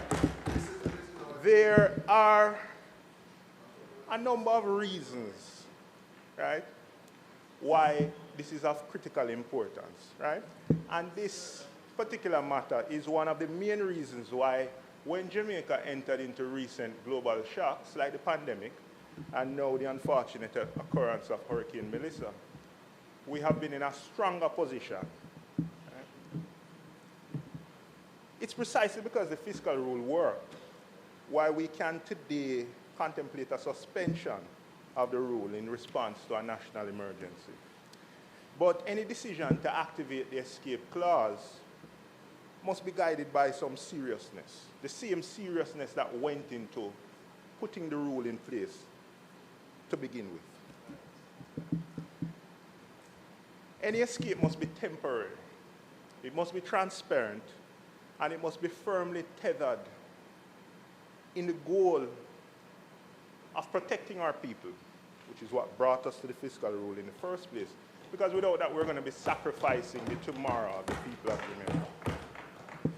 Mr. President, let me state at the outset and reiterate what has been said, that the proposal that is before us today is both appropriate and necessary. Right? So there's no contention there. Right? Hurricane Melissa was not merely a severe weather incident. It was a national disaster of historic proportions, and that is clear for everyone to see. It impacted lives and continues to impact lives, homes, infrastructure, productive capability, and there leaves no question that we need flexibility to rebuild. Right? That's not in question. The opposition, therefore, has no objection at all to the temporary suspension of aspects of the fiscal rules. We also welcome as well the correction of the order that was tabled earlier this week in the House of Representatives to ensure that the suspension period was not shorter than the law allows for. Right? That was an important intervention. Right? And it ensures that the people of Jamaica will receive the full fiscal space that the legislation provides to allow us to recover. Right? What deserves focus today as we debate this, Mr. President, is not whether the suspension is justified, but rather a focus on the context in which the suspension is being pursued. Mr. President, the suspension before us is triggered because we're not going to be able to meet the targets that we had set out with respect to debt to GDP. Right? And now we need some additional time to do so. And this is the second time since this law has been in force that we've had an extraordinary event that has necessitated us contemplating a suspension. However, the circumstances today are very different than those that existed when we suspended the fiscal rules during the COVID-19 pandemic. Then the problem was an expected collapse in revenue and an expected increase in expenses associated with the need for additional social and health expenditure. But there was light at the end of the tunnel. When the economy eventually reopened, the expectation was that we would return to consolidation, and that we did. Though challenging, it really depended on a restoration of economic activity. That's not the situation that we have today. Hurricane Melissa didn't only interrupt income. Right? It destroyed capital. It's wiped out housing, roads, utilities, agricultural assets, equipment, community infrastructure. Families have not only lost their earnings, but they've lost their physical means of earning. Right? And that wasn't a primary feature in the pandemic period. Farmers didn't just lose their crops. They've lost everything that enables their livelihood. Right? Small businesses didn't just lose customers, right, by virtue of shutdowns. They have lost stock, building, power, equipment. I mean, a nation cannot recover those losses by just waiting for the economy to restart. Right? We have to rebuild them. So this means that the path to recovery will require extreme steps. And we've discussed some of those steps, right? It will require borrowing, which is a feature of this suspension period. Not just to stabilize livelihoods, but to replace the very assets that feed these livelihoods. So Jamaica will need to take on significant financing, and we've heard of some of it so far, but that will very likely not be the extent of it, in order to reconstruct the foundations of economic life. The distinction that I'm making here matters Mr. President, because it means that the economic assumptions that enabled a swift return to discipline after COVID-19, a V-shaped return to discipline, it won't automatically apply now. The journey back to fiscal prudence will depend on conditions that are materially different.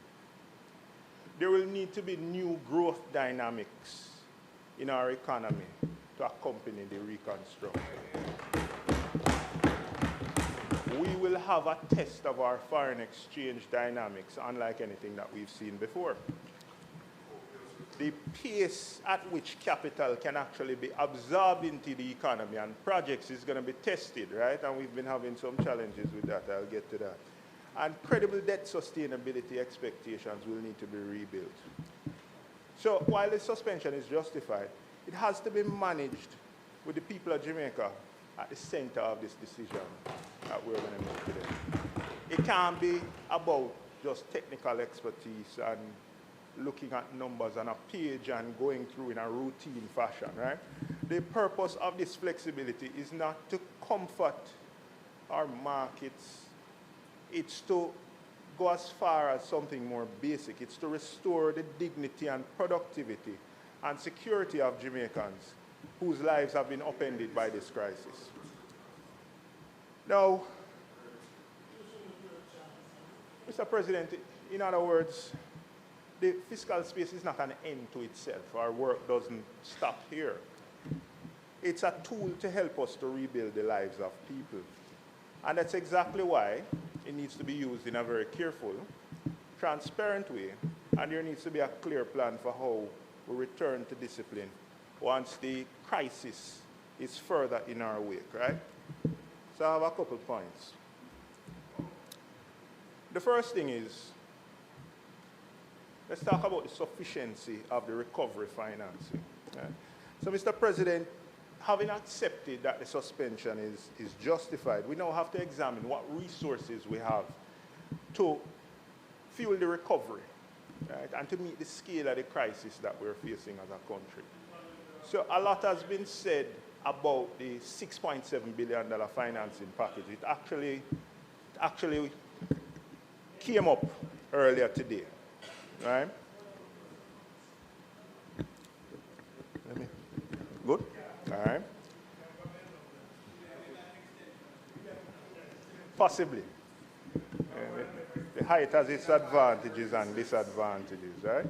Now, a lot has been said about the 6.7 billion, right? And I won't rehash what it's about, except to say that it's important that the country deserves clarity on what the $6.7 billion actually represents.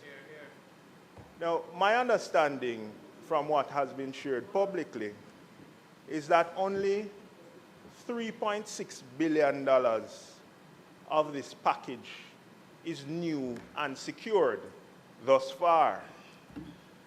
There's $662 million, which we always knew existed in liquidity from the disaster insurance proceeds and the contingent credit access and the domestic resources. But the remainder of $2.4 billion, follow me now, right, is not financing that has been secured or committed, but rather it's private capital that will need to be mobilized, and it's contingent on Jamaica's ability to present bankable and competitive projects. Right? So we've secured the debt, but we effectively will have to compete for the rest, right? And Mr. President, I don't want you to misunderstand me, right? While that is a source of optimism, even if it is counted in the total sum, there is still a shortfall relative to all the estimates that I've seen with respect to actual damage. And then when we contemplate the concept of rebuilding or replacing better, that could prospectively cause an increase even relative to that damage. And then when we think about the output that's been lost during this period, there is a deficit with respect to what the country will need to build back better. Right? So, in other words, while this international support that has been touted is welcome,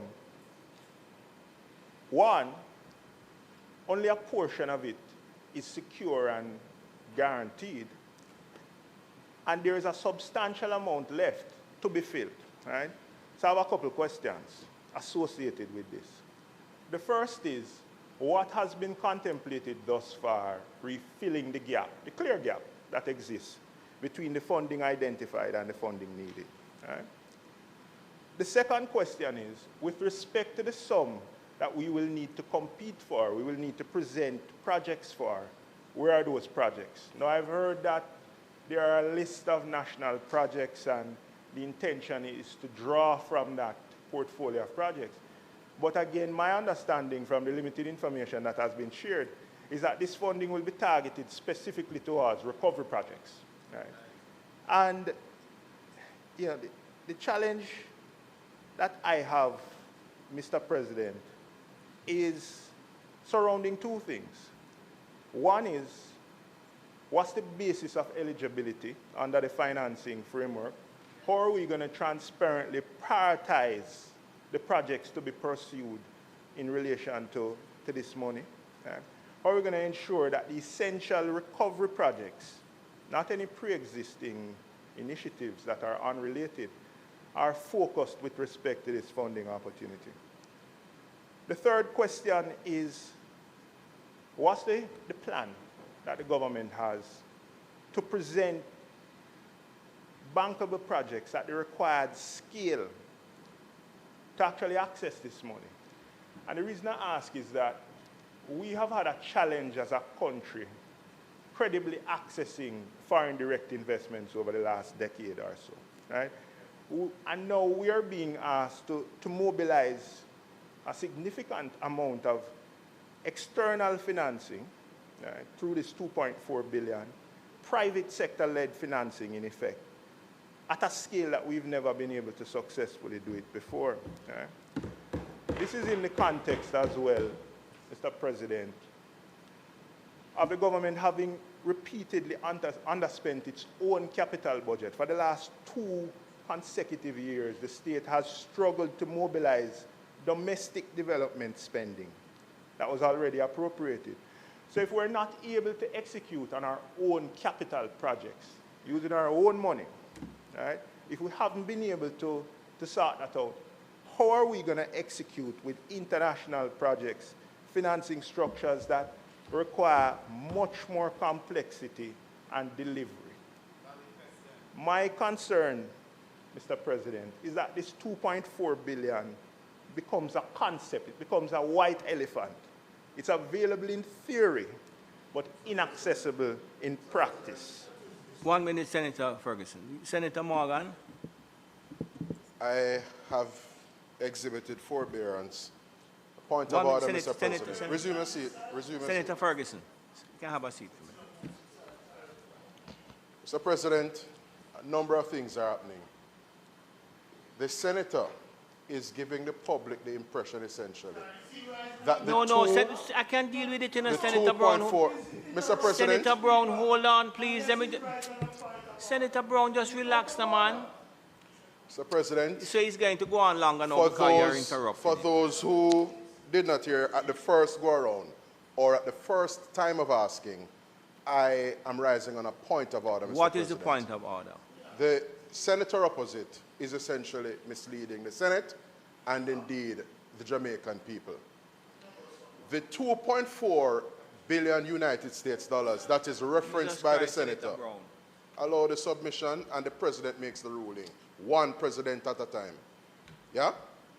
Senator Morgan, address me now, please. Very well. Mr. President, the 2.4 billion United States dollars that is being referenced by the senator opposite is a quantum of funds in an envelope that has essentially been pledged to Jamaica. Okay, hold on.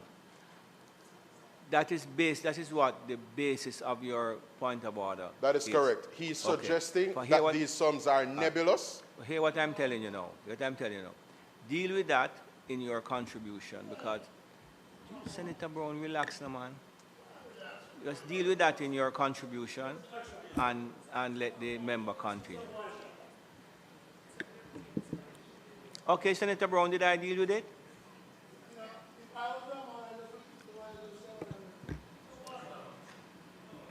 Mayor, thank you very much, Mr. President. So, just thank you for re-articulating the point that I made before. Pledge, but pledge to do what? Right? Pledge to do what? Mr. President, Mr. President, I need your protection. Senator Morgan, the second I'm going to matter ask you just to allow Senator Ferguson to finish here, please. Thank you. The second matter that I need clarity on, Mr. President, is governance. Right? So once the fiscal rules are suspended, we're going to be removing the legal restraints that have held us in place for all these years. Right? And it's going to move the government away from being compelled to be disciplined to being disciplined on their own volition. In the absence of these restraints, Mr. President, I believe governance becomes the only safeguard that we have in protecting the public purse. At the same time, when the fiscal rules are relaxed, Jamaica is going to be spending at a level and scale that we've never attempted to before to deal with this recovery. It's not ordinary capital expenditure. It's a countrywide reconstruction program that's going to be demanding new infrastructure, stronger standards, the delivery of projects that are technically complex. Right? Because of this, governance cannot be treated as an afterthought, Mr. President. The framework has to be intentional, independent, and equipped with the requisite expertise needed to oversee this. Statements of intent are not enough because we are going down a road. Right? We need to know quickly how decisions are going to be made, how money is going to be spent, and how progress is going to be reported. Right? The government has announced the creation of a National Reconstruction and Resilience Authority, which is a dedicated institution to manage the post-Melissa recovery. And the acknowledgement of that is welcome. Right?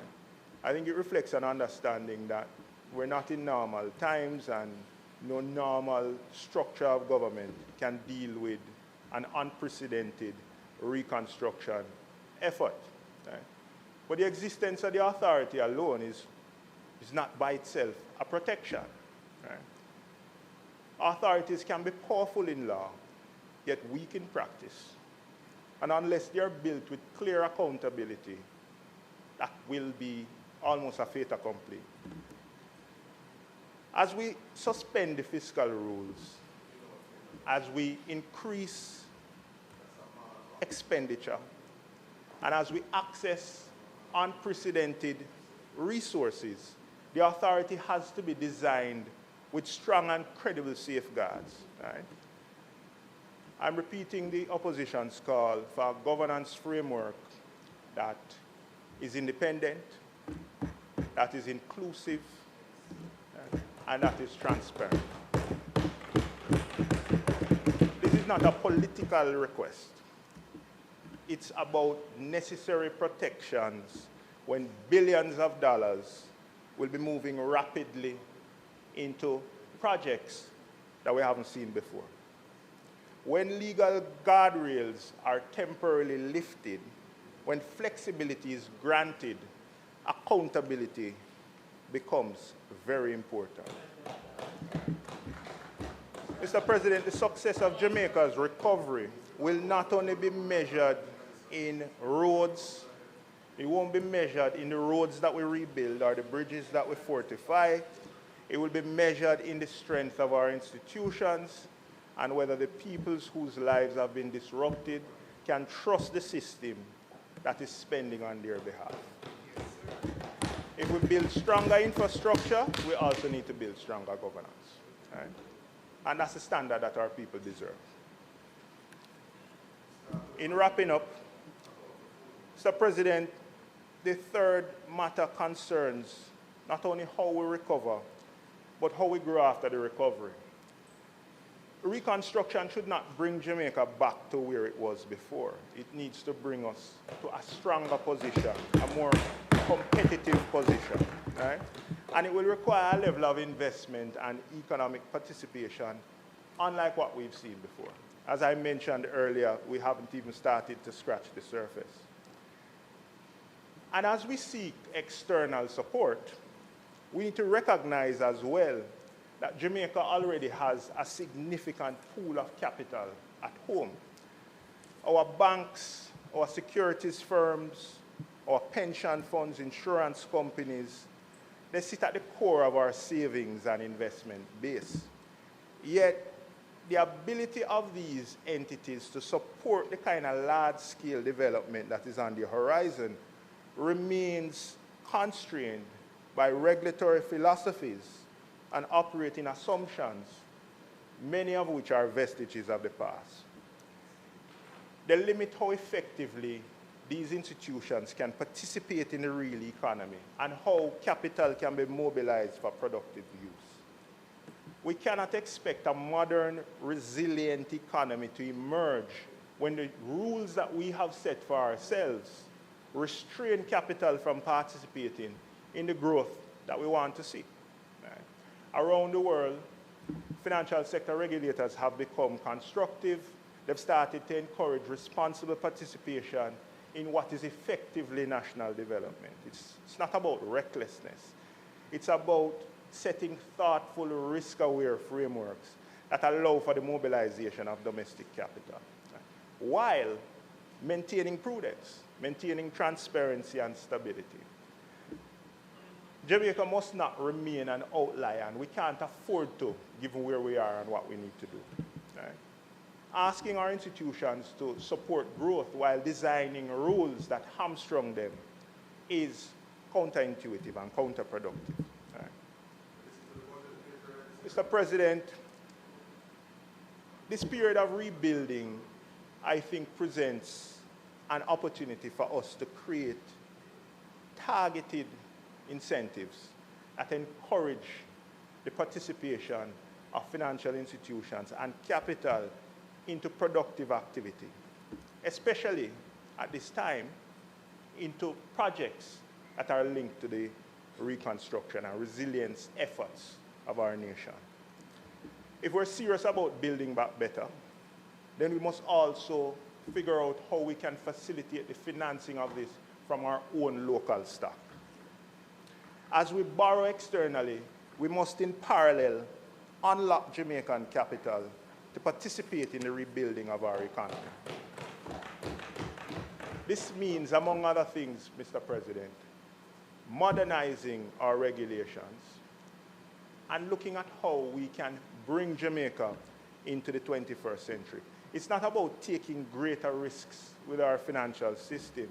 It's about taking greater responsibility about how we allocate our own capital here at home. Right?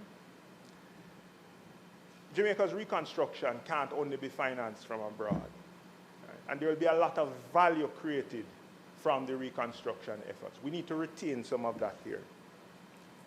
In closing, Mr. President, we began by acknowledging what has taken us here and how the fiscal rules were born and the sacrifice associated with same and the discipline that it has created. Today's suspension is not a rejection of that discipline. It's a response to an unprecedented need, which can't be denied. Right? But we have to look at the context. We have to look at the fact that suspending the fiscal rules and going down an uncharted territory has its risks, and it has to be managed very carefully. We have to figure how we fill out the funding associated with the recovery efforts. We have to figure out how we unlock our own capital here, and we have to remember that the confluence of events and the various things that we have to manage need to be done with the people of Jamaica at the center. I thank you, Mr. President. Thank you very much, Senator Small Ferguson. Minister. Senator Morgan. Who? Anybody else?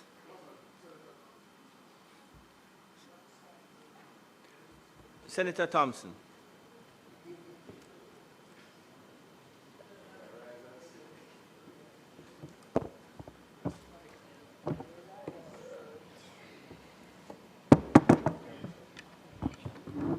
Thank you, Mr. President. Mr. President, other members of the Senate, I rise today in support of this order, an order grounded in law. This order, grounded in law, justified by the magnitude of the national emergency we experienced, and necessary to ensure that Jamaica continues to recover safely and effectively from the severe impact of Hurricane Melissa. Mr. President, this is not a waiver of fiscal responsibility. It is fiscal responsibility guided by compassion. It is a lawful mechanism that exists precisely so that a government can respond to extraordinary circumstances with the speed and flexibility required to protect its people. When the entire island was declared a disaster area on October 28, 2025, that declaration triggered the conditions outlined in Section 48C of the Act. The Planning Institute of Jamaica completed its detailed assessment, and the Independent Fiscal Commissioner confirmed that the fiscal impact exceeded the legally defined threshold. Under those circumstances, the government is empowered to temporarily suspend selected fiscal targets so that our systems, especially health, are not paralyzed at the moment they are most needed. Hurricane Melissa inflicted profound damage on hospitals, health centers, water systems, and community infrastructure. The health sector required urgent reinforcement to protect lives, reduce disease risks, and restore critical services. Under the leadership of Dr. the Honorable Christopher Tufton, the Ministry of Health and Wellness mounted a coordinated, timely, and evidence-based national response.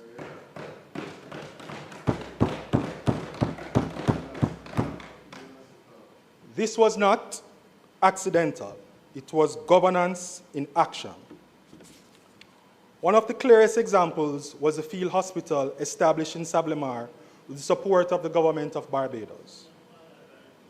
Prior to this, we had the Spanish field hospital that was set up in Falmouth, which I had the pleasure of touring. But the facility set up by the government of Barbados became an immediate bridge in service delivery, providing emergency care, maternity, and delivery services, surgical capability, high dependency unit support, diagnostics, and pharmacy services for a parish whose main hospital had suffered major damage. It preserved care at a time when interruption would have been catastrophic. Mr. President, it was within this wider national response that I saw firsthand the extraordinary courage of our healthcare workers Thank you. As I supported the recovery of the operating theater services. My role, modest as it may have been, placed me directly in the heart of the devastation. I stepped into theaters where water stained the walls, where essential equipment sat silent, where the pulse of life-saving activity had been interrupted by the storm. For a moment, the stillness felt heavy. But then something remarkable happened. The nurses whose homes were flooded, the technicians who lost their personal belongings, the porters who had walked through the debris simply to report for duty, they stood beside me in those damaged theaters, not with despair, but with determination.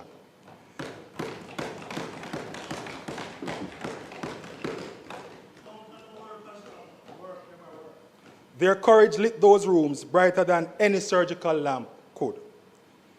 There are moments when the scale of damage felt overwhelming. As someone trained in neurological surgery and deeply familiar with theatre operations, I assisted with assessing the damage, evaluating safety, checking equipment integrity, and determining the readiness for reactivation. These assessments were not merely technical. They were emotional, urgent, and deeply human, because every repaired bed and every restored machine brought us one step closer to saving lives again. Operating theatres are not simply rooms. They are sanctuaries. They are the spaces where a mother prays as her child is wheeled inside, where fathers pace the hallways with trembling hands, where surgeons fight for every heartbeat. Restoring these theatres is not just infrastructure work. It is restoring hope and preserving the capacity of our nation to save its people. And here lies the political clarity, Mr. President. Without the flexibility provided through this fiscal suspension, our response would have been slower, smaller, and severely constrained. Rigid fiscal rules cannot repair a theatre roof. They cannot dry soaked equipment. They cannot establish sterilization capacity washed out overnight. This government chose action instead of paralysis. We chose responsiveness over rigidity. We chose the health and safety of the Jamaican people over the illusion of inflexibility.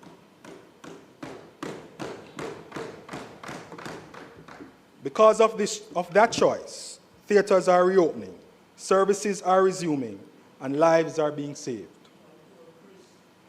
This national recovery expanded across all areas of public health. After the hurricane, Jamaica experienced an increase in leptospirosis cases, including deaths. And though it is not unlikely, it is not something we want to have. The Ministry of Health and Wellness has boosted surveillance, public education, and case management aimed at reducing negative outcomes. Dengue and influenza, which often rise sharply after major weather events, remain below seasonal thresholds due to the strong vector control efforts and consistent monitoring. Public health teams deployed island-wide conducted thousands of water quality assessments, treated hundreds of communities for mosquito breeding sites, fogged high-risk areas, distributed drum covers and repellents, and restored potable water in collaboration with the MV Dawn. This is a humanitarian vessel that goes around to assist. This level of emergency mobilization requires fiscal agility, and it is this order that empowers such responsiveness. Continuity of medication access was preserved through the National Health Fund, whose mobile units reached cut-off communities and filled thousands of prescriptions. Drug-served pharmacies maintained high operational capacity despite widespread disruption. These actions protected vulnerable Jamaicans managing chronic illnesses, preventing dangerous interruptions in care. For the first time in a national disaster, mental health was placed at the center of recovery. With support from PAHO and leadership from the ministry, psychological first aid, trauma support, and structured mental health interventions were delivered to affected families and exhausted healthcare workers. This reflects a maturing health system, one that understands that healing must address both visible wounds and the unseen emotional scars left behind. We cannot overlook the sacrifices of our healthcare workers. More than 2,000 of them were personally affected by the hurricane, losing homes, belongings, and access to utilities. Yet, they continued to survive. The government appreciates their commitment. The government has been providing food packages, temporary housing support, document replacement services, psychosocial care, and financial guidance. We must also express Jamaica's profound appreciation of our international partners and donors. Spain, Barbados, PAHO, UNICEF, Food for the Poor, and many others acted swiftly and generously. And recently China, yes. Their solidarity strengthened our response, accelerated recovery, and reaffirmed that Jamaica is never alone in times of trial. Mr. President, The order ensures that Jamaica is not constrained by rigid fiscal rules at this time, where national recovery demands flexibility. It allows the government to meet urgent needs, restore critical services, rebuild damaged facilities, protect the population from health threats, and continue reconstruction without compromising safety or well-being. This is not fiscal loosening. It is fiscal responsibility in its most humane form. It is the state fulfilling its duty of care. I am proud of the leadership of Prime Minister Andrew Holness and the Minister of Health and Wellness, Christopher Tufton. I am proud of the healthcare workers who stood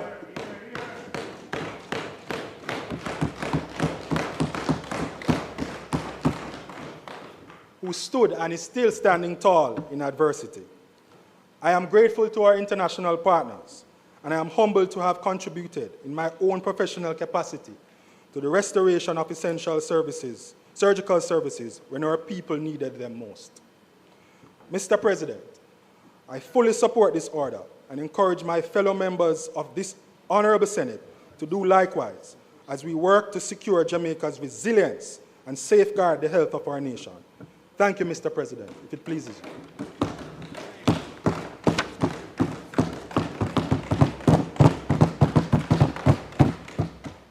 Thank you, Senator Dr. Thompson.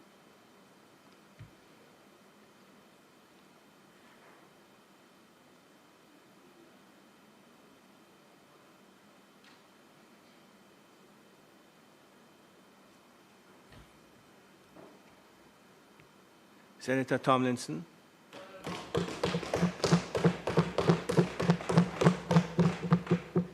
Thank you, Mr. President. Mr. President, I rise in solidarity with the many Jamaicans whose lives have been disrupted by the passage of Hurricane Melissa, a calamity that has left a deep mark on households, communities, and the local economies across the island. And we take an opportunity right now to express condolences to those who have died in the aftermath of the hurricane.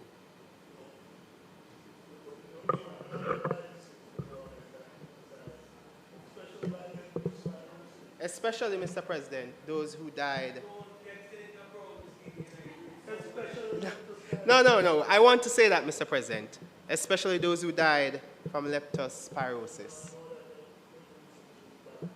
We know, Mr. President, that the hurricane did not simply damage infrastructure. It has placed an enormous financial, psychological, and emotional burden on thousands of Jamaicans who were already navigating the challenges of an economy that has not delivered the level of growth or the scale of opportunities that would permit them to achieve and sustain upward socioeconomic mobility. So yes, the moment calls for empathy, but more importantly, Mr. President, it calls for decisive and responsible action from those who shape national policy. Jamaicans are looking for a response that extends beyond immediate repairs and set the country on a trajectory for a stronger and more robust economy. Mr. President, it is against this backdrop that today's debate on the suspension of the fiscal rules takes on a real sense of national importance. So we must be clear about not only why the suspension is being sought and what it will allow the country to do at this moment, but what must follow if we are serious about long-term stability and growth. Mr. President, the anchor for fiscal rules has always been the legislated debt to GDP target, which measures the country's debt stock relative to the size of its economic output. The primary surplus requirement, the timelines embedded in law, were designed to ensure debt sustainability and, by extension, stable and predictable public finances. To recover from Hurricane Melissa, the country will take on additional debt, whether that is through the debt-creating instruments in our disaster risk financing policy. That would be the IDB contingent credit line of US $300 million, or the World Bank CAT DDO of US $84 million, or accessing the US $3.6 billion in sovereign financing that was recently announced by the international financial institutions. At the same time, economic output, or GDP, is expected to contract this fiscal year as a direct result of the hurricane's impact. Consequently, Mr. President, the debt to GDP ratio is projected to increase, and the pressure on finances will increase. It is important to note, Mr. President, that the debt, you will see, the debt to GDP ratio is a target that is not simply about the absolute stock of public debt. It is about the debt in relation to the size of the economy. A larger growing economy makes the same level of debt easier to manage. Conversely, if the economy contracts while the debt rises, sustainability is immediately threatened. It is precisely here, Mr. President, that the connection between debt sustainability and the strength and quality of our economy becomes critical. How we grow, the sectors that we invest in, and the opportunities that we create will determine not just our ability to manage the debt, but also, and I'll use a term that I know will resonate with them, the broader prosperity and resilience of the nation. So, Mr. President, when we support the suspension of the fiscal rules, we're acknowledging that some temporary and necessary fiscal flexibility is needed. But this is not a license for unfocused borrowing or expenditure. It must be paired, Mr. President, with a clear strategic plan for sustainable growth. Every dollar borrowed and spent must be directed towards initiatives that generate measurable economic impact, whether through infrastructure, technology, agriculture, education, or industrial development. In doing so, Mr. President, we ensure that the debt that we take on now supports not just the immediate recovery, but a more sustainable economy in the years ahead. We have learned some lessons from the hurricane. Mr. President, the hurricane has reminded us of the vulnerabilities within our economy. Even though we faced a Category 5 hurricane, which is one of the most intense tropical cyclones to ever pass through the Caribbean, these vulnerabilities were not created by the hurricane alone. They point to deeper structural weaknesses in our economy. Our economy still relies on a narrow set of industries. Our infrastructure is weak, aging, and suboptimal, Mr. President. That is the economy that they on that side have presided over. Productivity, Mr. President, remains low, and our capacity to absorb shocks is limited, Mr. President. Jamaica's old development model is exhausted. It cannot generate the growth, the employment, and the opportunity that the people of Jamaica want. So, Mr. President, it is factual. It relies too heavily on a few traditional sectors and produces low-value output. It fails to equip our human resources for a modern, dynamic economy, and it leaves the country vulnerable to shocks. Rebuilding along the same lines would waste the opportunity to reset our economic trajectory and deliver higher incomes and better living standards. So, Mr. President, it's very clear that we need a new approach, one that is bold, strategic, and forward-looking. A model that invests in high-value sectors, integrates the technology, and strengthens productivity. And we must build climate-adaptive capacity into infrastructure and economic planning. And, Mr. President, I listened very keenly to the Finance Minister in Parliament on Tuesday, and from her utterance, I understand why growth has been so dismal under their administration. Mr. President, meaningful change must first begin with the acknowledgement by those entrusted with managing the economy that we cannot continue on the current path. So when I heard the Finance Minister on Tuesday saying that the economy was surging before Hurricane Melissa, I wondered to myself if we were living in the same economy. She said it. Mr. President, I presume...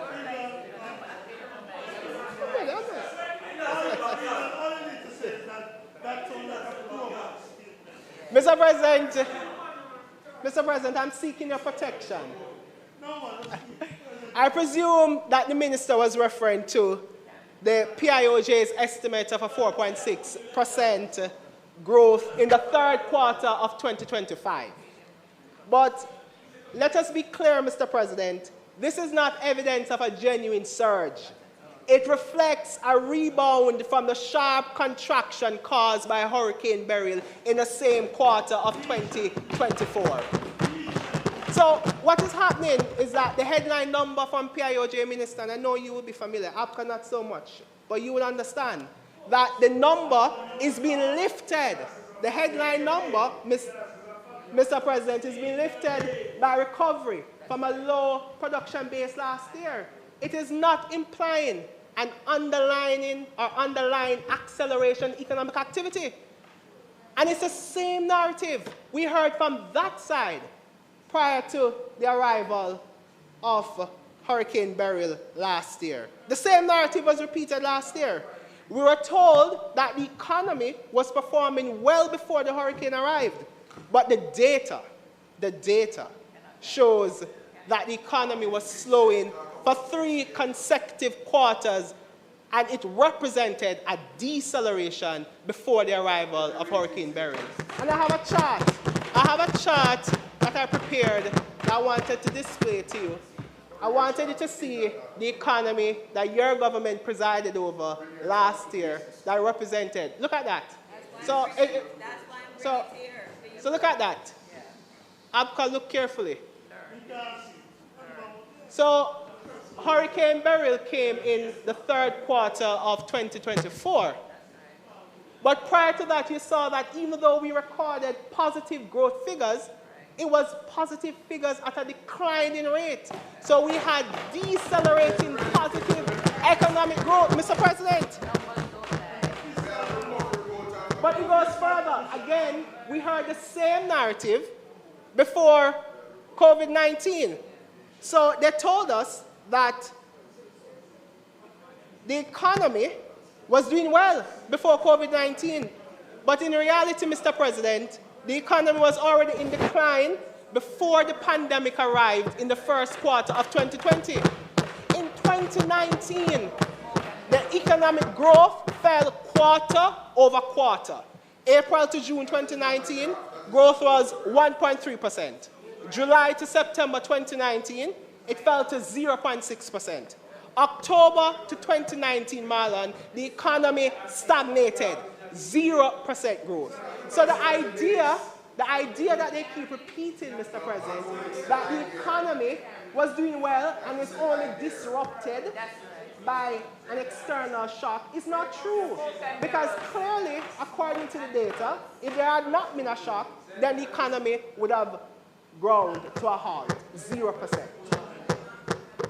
So it's clear, Mr. President, that the growth strategy from that administration has been ineffective. So, Mr. President, the path forward requires a different approach.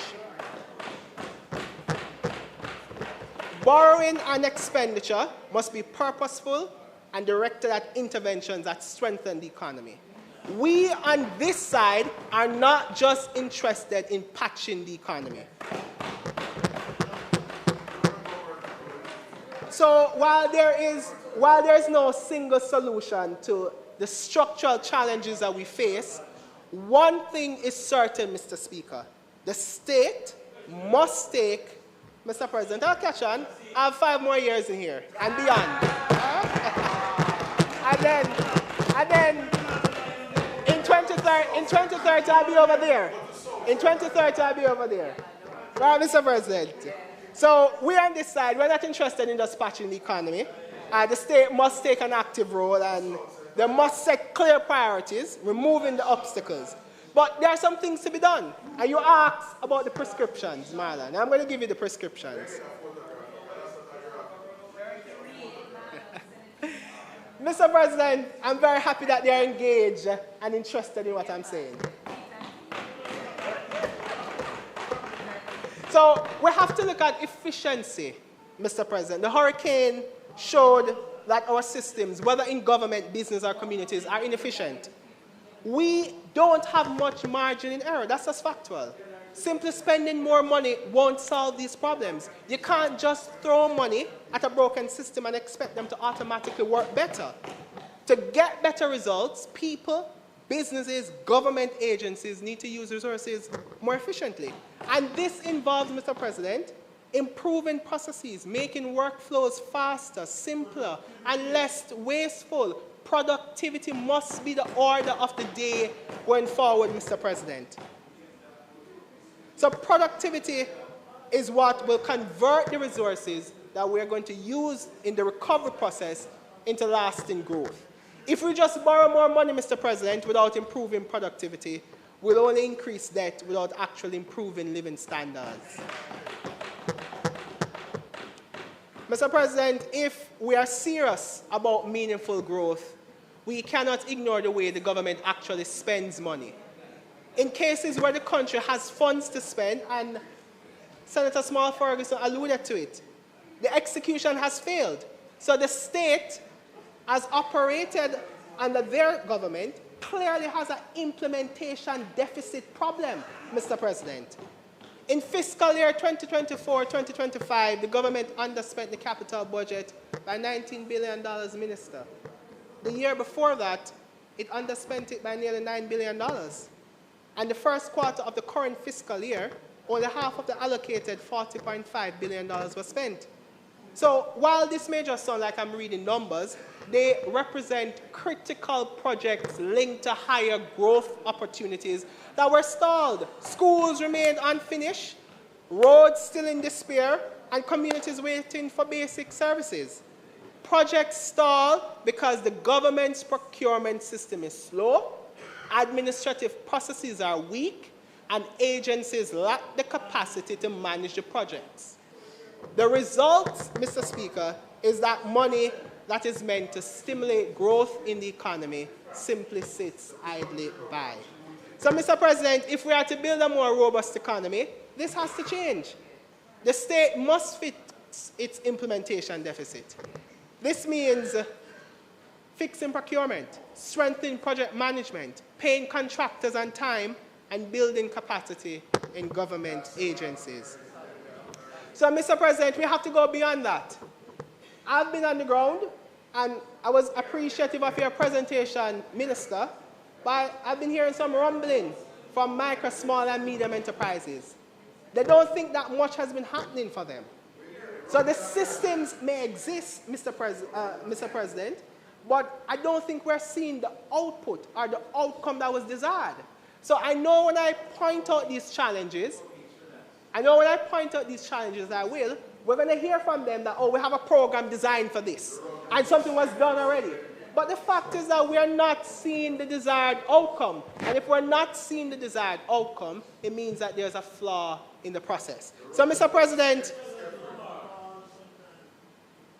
beyond the immediate support provided to help businesses recover from the hurricane's impact, there must be sustained efforts to enable MSMEs to scale, innovate, and compete in a modern economy.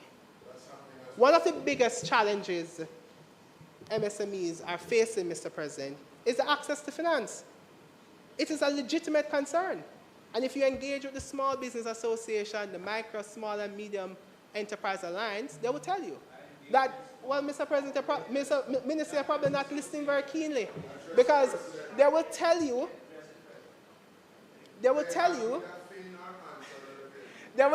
that whilst the programs exist, the programs are inefficient, and it takes an inordinate amount of time for an actual result to happen. And this is backward, and this is unproductive, and this will not enable micro, small, and medium enterprises to scale, Mr. President.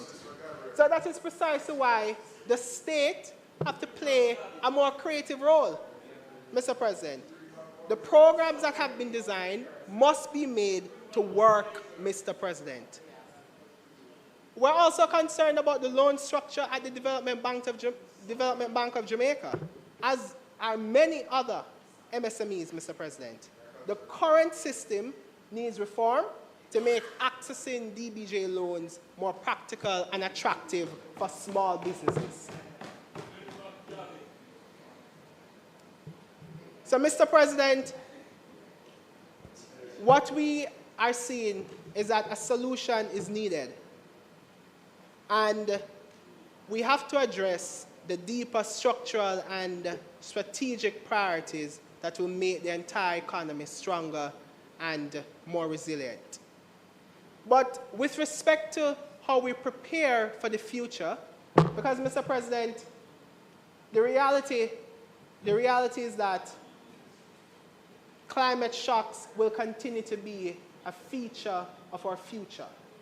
If you listen to the studies, they will tell you that as a result of accelerating global warming, we're expected, Mr. President, to face higher and more intense tropical cyclones. So, extreme hydrological events will increasingly define the Caribbean's future.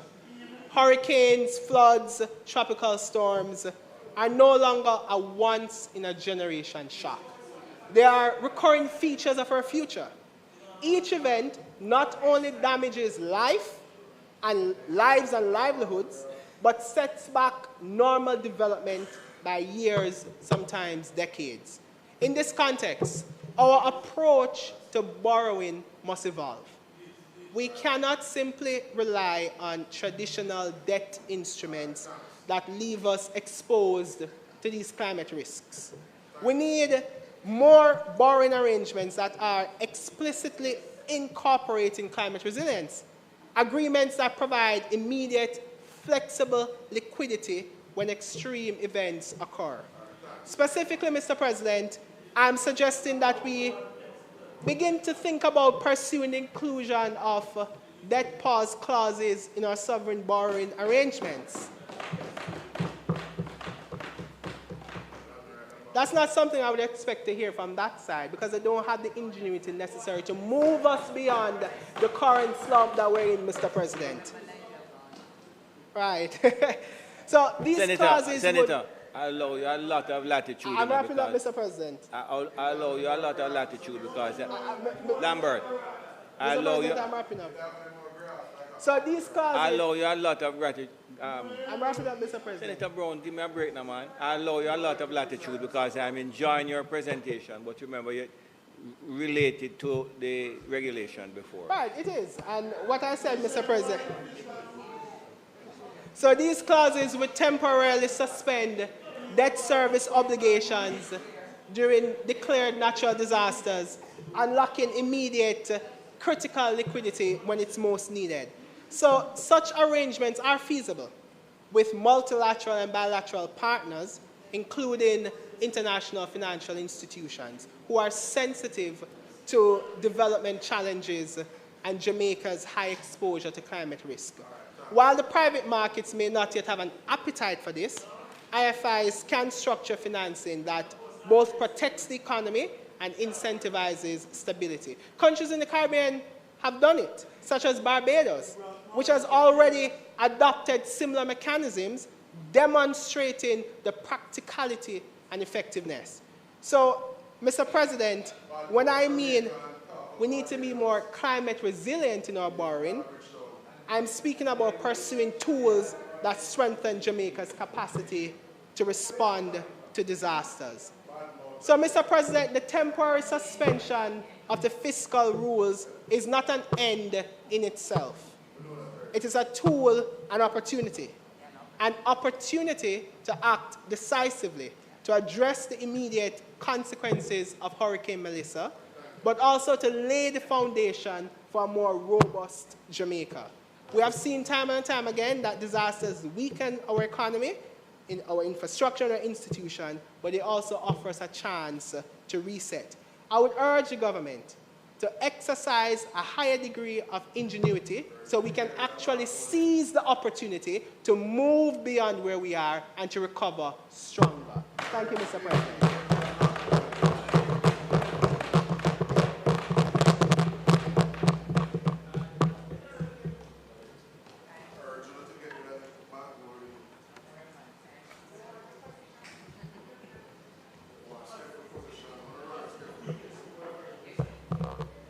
Thank you very much, Senator Tomlinson. Thank you very much, Senator Morgan. I expect that you are going to be heard in the same quiet manner in which you listened to Senator Tomlinson. Absolute silence, Mr. President. That's correct. Thank you. Thank you, Mr. President.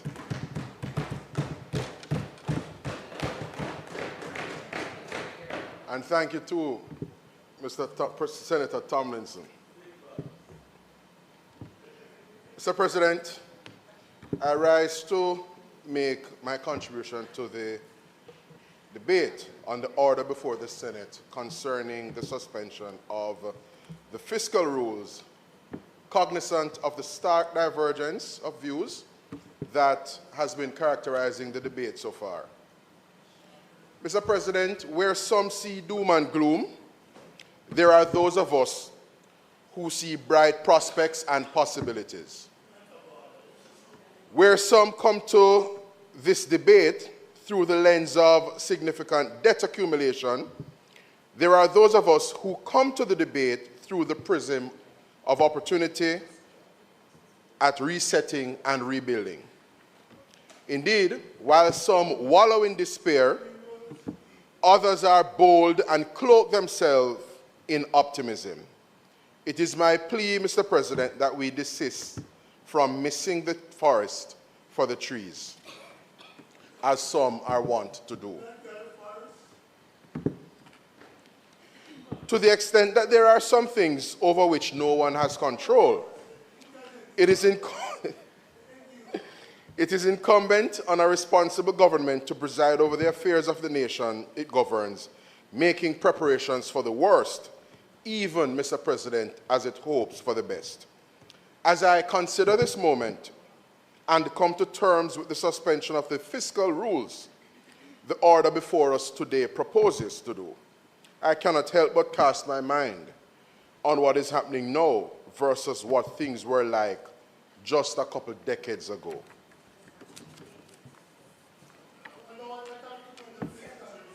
For many years, the Jamaican economy was characterized by high and unsustainable debt, Senator Scott Motley.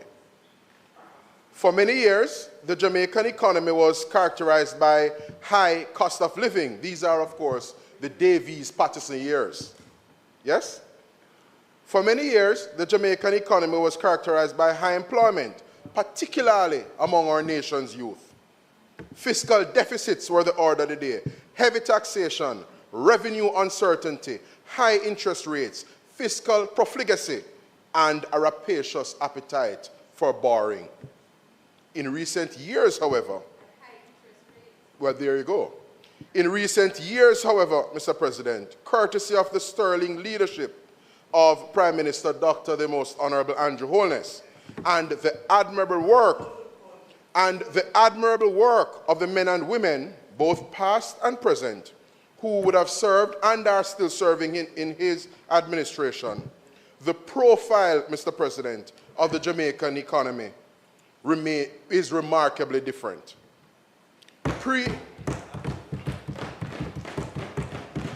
Pre-Hurricane Melissa, our economy was characterized by declining debt, Senator Tomlinson, balanced budgets, fiscal responsibility, moderate inflation, moderate interest rates, revenue certainty, and buoyancy, fiscal resilience, and of course, Mr. President, no new taxes.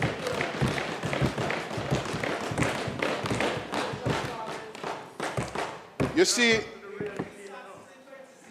Mr. President, while there is no delight in having to relax our fiscal rules, especially on account of a most devastating natural disaster, in this case, Hurricane Melissa, we can take heart from the fact that the fiscal pivot we are now making as a country is in itself testament to our adaptability, dynamism, and indeed our fiscal resilience, Mr. President.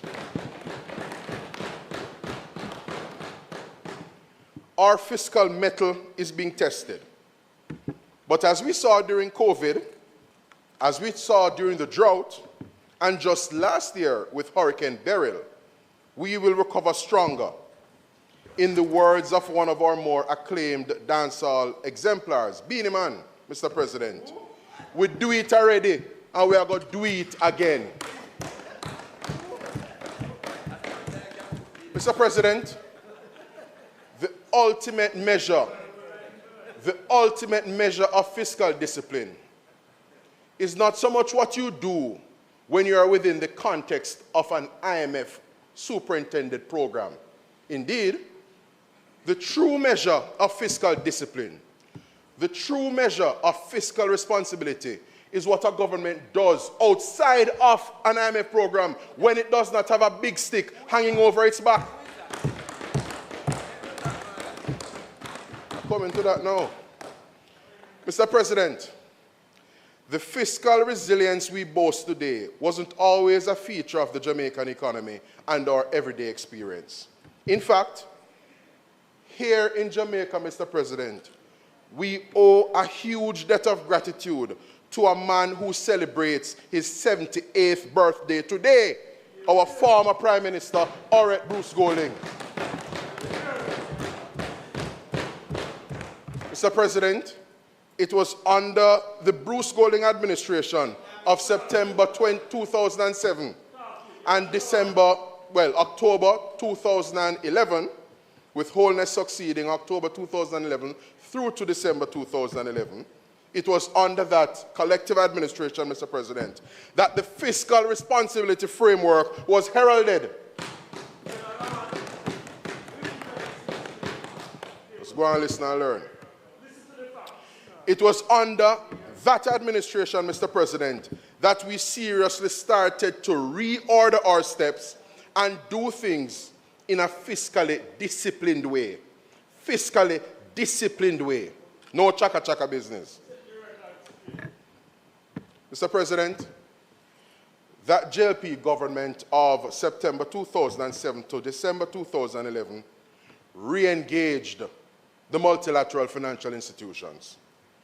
We sustained a campaign to lower interest rates, and we must big up and credit former Finance Minister Audley Manayar Shah for that sterling and spirited campaign to drive down interest rates in this country. Take a bow, Audley Shah.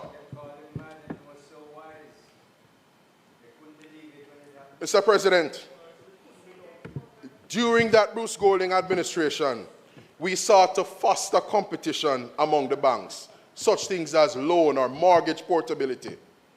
We undertook, Mr. President, a debt operation. So when people come and talk about fiscal rules and how we got here, we have to appreciate.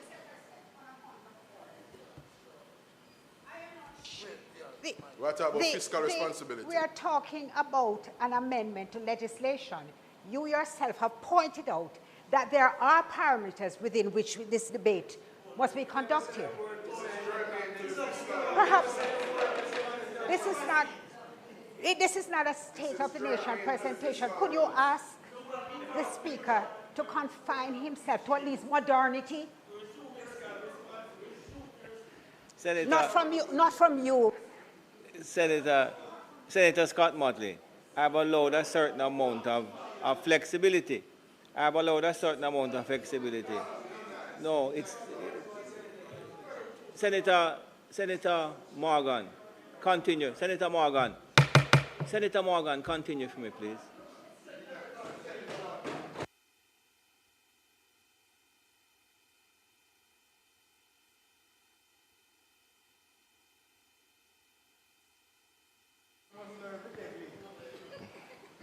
Mr. President, we undertook a debt operation, JDX. We divested, Mr. President, loss-making public entities like Air Jamaica, SCJ, and CTL. Of course, SCJ being Sugar Company of Jamaica, CTL being Cayman Track Limited. I will thank the late Don Webber for his contribution in that regard. Mr. President, we took steps to rein in our legacy debt that were an albatross around the neck of the Jamaican people. Legacy debt like Soapberry, Carrington Alumina Partners, Cricket World Cup, you name it. And we changed the game, Mr. President, in corporate governance, because I heard Senator Small Ferguson making reference to governance. Governance, Mr. President, is in the DNA of those who sit on this side. And so, Mr. President, in setting the stage for the fiscal rules around which our debate this afternoon centers, it was that administration that had passed the Public Bodies Management and Accountability Act in 2011, Mr. President. And of course, we acknowledge the leg ran by the Simpson Miller-led administration of January 2012 and February 2016, as decent people know how to give credit where credit is due.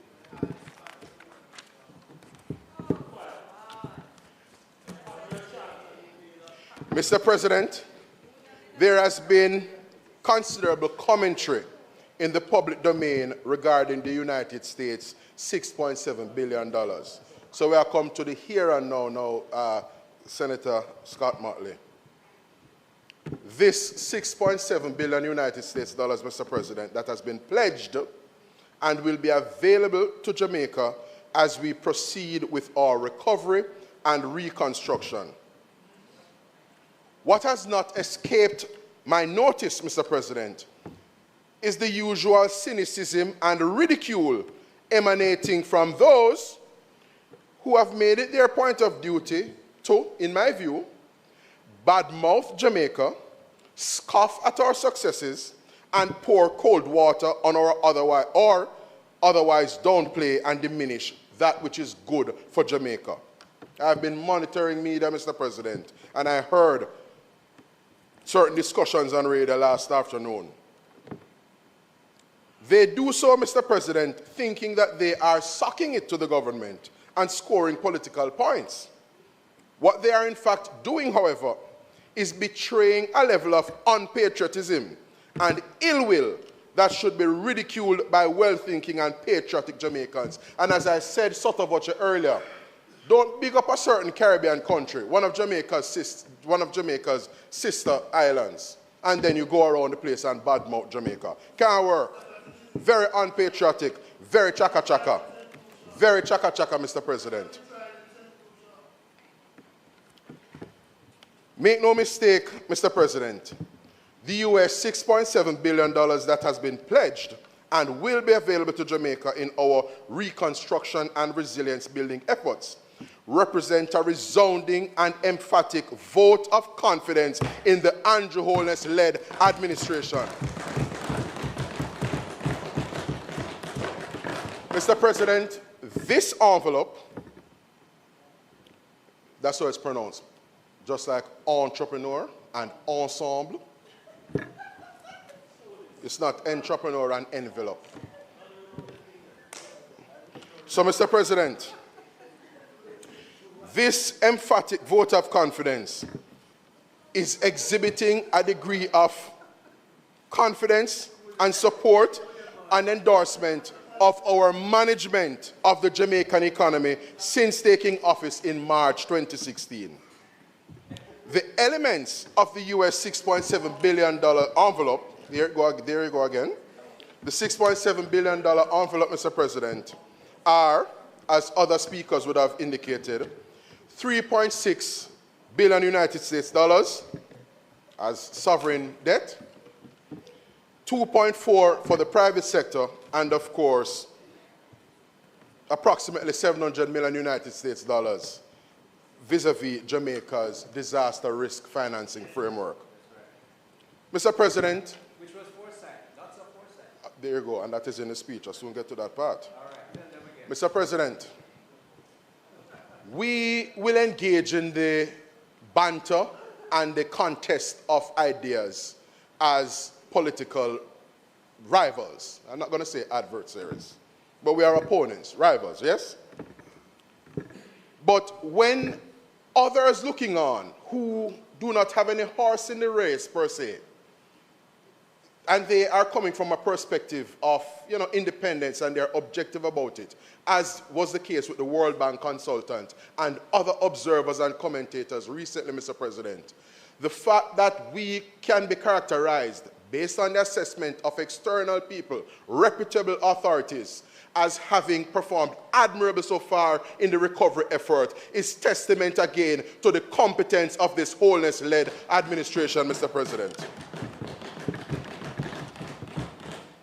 And so, let me state very clearly, and for the record, that the government is not celebrating the acquisition of debt and the attendant increase in our debt to GDP ratio. What we are celebrating, Mr. President, is the tremendous vote of confidence manifest in the recovery package being made available by the international financial institutions, IFIs, and more importantly, the opportunity it affords Jamaica, both the government on the one hand and our private sector, to recover even stronger and build back even better. That's what we're celebrating. So you can telegraph that to the opposition leader. You see, Mr. President, it is not borrowing and debt in itself that one should be concerned about. Far from it. Indeed, it is what you do with the money borrowed, Mr. President and Senator Small Ferguson, that is of critical importance. The sober, disciplined, and effective government led by Andrew Michael Holness will be using the money coming our way to undertake, Mr. President, growth-inducing infrastructure development and ensure that Jamaica is climate-proof, future-ready, and even more resilient going forward. At that, we are taking the money, though.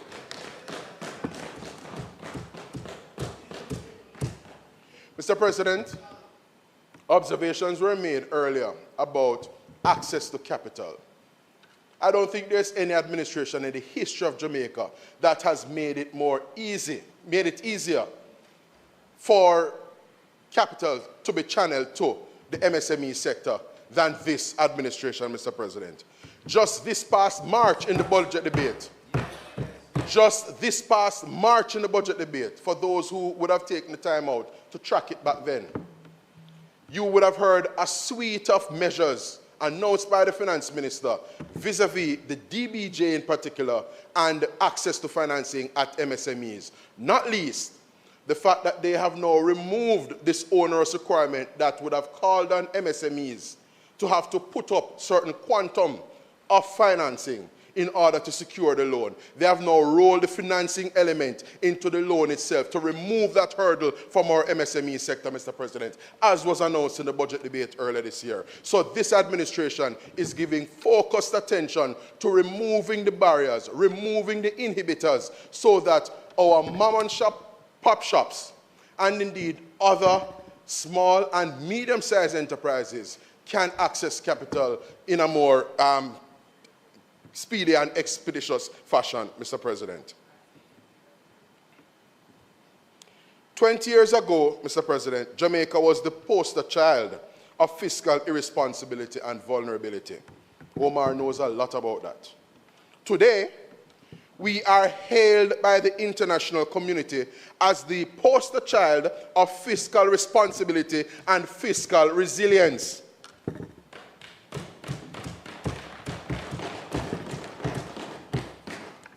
And we're coming to the foresight now, Minister Hill. It would be remiss of us, Mr. President. It would be remiss of us, Mr. President.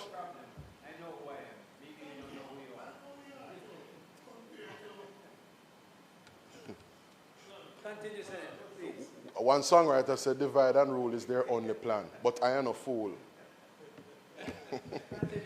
Go and check that hit song. It would be remiss of us, Mr. President. It would be remiss of us, Mr. President, to overlook the foresight and good judgment of putting in place and making that much more robust Jamaica's disaster risk financing framework. Special credit is to be paid to our former finance minister, Dr. Nigel Clark, who had the foresight and the vision to secure a catastrophe bond with the World Bank, Mr. President. And so our disaster risk management framework was propped up. You had foresight and vision in consolidating it.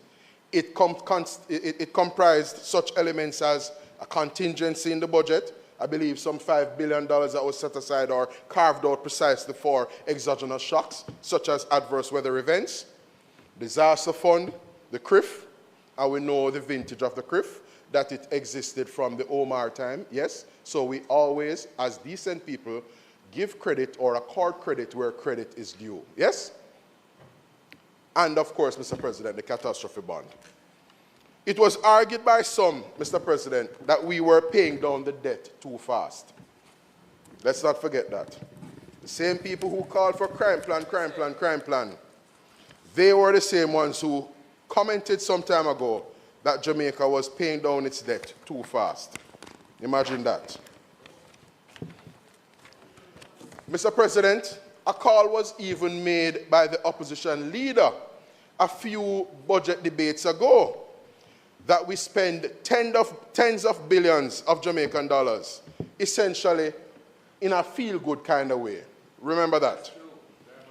The call was even made a couple budget cycles ago in a willy-nilly way until Nigel Clark came to Parliament and schooled some who needed to be schooled.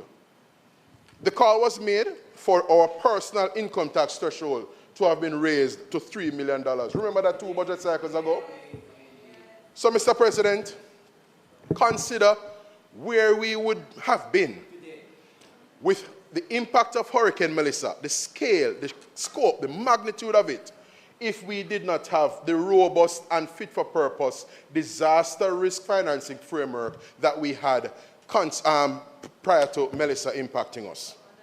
You see, Mr. President, he's absent from the chamber, but those of us who are familiar with Seventh-day Adventist tradition, Senator Professor Floyd Morris, and even our dear Marshall here, Mr. President, are very, well, Elder Marshall, and of course, you know, I respect my elders. Elder Senator Professor Dr. Floyd Morris, very well. Mr. President, hymn 416 in our Seventh-day Adventist hymnal, you see, tells us the judgment has set. The songwriter asks the question, Mr. President, how shall we stand in that great day? How shall we stand in that great day? Shall we be found before him wanting, or with our sins all washed away? You know what is profound about that song, Mr. President? It is speaking to, well, in this case, the day of the judgment. But it can be applied to other aspects of life and in other circumstances. To simply mean, when you have dexterity, you can do many things, including that. So, Mr. President, at points of reckoning, in moments of reckoning, such as a small island developing state being hit by a Category 5 event, how do you stand in such a moment? Were you found wanting, or did you find yourself having some preparatory fallback in this case, Jamaica had its disaster risk management financing framework. Mr. President, as a government, we were being called on by the opposition to party with the rent money, literally and figuratively. Where would we have been, Senator Lambert Brown, in the wake of Hurricane Melissa, if we had gone along with your exhortations and pleadings, certainly in this past budget debate, to party with the proverbial rent money? Where would we have been? Mr. President, you know how you know a good thing? Because the senator opposite, Senator Tomlinson, was making some comments a while ago, and sort of had made the point of our ratings agencies. Because, you see, Mr. President, he referred to some studies, nebulous, some studies. And the truth of the matter is, Mr. President, we can look to renowned and established commentators and entities. In this case, Fitch Ratings Agency ascribed a particular ratings grade to Jamaica. I think it was BB-, Senator Hill. And this was pre-Hurricane Beryl, Senator Tomlinson.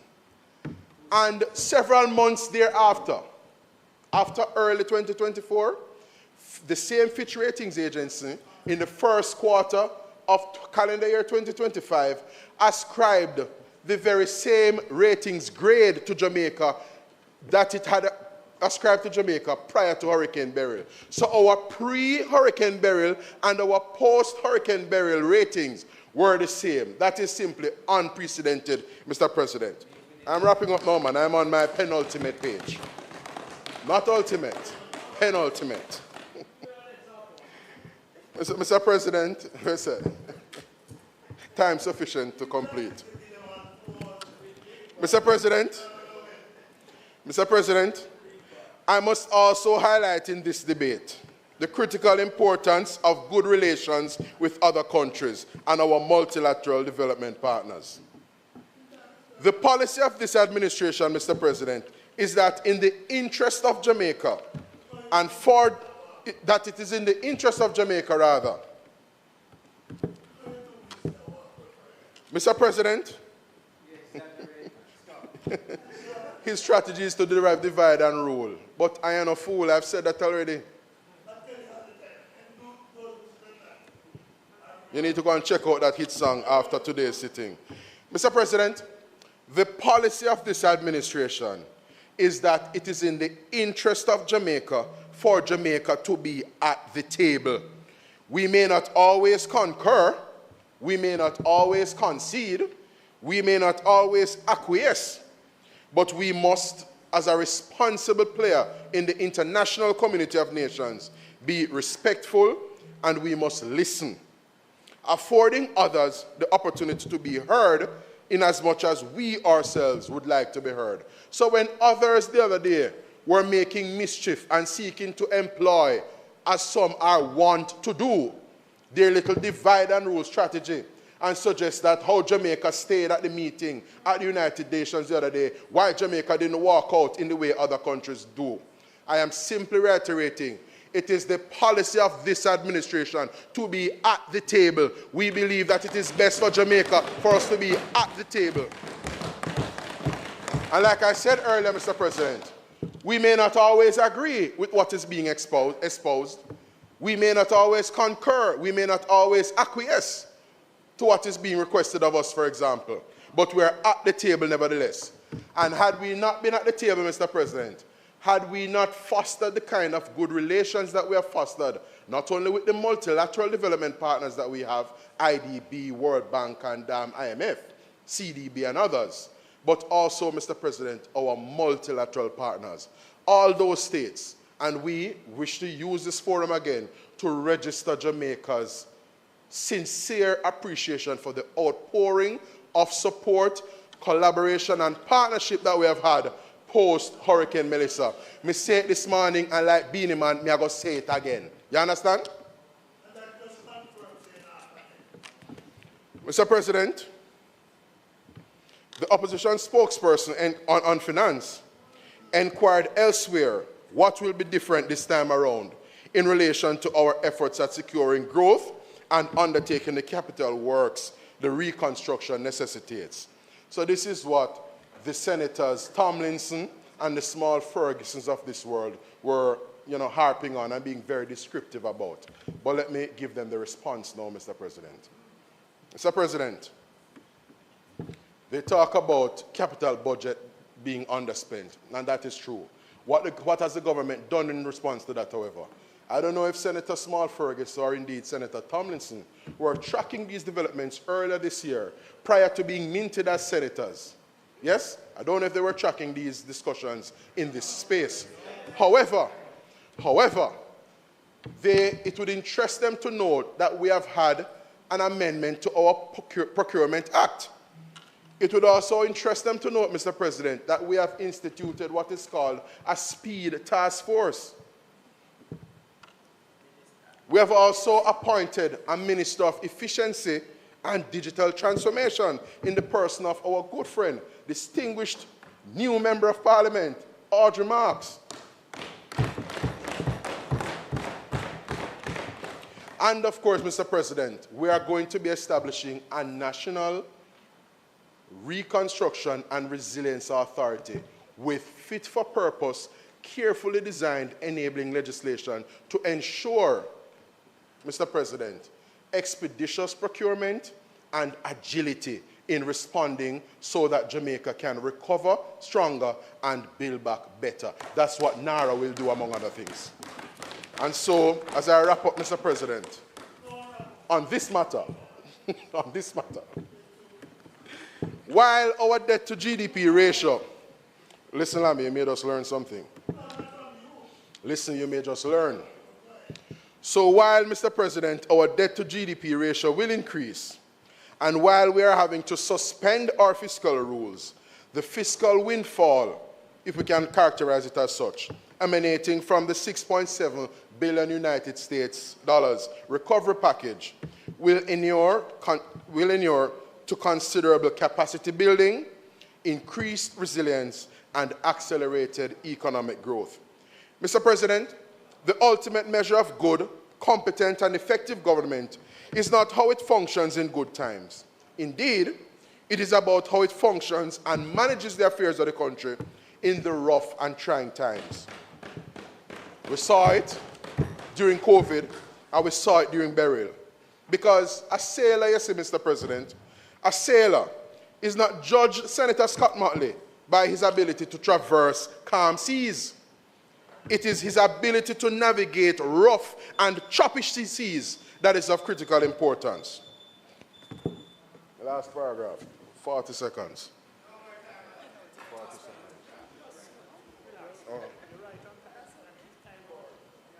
My learned colleague is encouraging me to extend it by 2 hours. But since the senator has said 40 seconds, may I ask that it be extended by 2 minutes? Yes, since I know that he sometimes underestimates his time. Yeah, because the practice is not to give you an unlimited amount of time. So the question is that the speaker be allowed 5 minutes to complete his presentation. Those in favor? And before you get up, there are some questions, Senator Brown. I'm sorry that 1 minute, please. I'm sorry that Floyd has left. If you take the 120 motion that says to allow you to finish the complete the business of the day, you don't have to take the 420. You have to do it still? Okay, Senator Hill, it's 420. You need to sit beyond. Maybe she should, okay? But she's on the wrong side. Mr. President, since we've reached the time of 4:20, I ask that the Senate be allowed to sit for a period beyond 4:20. Thank you very much, Minister Hill. The question is that the Senate sit beyond 4:30 to complete the business of the day. All in favor? Aye. 5 minutes, Senator Morgan.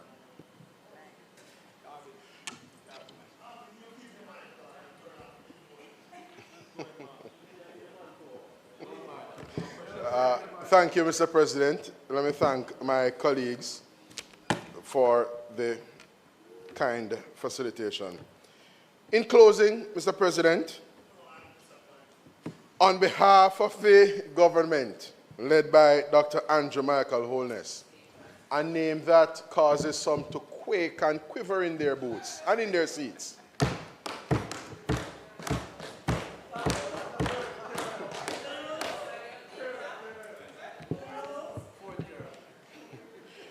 I can, on behalf of the administration, Mr. President, give the assurance that even while Jamaica acquires significant debt and navigate the recovery and reconstruction of our economy and country, as stewards of public funds, the people's money, Mr. President, we will be focused, diligent, fiscally responsible, and caring in so doing.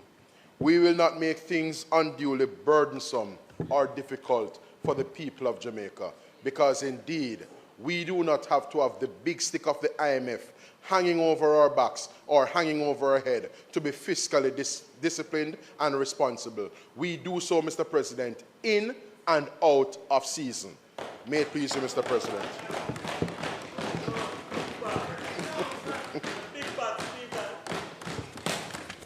Thank you very much, Senator Morgan.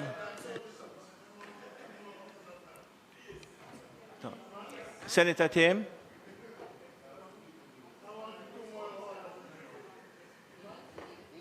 Yeah.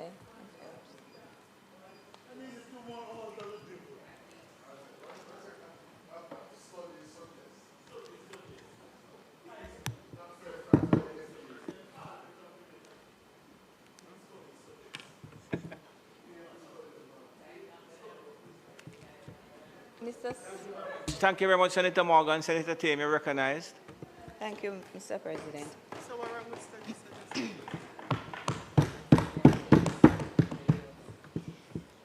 The passing of Melissa and the suspending of the fiscal rules which we are about to undertake beg a closer examination of our relationship with our international partners and the nature of our economy. Though the title of the IMF media release on December 1 led us to believe that Jamaica secured a package of $6.7 billion US, the body of the message indicated the potential rather than the actuality of such. Some of what was highlighted would, of course, come from our own resources. From multilateral lenders, we could get $300 million available from the IDB's contingent credit facility and between $42 million and $84 million US. That is to say that we could just get 42. In all phases, the amounts would need to be negotiated, except, of course, in the case of the $300 million from the IDB, which was already signed in 2018.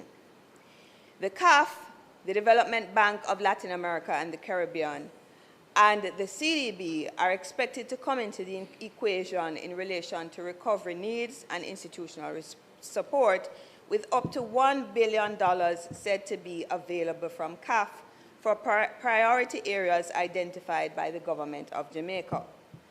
At this year's COP30, the CAF said they, quote, graduated as a green bank for Latin America and the Caribbean and as promoters of Latin American solutions in the global climate scenario. For instance, CAF has committed $15 million to support Barbados' Blue-Green Bank initiative, a cornerstone of the Bridgetown initiative. Barbados and Trinidad are full member countries or A-class shareholders of CAF, which means they can have greater allocation of financing and a seat on the board of directors.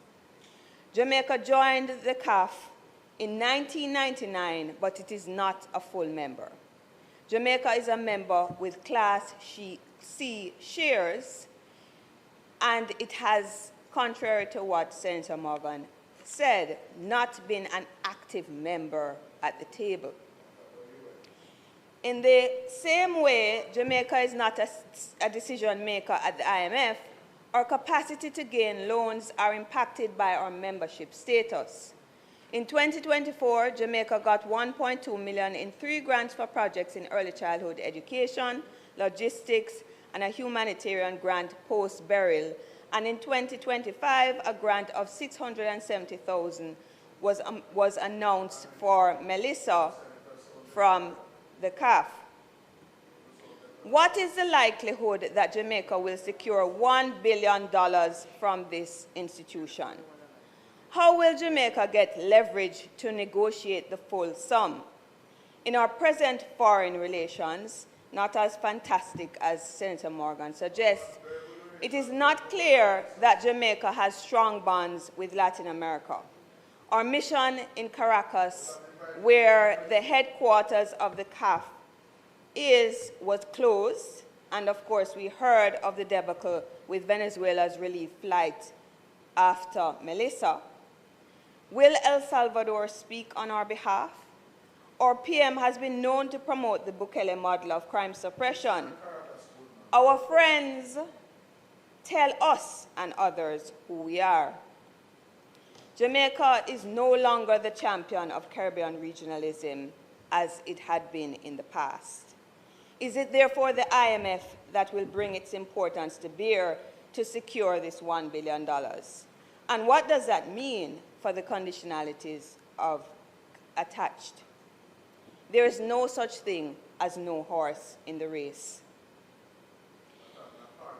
Policy loans characteristic of multinational financial institutions come with conditionalities and non-negotiables. Even in COVID, Jamaica's 2020 letter of intent to the IMF justifying a temporary reduction of the primary surplus target could not but reiterate the government's intention to return to medium-term debt reduction goals. Our commitment to run a surplus budget and to meet the target of 60% of debt to GDP ratio means less spending on public goods and a transfer of social burdens to ordinary people. As the Jamaican government was reducing expenditure and the nation meeting its public debt target, household debt was climbing. So when we talk about slowing debt repayment, we are talking about conditions as they impact people on the ground. According to the Bank of Jamaica's 2024 Financial Stability Report, household debt to GDP ratio moved from 29.9% in December 2019 to 26.4% in 2024. The report also tells us that loans to households was the primary driver of new loans by deposit-taking institutions, so much for MSMEs, making up 55.6% of total loans, and that the concentration of loans to households exposes these institutions to credit risk, especially given high interest rates presently. Given the cost of housing, mortgages make up 48% of total household loans. We all know that Melissa will make the cost of living higher and more unbearable for ordinary people. We know that people use remittances to live, to pay debt. What will people do in response to the effects of Melissa? And how will the government ease their burdens? Easing burdens is not the same as parting with the rent money.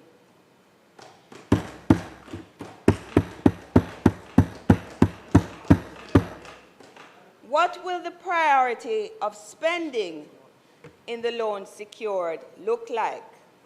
Will the priorities reduce the burdens on people? Will it improve their quality of health care and access to education in the long run? We say it should. A significant portion of government's budget goes to debt payment.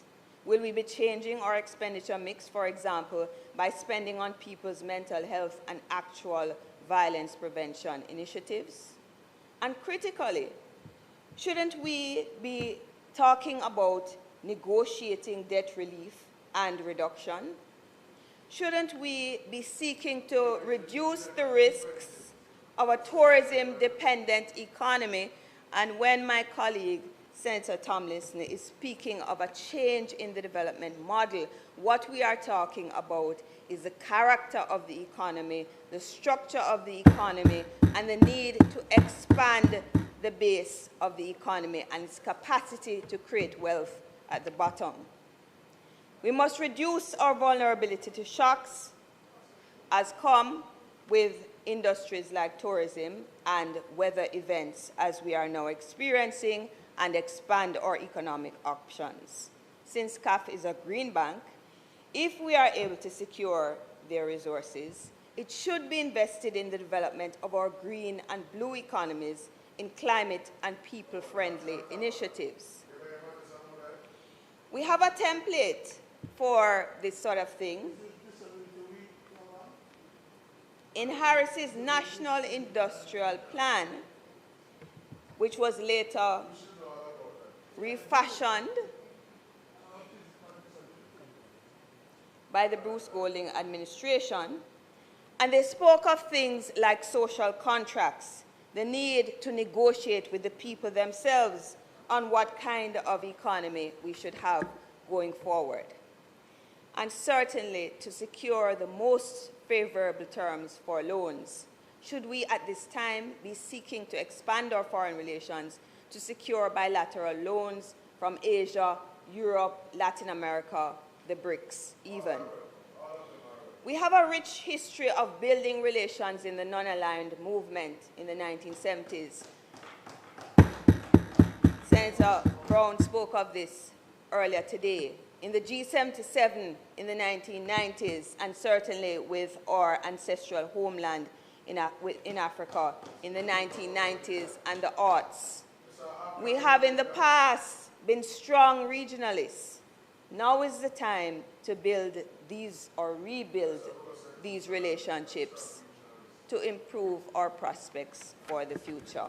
Multilateral nationals are certainly not enough. Thank you. Thank you very much, Senator Tim. Minister? Oh, sorry, 1 minute. Thank you, Senator Tim. Anybody there? No. Go ahead, Senator Brown.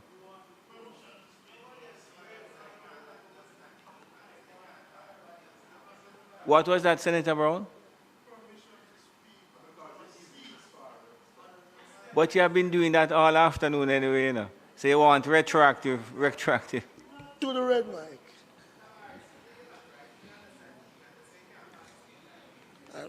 President, I rise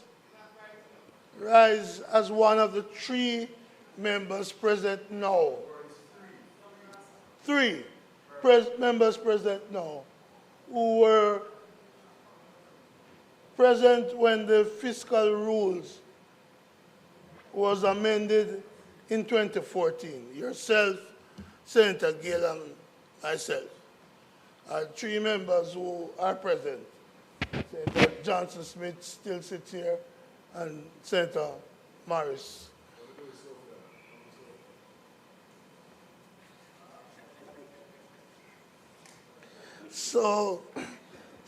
I can speak to the fiscal rules and why we are today making the suspension.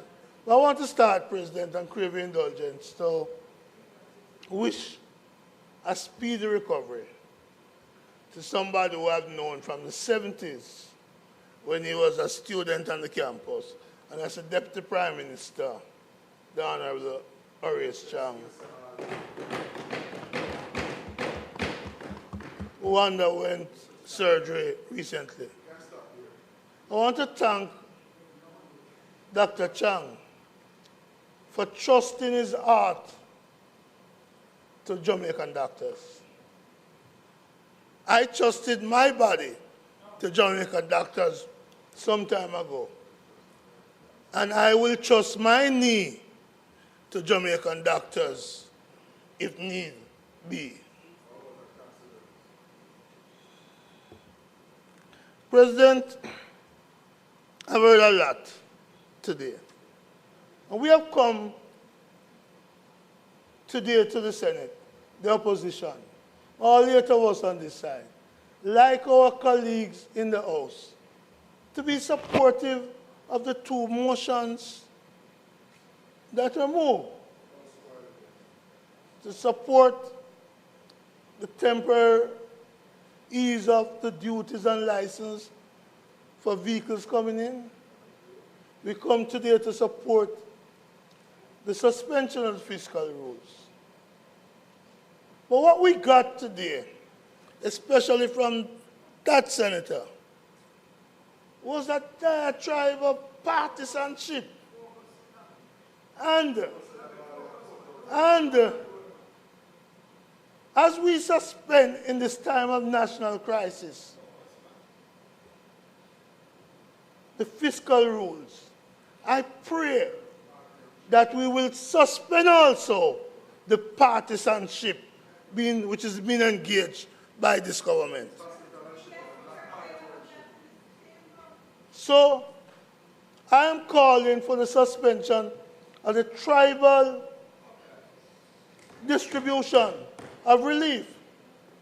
I'm calling for not just the suspension of the fiscal rules, but the partisanship in how they are administering the relief and the recovery to the most devastating hurricane that faced us.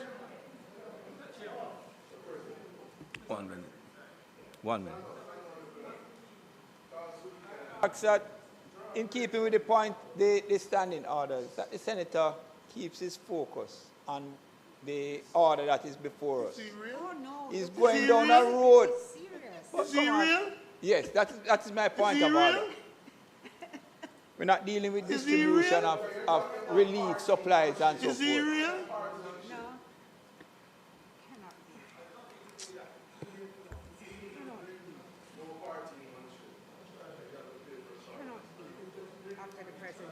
May I continue, President? Because I don't think he's real.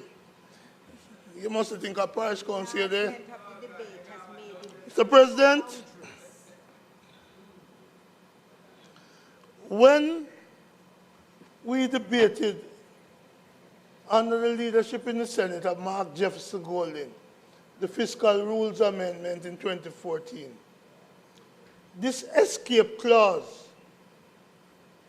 was not in the 2010 legislation. He led the debate on our side. Yeah, Jason. But Mark Jefferson Golding was the one who piloted the legislation.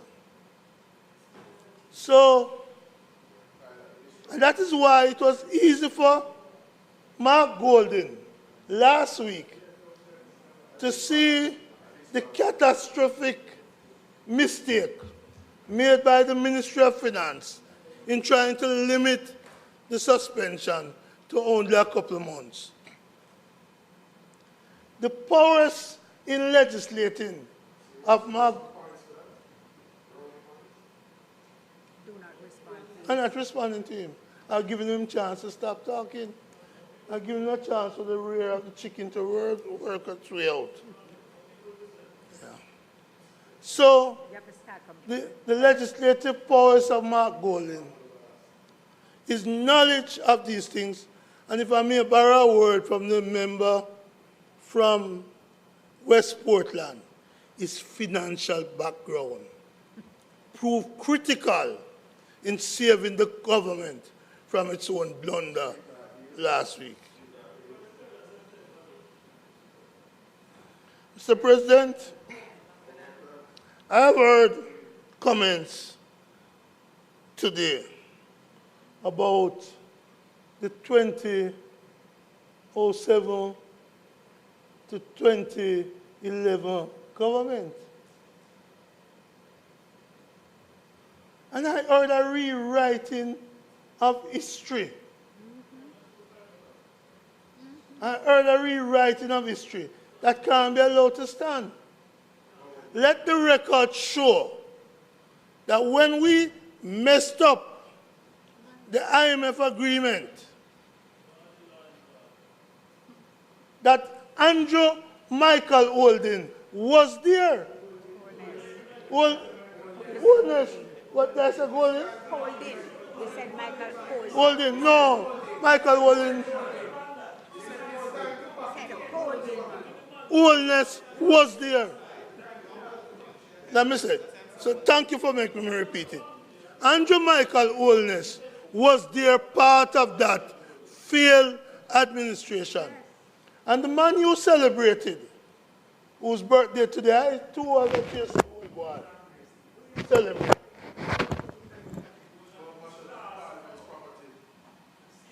That he too was there. And the best person who explained the impact of what they did in those years on the country was the then managing director of the IMF. I left the Senate one Friday. I went to Talk of the Town. Went to Talk of the Town where the managing director of the IMF was giving a speech. In that speech, she made the point that Jamaica was cut off. Everybody was saying, when is Jamaica going to fail? And she reminded the world of what I knew because I was close to the then Prime Minister, Portia Simpson-Miller. That was Portia Simpson-Miller who went to the Black Caucus in the United States Congress and got them in the month of December 2012, as she put it, Christmas Eve, to come over to the IMF and beg Jamaica, beg the IMF not to leave Jamaica out and to save Jamaica.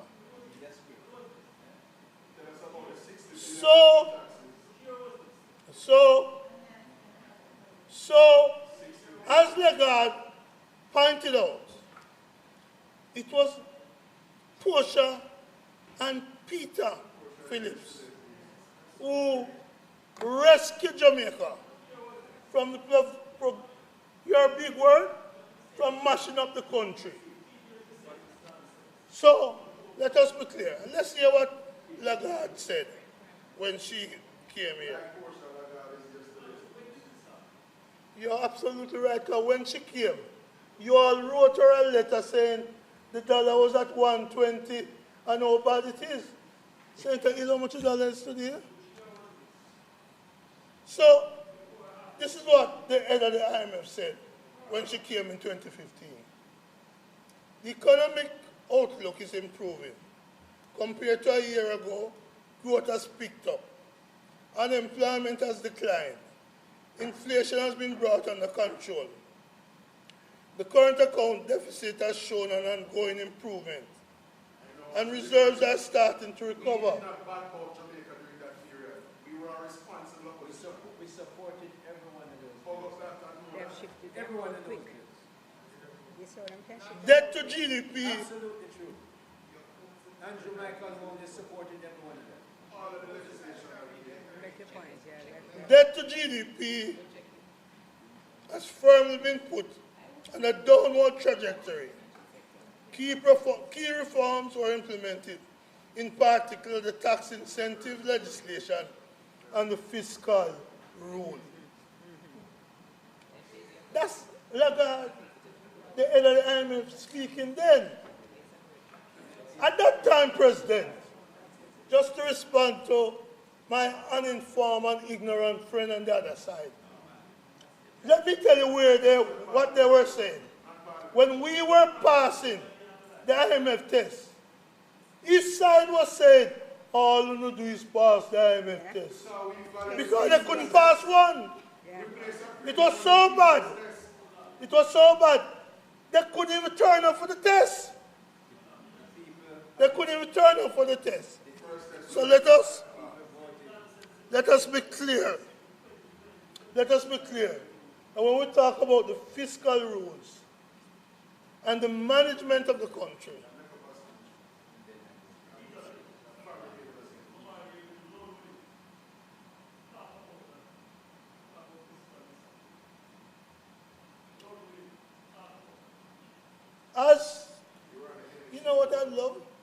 go up to Manning's Hill and pay on the bills.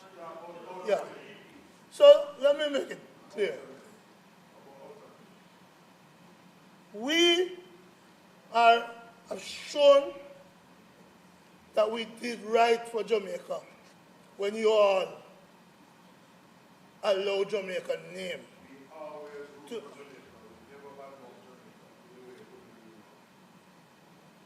Can start over the sentence for me. We have always looked out for the best interests of the Jamaican people. 60 billion out of debt in 4 years? Come on, give me a break. Taxes, 60 billion in 4 years.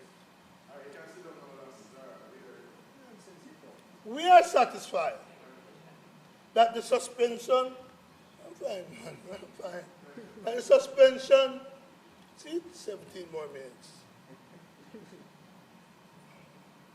We are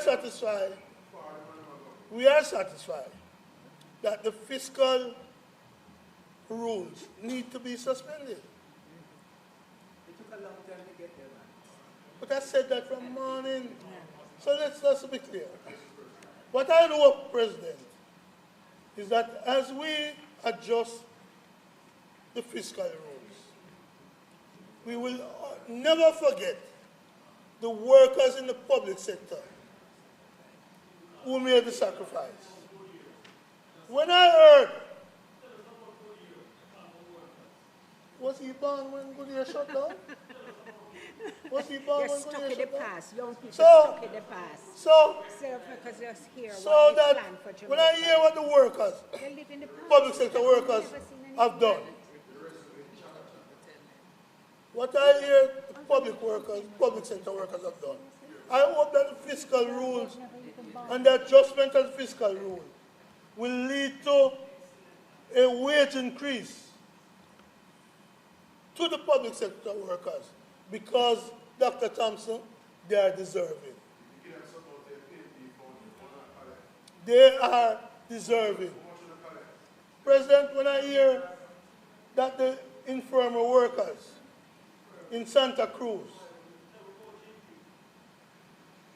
in the middle of the storm, oblivious to what was happening to their homes, was there in the water, saving the elderly in that infirmary. My heart goes out to them. When I hear about the firefighters, when I hear about the firefighters out there rescuing people, losing their own homes, when I hear Dr. Thompson, the 200 healthcare workers in the West who are homeless, I look forward to the fiscal rules suspension, allowing for the state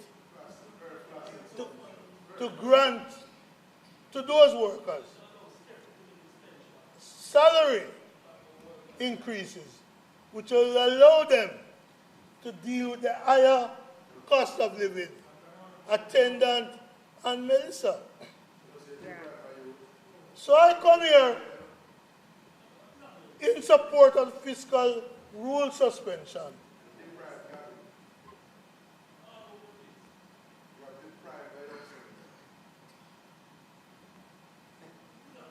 I come here in defense of the workers of this country who never flinch in the storm, who gave their all in the storm, because they too deserve. We can't just be proud of them. We can't just praise them. We must give them a raise so they can live comfortably. So I start with that. And this is why I support the view of Mark Golding, which says we need a Marshall Plan to rebuild the country. And if the fiscal rule suspension bring us closer to understanding and appreciating the importance of the Marshall Plan type approach to rebuilding our country, we would be a better place. We would be a better place. What I do know, President, is that up until now, those who is rating speakers on this side haven't spoken. So they are at 0. They are 0. I talk about one person. I talk about you, Abka. No, you. All you do is always run your mouth, make noise, and is of no use to the Senate. So, President,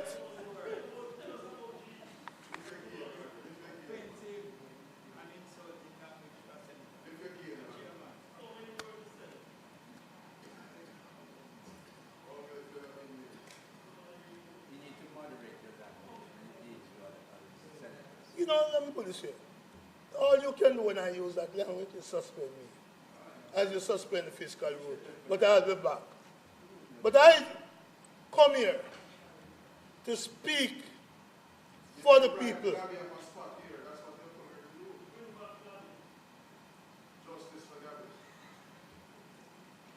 Start again, please. The long No, I want them to continue. So let me be clear. The workers of this country, deserve their fair share. The people of this country requires a suspension of the government partisanship in approach to the relief. The people of this country desires that you stop the PRing and deal with genuine relief and assistance to them.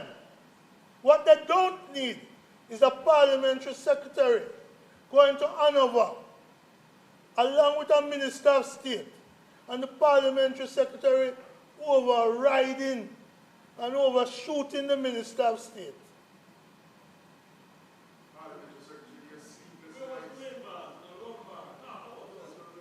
While the MP for the area is left out. And that is why I again call for the suspension along with the fiscal rules of the partisan approach of this government.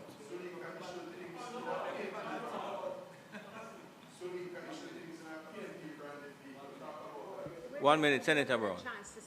1 minute, Senator Brown. Resume your seat. I will not speak until you resume your seat. 1 minute. Resume your seat. And then you start all over. You have 10 minutes, use it well. The member is misleading the Senate, sir, when he alleges that the administration has been partisan in terms of relief packages further to Hurricane Melissa. The fact of the matter is that 41% of the care packages have gone to Westmoreland, as the Minister of Labour and Social Security has advised the Parliament and the country of Jamaica. So I urge the member to ensure that his utterances are consistent with the truth and he desists from misleading the Parliament of Jamaica. Thank you, sir. He's absolutely right about 41%. I believe George Wright got 39% of that. I heard that one. I believe, I don't really mean 39% of 41. I mean 39 of the 41. So, President, their Sabbath will be honored if they just shut them out. Because I'll finish. But so long as they try to interrupt me, I will time manage. I don't need Senator Sinclair to be appointed in me. I don't need that. I'm going to tell you something that is interesting, right? When you get a chance, if you listen to the tape, and I say to the younger members of the Senate, if you listen to the tape, you don't hear nothing except the speaker, you know.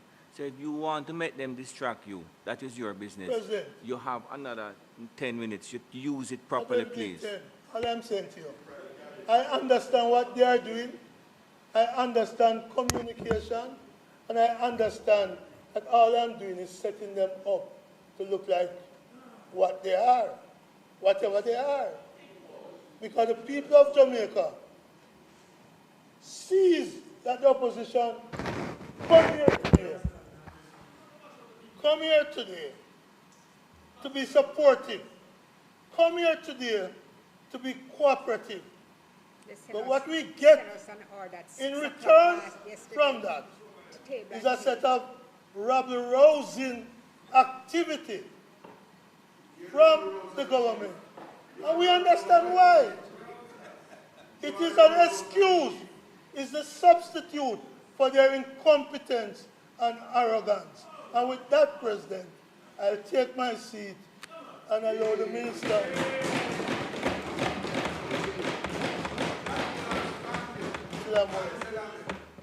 I will take my seat and allow for the minister who thinks that this motion is an annual motion to realize that, Minister, this is not an annual motion. You're right. I need to sit down because you started by saying it's an annual motion. Yes, you did. You did. You might.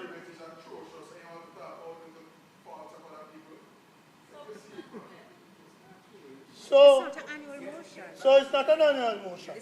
It's a motion that is necessary because the 1.5% of GDP impact on the fiscal city budget has been exceeded. We come here to cooperate, but we are not afraid of the fight. We, like the Prime Minister, you're not afraid of no girl, no boy. we want to make it very clear that we on this side is not about to start any war. We leave that to you. May it please you, Mr. President. War.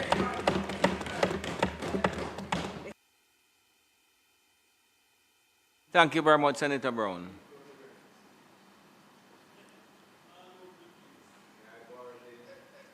It's coming up.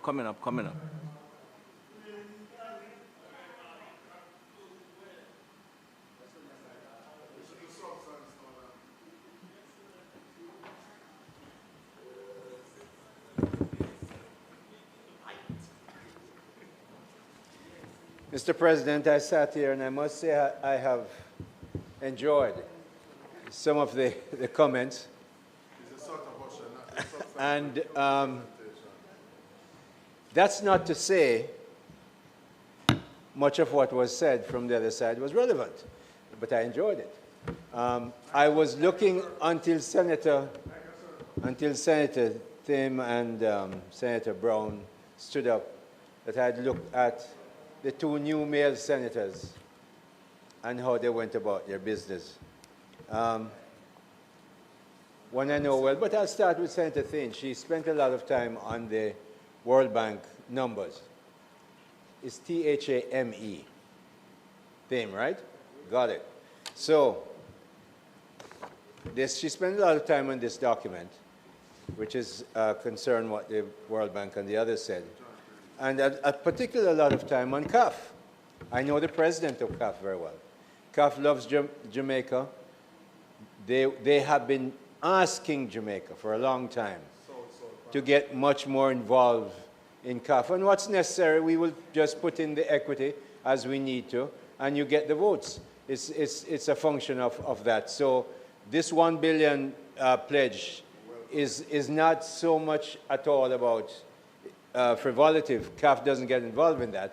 And they don't pledge that kind of money to countries that they don't have the highest respect for. Mr. President, I listened, though, to Senator Tomlinson, which was an academic exercise.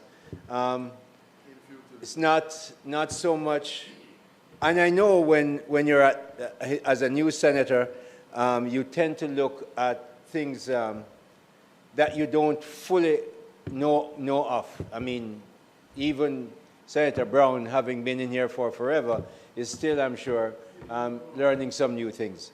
So I understand that much of what you said would be academic, because the running a government is quite different from doing an analysis and a financial statement. And you can imagine I've done a lot of those, and I know people who do that. So what I want to say here is when you look at what the government has done, and I'm going to use a statement by your other senator, he said only successive governments have or would be able to do that. Well, and everybody over there start about with the fiscal rules at 2014. No, they were not started in 2014. They were passed in 2010 by Prime Minister Bruce Golding. But I listened, but it would be very, no, but you would believe that 2014 is when all this happened. No, it was amended. I heard, you're the only one who said that. Everybody else pretended that 2010 never happened, including your last speaker. Okay? So, and it's you and Senator, it's only both of you talk about 2010. All right? But 2010 was really when it happened, and then it was amended in 2014, and we amended it in 2022. I was here for that amendment, so I very well know that changing the fiscal rule is not an annual event. But as we look at what your recommendations are, Senator Small Ferguson, I heard what you said, and it's interesting. You say that the easing of the fiscal rules are necessary and you support. And while you didn't give the numbers, I'm going to give some numbers. The fiscal rules that we're asking, as Senator Brown just said, if the GDP is expected to slip by 1.5%, it's gone. What we're looking at is, after Hurricane Melissa has caused very painful destruction of lives and to livelihood in Jamaica, a broad swathe of economic activities have been severely disrupted in Jamaica. Yes, because I can, especially in western parishes. As a result, Mr. President, of that, we're looking at a significant contraction in GDP in the range of 3 to 6% for 25, 26 over 24, 25. Okay? So we're looking at 4 times what the fiscal rules allow. So there is no question that it would be necessary. What I find interesting, though, is while you say successive governments after 2014 would be responsible, the only successive government is Andrew Holness wins once, Andrew Holness wins twice, Andrew Holness wins 3 times. That is the successive government. That is the successive government. And therefore, to mention the fear that that wouldn't be done well, look at the results. Look at the results. We are at 62% debt to GDP, and we have gone down more. But look at how we've managed this economy. Look at how look at the currency. The currency, I remember when we were going to make the Bank of Jamaica independent, excuse me, I was here. When we were going to make the Bank of Jamaica independent, there was a scream that the currency was going to go to hell. I listened to you. So make sure you understand that the currency has shifted by 2.5% a year. And even though the pandemic has happened, Beryl has happened, and Melissa has happened, the currency hasn't gone to fly away like it used to be in the other administration time. If there was the announcement of a storm rising off the coast, western coast of Africa, the currency fly away. They've got dollar wine. And you know how it goes. So you are looking, Senator Small Ferguson, Small Ferguson, I was looking at you because I know you understand these numbers. We talk, and so, but that was a prediction that happened. That was a prediction that happened. That was where the value, that was, go and read the article in the Gleaner. I'll send it to you. You'll see the analysis that said at the time the dollar the dollar was undervalued. So here we are. So we're looking at where we are, and I hear the thing that we have to get, if we're going to ease up the fiscal rules because we have to, how we must be careful of making sure we don't go off track. Well, we haven't gone off track. I want to say something very carefully. The people of Jamaica elected the JLP and Andrew Holness to run the country. So often, if you'd listen, you'd hear something that you might not yet know. The people, when you elect a government, it's not to download your authority to some commission or NGO. It's to be responsible. You don't outsource the authority and responsibility given to you by voters. So we have the fiscal responsibility arrangements. We have many people who come in and look at us, but we must be careful that even while we take on these more relaxed fiscal rules, we will have the management and discipline in place, which is why, senators, we were offered the 6.5 billion. Let me turn to that for a minute. 6.7. Let me look at that for a minute. The 2.4 billion you mentioned, that is a part of the private sector part, is absolutely right. But it's not to build a white elephant, as you might have suggested. No, it is the government is going to get this part of money to build our infrastructure. And I'm in cabinet. I'm telling you, Prime Minister Holness, and I can say this out of cabinet, Prime Minister Holness' intention is very clear. We must use the money that we get as much as possible to build a better future, not even to build back better, to build a future that is much better, which is not to be resilient in every way, which is not to spend money, on cars and consumables as was done by your side of the government when you were in government. That's what happens. That's what the PNP did. Where are the roads? Where are the schools? Where are the hospitals? Those are being built by the JLP, and we will continue to do that. We will continue to do that. Okay? So, Mr. President,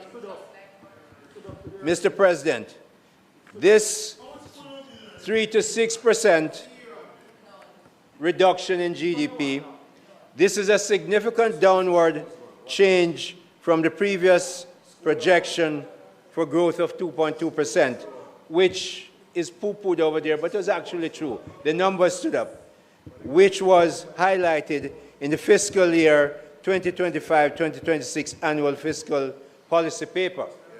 That's what was expected. No, that's not expected. So, Mr. President, we have to change the fiscal rules, which are allowed by law, but this government, the Andrew Holness, you discussed that as if you didn't agree. The Andrew Holness administration, it's true, that's what you did. The Andrew Holness administration will manage this economy in such a fashion that, Mr. President, every Jamaican who voted for Andrew Holness will be happy. I've been around the country, and I'm telling you, Mr. President, PNP and JLP say, thank God Andrew Holness win the election in September.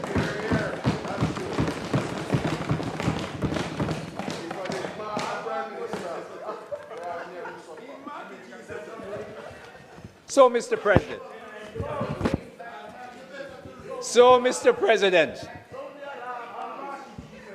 So, Mr. President, within the context of the foregoing, Mr. President, we propose that the requirements referred to in Section 48C1A and B of the Act be suspended for an initial period terminating at the end of the financial year ending March 31, 2027, if it pleases you, Mr. President.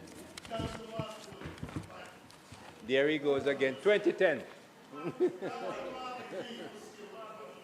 Mr. President, if we can get this affirmed, I'll go to the next final item. Thank you very much. The Minister has asked that the motion, notice of which he gave earlier, be approved. Those in favor? Against? Ayes have it. Finally, Minister. Yes, Mr. President. I had the motion tabled that we should allow Senator Shireen Golden Campbell to be exempted to continue her practice as a lawyer and maybe working with government, So at this time, Mr. President, I ask that the motion be approved. Thank you very much, Minister. The question is that the standing order be suspended, enable to allow the Minister to take the motion notice of which he gave earlier. Those in favor? Okay. And he has just asked, I think, it be affirmed. yes, that the motion notice of which he gave earlier be approved. Those in favor? Senator Golden Campbell, do not vote. Those in favor?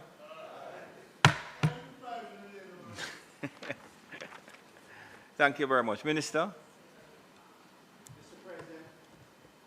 It is not the intention to do any further business in the Senate for today, so we ask that the Senate be no, man, we finished with it. The business of the Senate be suspended for a date to be announced. Thank you very much. Just before the adjournment, 2 points I wish to make. First of all, Senator Professor Morris had asked that we take a motion in relation to Disabilities Week. He had to leave, I understand, based on some commitments he had elsewhere, so I will allow him to take it at the next meeting of the Senate, although he would be a bit out of time, but if he wishes, he can do so. So thank you very much for all those who participated in the debate, those who presented, the junior senators from both sides who contributed to a very high level.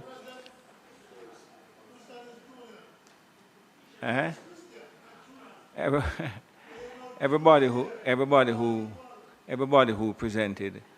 So I won't use the phrase junior or newly appointed again, because everybody, I think today was the last day that we had a senator who did not rise, and she did so today. So everybody has now got their feet wet. So thank you very much. The question is that the Senate be adjourned for a date to be fixed. Those in favor? Against?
hope and standing shoulder to shoulder that we find resilience.